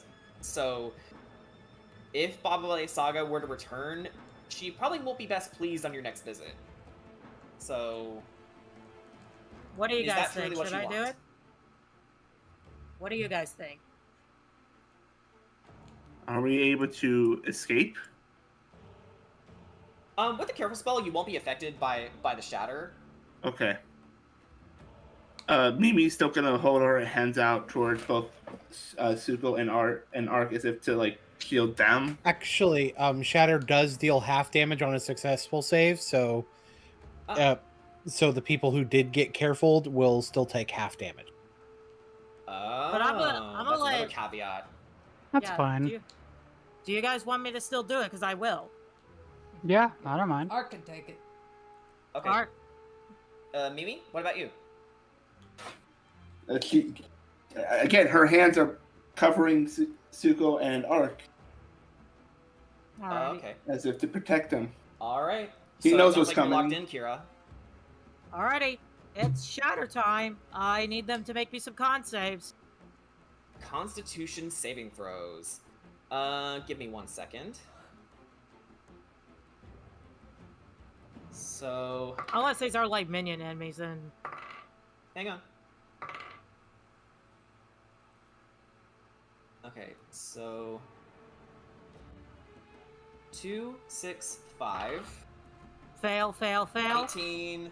Succeed. 5. Fail. The mimic rolled an 18. All the carrion crawlers failed. Alright, so the ones that fail take a full 38 thunder damage. And the ones that succeed, which will be us, take half this damage. Okay, go ahead and make your roll. You and the mimic. Yeah. Alright. Oh my god, that's... Damn it. 877. 877. What does that equate? 8. 22 damage. Yeah. So the rest of us take 11. Okay, very cool. All right, so you focus the concussive blast of the spell at this point in the room. It a big hole splinters through a big corner of the hut, as not only did you deal quite a bit of damage to the mimic, but you completely annihilate these crawling claws. Just utterly destroyed them. So yeah, you just got this mimic to deal with. All right, I'll do it for Very me. nice. Actually, I haven't moved now since they're out of the way. I am going to take my new little baby flesh golem, and I'm going to be moving out of the hut. Okay.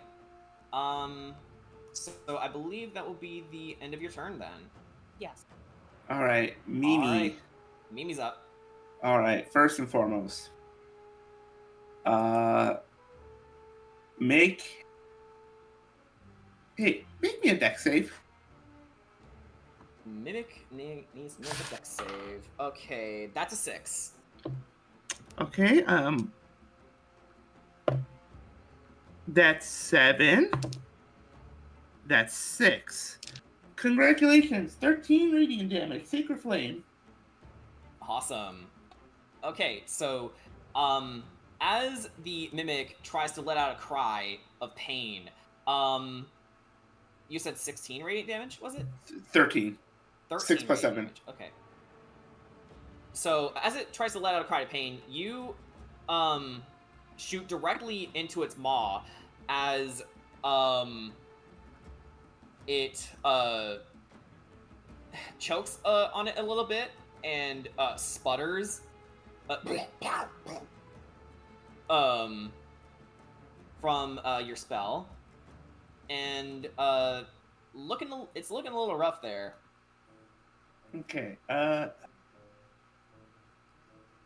okay, bonus spells, bonus spells, bonus spells, bonus spells, bonus spells.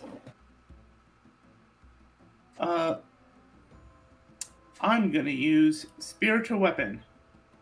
Spiritual Weapon. Okay, so as you summon the Spiritual Weapon, it forms into your weapon of choice. All right. Which is what was it again? Just so we're sure. For the I flavor it differently almost every time. This time around, I think I'm just gonna make it look like her staff. Okay, so another silver tip staff of healing. Seems to appear. Yeah, it forms in several spirals before taking shape. Yes, and now I have to roll an attack roll. All right. Okay, so that is not a good roll, but with my spell attack bonus, I believe it's a spell attack bonus, right?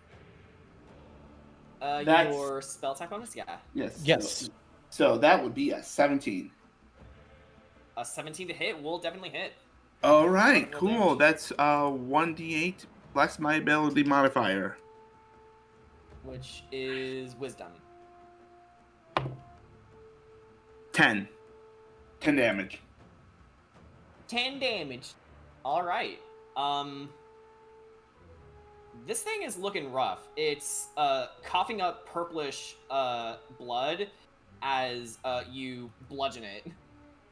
All right, I'm gonna use my movement to fly over here. Okay.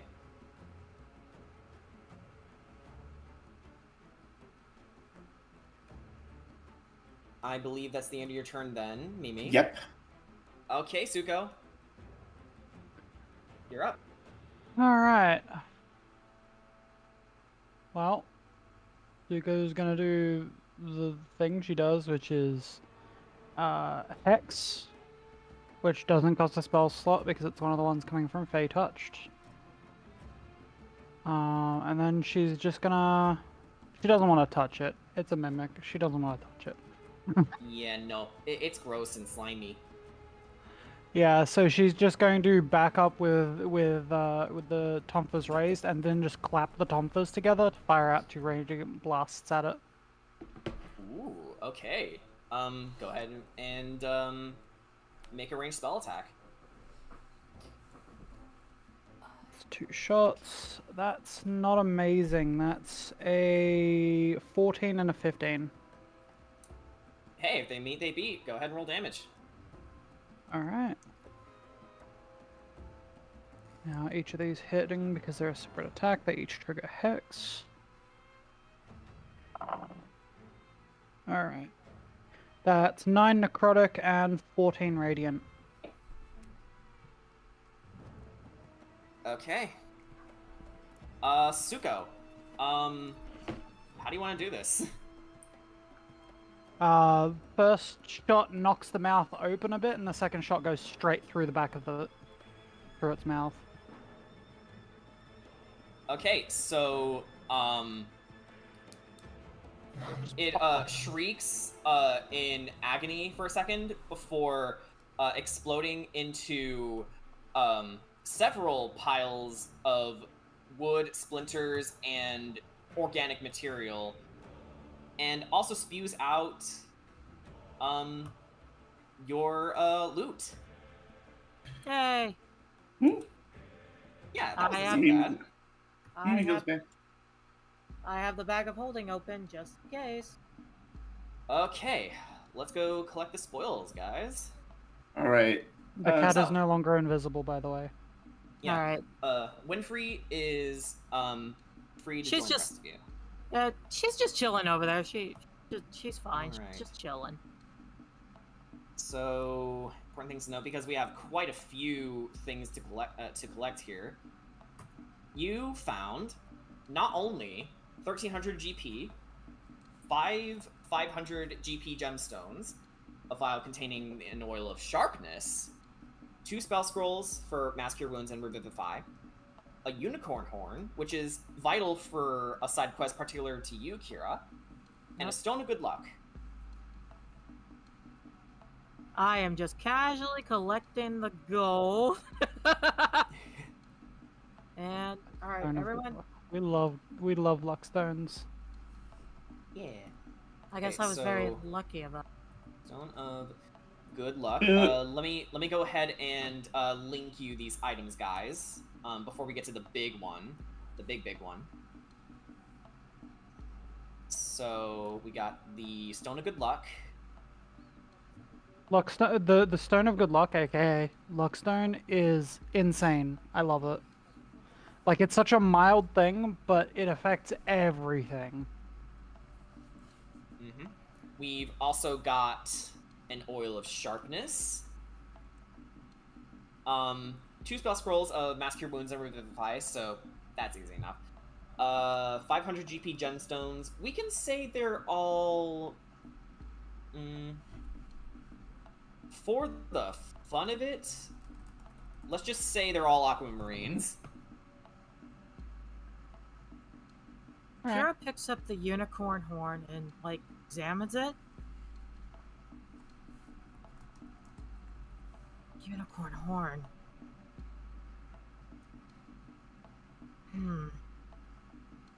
I have plans for this once we're done with it.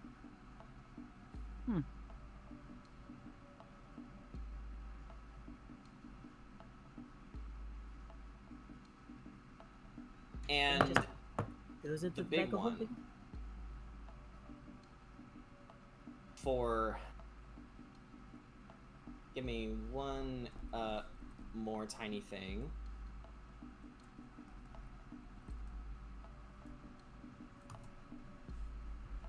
Or rather, give me one more second as I get the right thing to play here.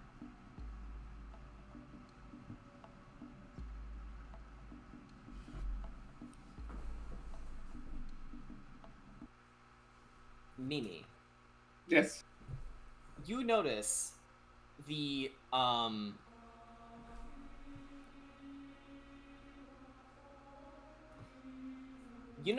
final treasure calling out to you. And excuse me, that's not the song we were trying to play here. What? No, let it.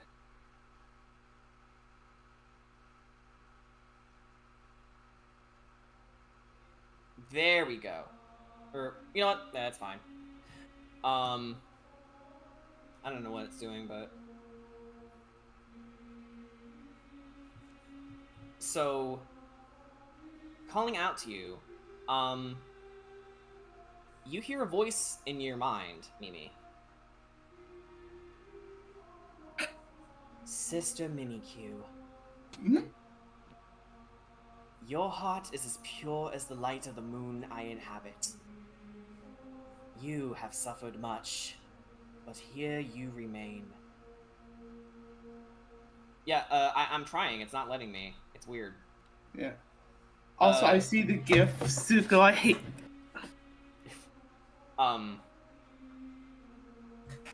Sister Mimikyu, your heart is as pure as the light of the moon I inhabit. You have suffered much, but here you remain. Take my symbol and use it to end the evil of Strahd von Zarovich. Congratulations, Mimi. You have acquired the symbol of Ravenkind. All and right. the card begins to fade away. All right. One down. 2 down, actually. Yeah, 2 down. 1 to go. Well, hang on. Very quickly, can someone run me through the commands just to make sure we're doing this right? Because I don't know what it's doing. The music bot. Yeah, like It's B stop all, right?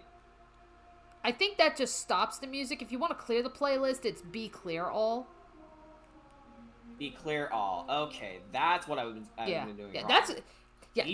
that's what I use in Strixhaven. I just play everything, clear everything. Play. That's all I use. I'll get it right eventually, no damn problem. it. Oh, this one has a feature that directly benefits me. Because okay. Yeah. So, everyone, you begin to hightail it out of there with the symbol in tow, and you make your way up to the top of the map, let's say. So you're trudging through the swamp at this point, running for your lives. Well, flying. Or flying for your lives, whatever you choose. Okay, can we... I assume at this point we're just trying... I assume at this point we're just trying to get back to Crest, right? Yes, we need to get out now. Once we pick up everything, I do want to step in and say, hey, maybe let Sugash know. It might help them along, give them a bit more courage. Yep. Yeah. Bring, bring. Hey, Kidda, what's up? We got it. We got the second treasure. Good. We're heading back to Crest right now. We'll meet you there when we're done here. Be careful. Okay. So... Someone remind me to have a point where I just say that shit. Oh, yeah. Yeah. So as you guys are clearing the way, you're stopped by a young woman with long white hair, golden eyes, and long green robes that cover her bare feet. She smiles and tilts her head as she says, "I wasn't expecting company." Is Winfrey hissing? She is, and she says, "Is that my boy you're holding?" You're... Oh... You mean this flesh golem? My son, Strahd. And she holds out her hands. Get back. May I have my son back, please? Everybody get back. Kira is immediately going into growling. Because she and everybody knows her weakness with kids. She smiles and says, "Don't you worry, I'm not in any trouble. I've been hoarding those items for quite some time. You can have them. I have no need for them. I just need my son back. I know he misses me." She looks at the little baby.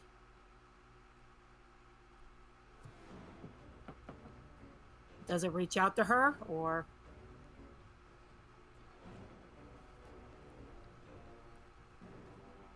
Hello? What was that? I said, does the flesh golem reach out to her? It does. Right? I'm going to use Mage Hand. Because I imagine Alright. to kind of like have it like deliver the flesh going back to her. Alright. And you levitate it over to the woman. And, as she takes the baby back, she bounces it in her arms and goes, and then she looks to you and says, "Will that be all?" Yes, yes. Goodbye. Good. Off you go then. Oh, and one more thing. You. She points to you, Ark. Young man, what is your name? It's like, don't play me that. Don't give me that. You know who I am.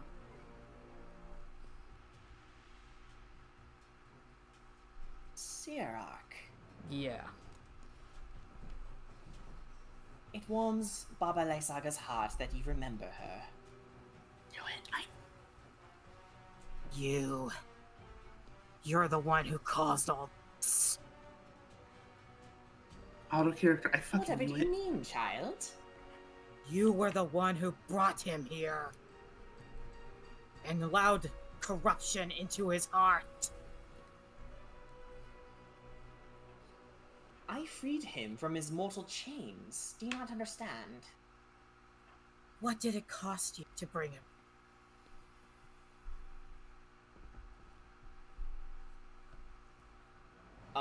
She looks over to you and says, "You are not a mother. You could never understand. I have sacrificed much to raise my boy Strahd.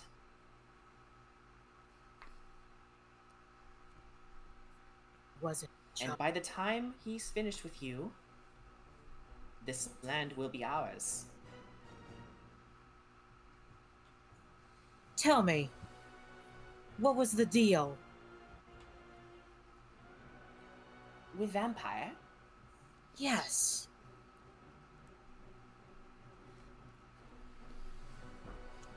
Only to remove his weak human side and take his place in our kingdom as the strong man I always knew he would be.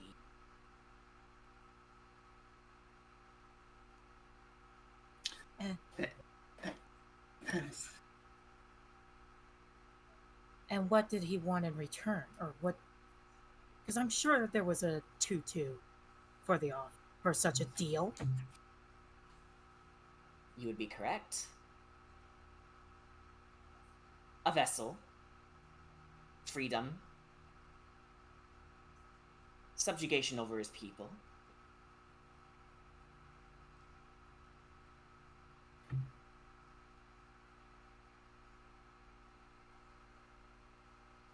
Now, if you'll excuse me, I have much business to attend to. And then she walks past you, Ark, and she says, "It's good to see you again." Ark just... Before she teleports Ark away. just freezes at that. Let's go. We need to go now. Yep, out of here now. Mimi, if Ark's frozen, Mimi offers a place on the broom just in case. Okay, so no need to mince words here. You guys rush all the way back to where you once were, and Muriel is seen pacing a bit, and then she turns around and says, "Ah, you're back. How did it go?" We got it. Good news, we got it. Bad news, I think we found her, and she knows we're here. Go. Right, you are. And before the rest of you can even leave the area, you rush through the swamp to escape the hag. But as you look back, you see Baba Saga standing right by the edge of the swamp, unmoving, not giving chase. You perfectly recall the route you took to get there, and as you make your way back through the path that led you to Perez, fog begins enveloping you. You hear sounds of battle, but the fog has grown so thick that you can barely see more than 60 feet in any direction. Suddenly, you see forms of humanoid shape beginning to form in the mist. Everybody stay Everywhere. close. Where? Everywhere. Where are they? Everywhere. And on the other side, as you try to run the other direction, even Muriel's saying, "Let's leg it, people." You see men adorned in shining silver armor rushing towards the druids, all shouting glorious battle cries. Nice, Jordan. You are in the middle of a battlefield. You see men getting stabbed and decapitated and utterly beaten to death or blasted apart with fire and magic right before you. They charge across the battlefield on horseback and on foot. They collide with armored pike bearers wearing devil horn helms and the druids under Baba Saga's watch. You also see the visions of Simon and Lugana Belmondo. Simon, of course, takes the physical approach, but the latter's chain whip flies through the air in a dashing show of grace, even as her enemies explode with holy light. And just by saying this, she fought beautifully. And as each soldier falls in battle, it turns into a fading mist. Hundreds more soldiers charge each other in a storm of screams and clashing metal and wood. And 6 soldiers begin to move in on you, saying, "We've got you now, you filthy druids!" And one of them fires an arrow past your ear, Suko. Phew! And you get the feeling that these aren't illusions, but real restless spirits looking for a fight, as they begin to charge all of you, and you begin to prepare for yet another battle. All the spirits begin to fade all at once, colliding into you. During this time, Mimi seems to go in and try and shield whoever she can before the spirits spade.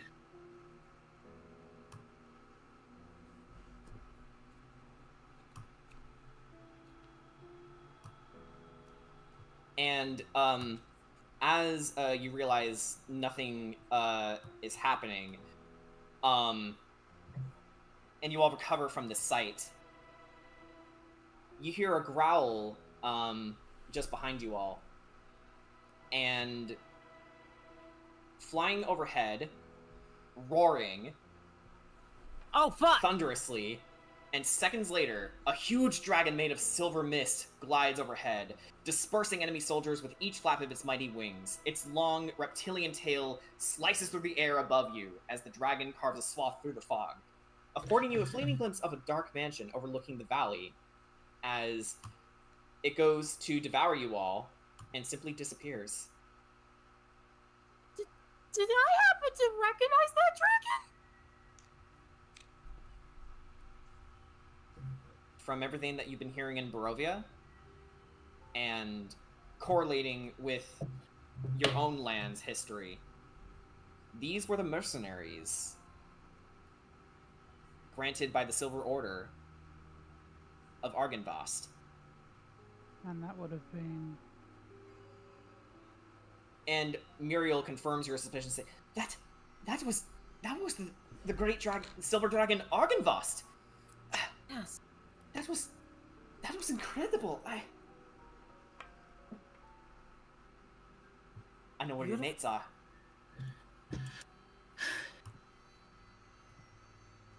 And she doesn't even give you a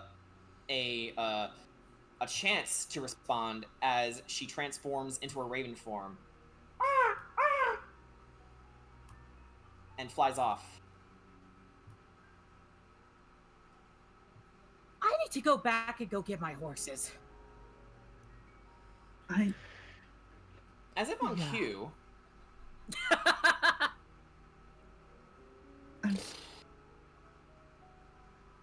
There's my babies. Wide. Okay, there we go. That's fixed. Thick horse. Thick horse. Okay. Horse. At least the Morning Lord seemed to at least give us our horses.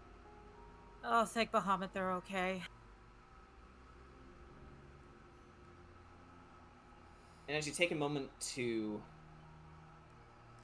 collect yourselves, is there anything you'd like to discuss? I think once the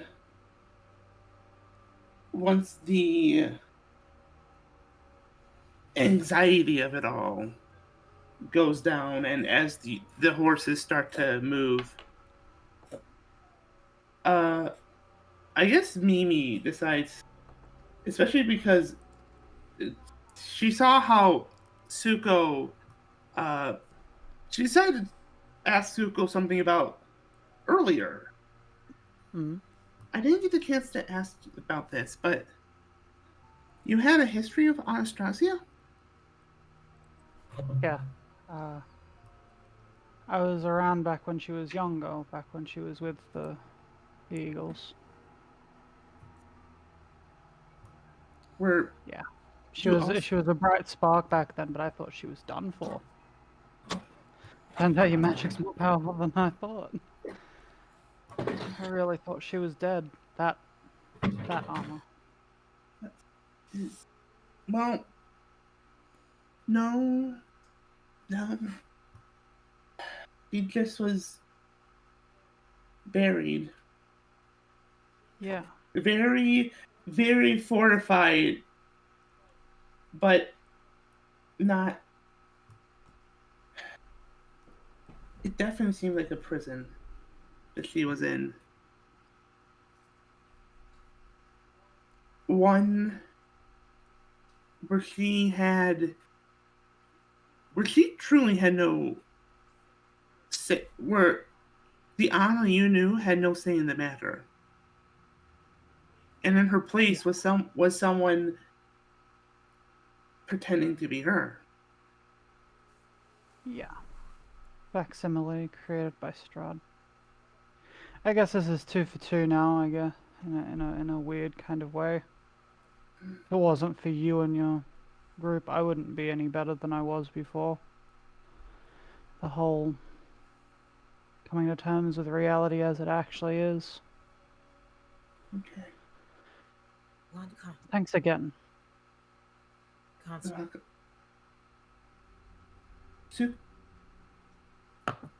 I also want to say something real quick. When you came up to me before, you asked me which goddess I served. Yeah. I didn't know at Not the time what I served, really, but or or something. no, Something like more recently I knew. yeah. But The reason I gave you that answer was because, in truth, I wasn't entirely sure if giving away the one I actually serve put the ones I wish to protect in harm's way.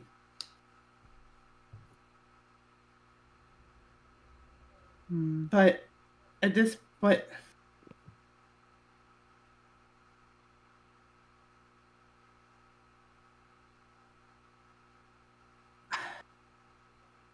I wasn't sure. I wasn't sure if you were just another acquaintance, but now it seems that I know you are. Oh, okay, music change. Yeah. Now I know you're one of the group. So let me.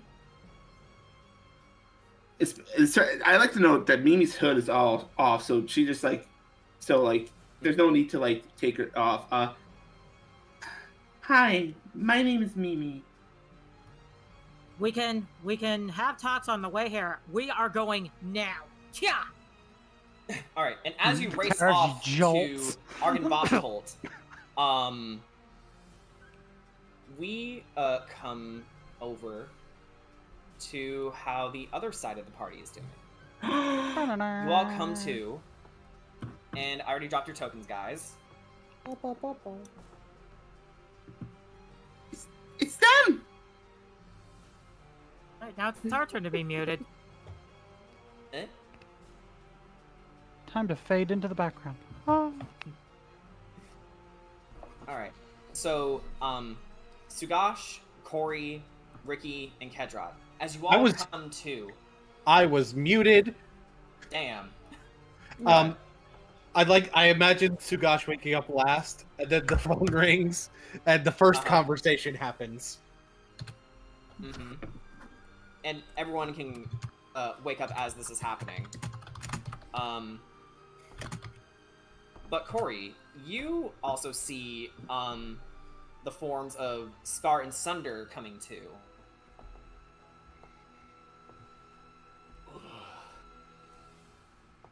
What the hell happened? Brother! Sunder rushes over to the moaning Scar. What would you all like to do?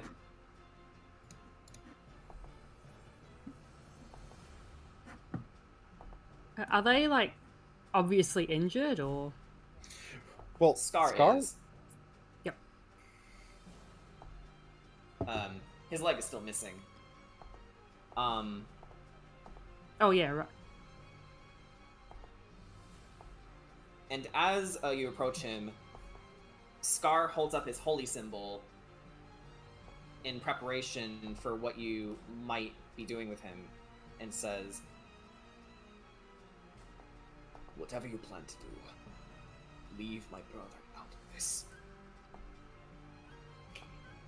He's injured, right?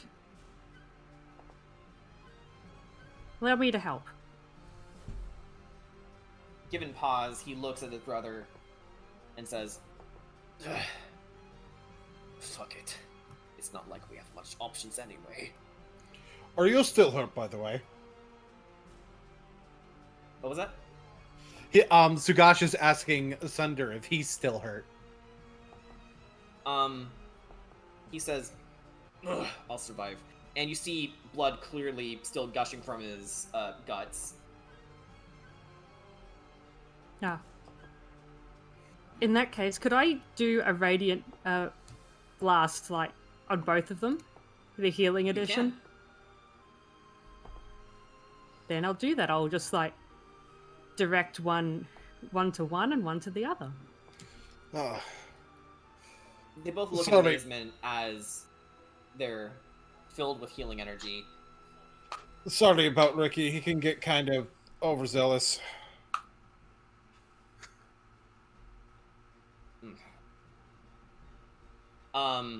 They both chuckle and then start to laugh. I mean, you guys were enjoying the fight, so I can't. It was a good fight. Sunder offers Scar to you. Here, let me see your leg here. Ugh, what fucking leg? Well, let me see your lack of leg then. He just gives you a look. Kedrot's just going to put his hand like on the part where part of his leg is cut off. Yeah, maybe this should help things be easier. And he's going to cast Lay on Hands. He winces and grunts in pain as the wound begins to seal. Scientifically stumped. And as Ricky overlooks the area, you all see him looking up at it, and you realize you've made it to Argynvostholt. And that is where we're going to end tonight's session. Yee! Made it just before midnight. All right. We did it. Please tell me we Did it. level up. You just leveled up, technically speaking. So no, you don't yet. Damn it. Hold on. It's hang on. You didn't even get all the treasures yet. You Can we didn't get the a little treasures yet. cake? Can we get a cake instead of leveling up? You get inspiration. Yay! I cannot believe I managed to pull that off. What the fuck?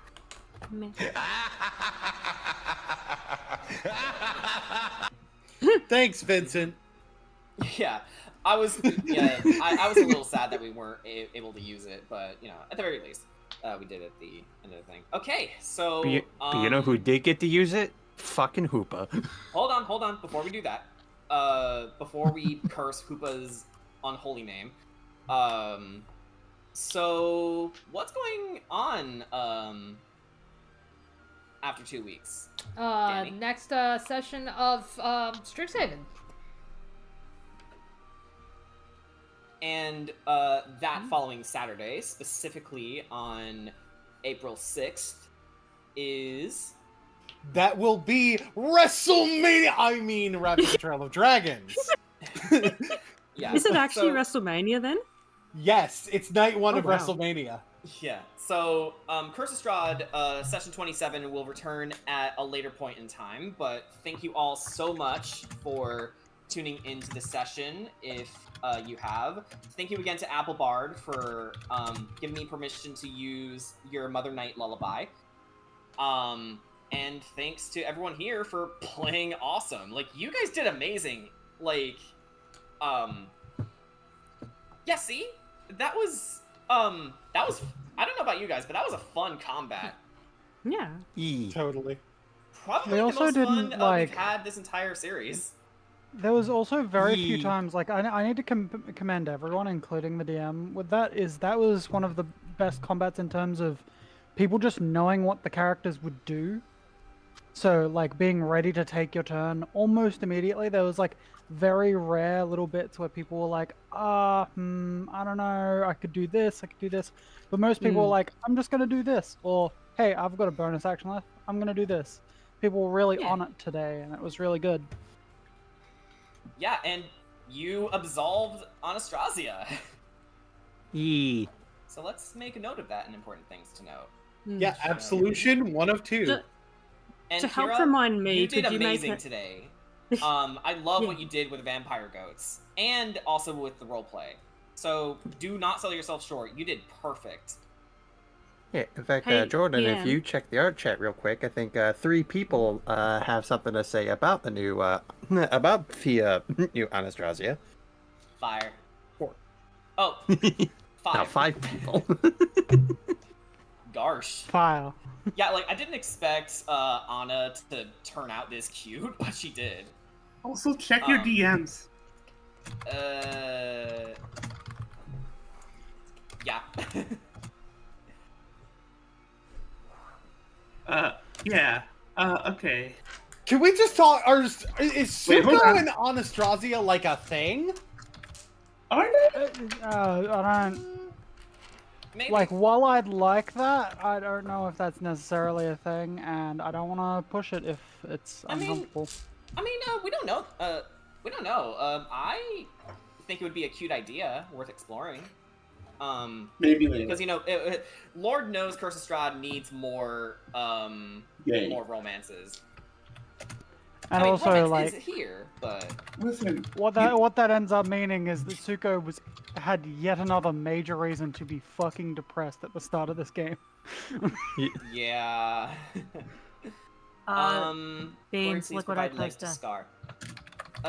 Yeah, Scar is the actually his name actually has double meaning now. Yeah. Yeah. Anyways, I got the right one. Yay. Hold on. We're still. Look what I posted in the art chat. She's a big titty goth girlfriend. I mean, I was thinking it it. goes You got all right. But yeah, for those of you who were here, how was that? Because I think that was awesome. Well, hold on. Are we still streaming? Are we streaming? Yeah. Okay. So bye, everybody.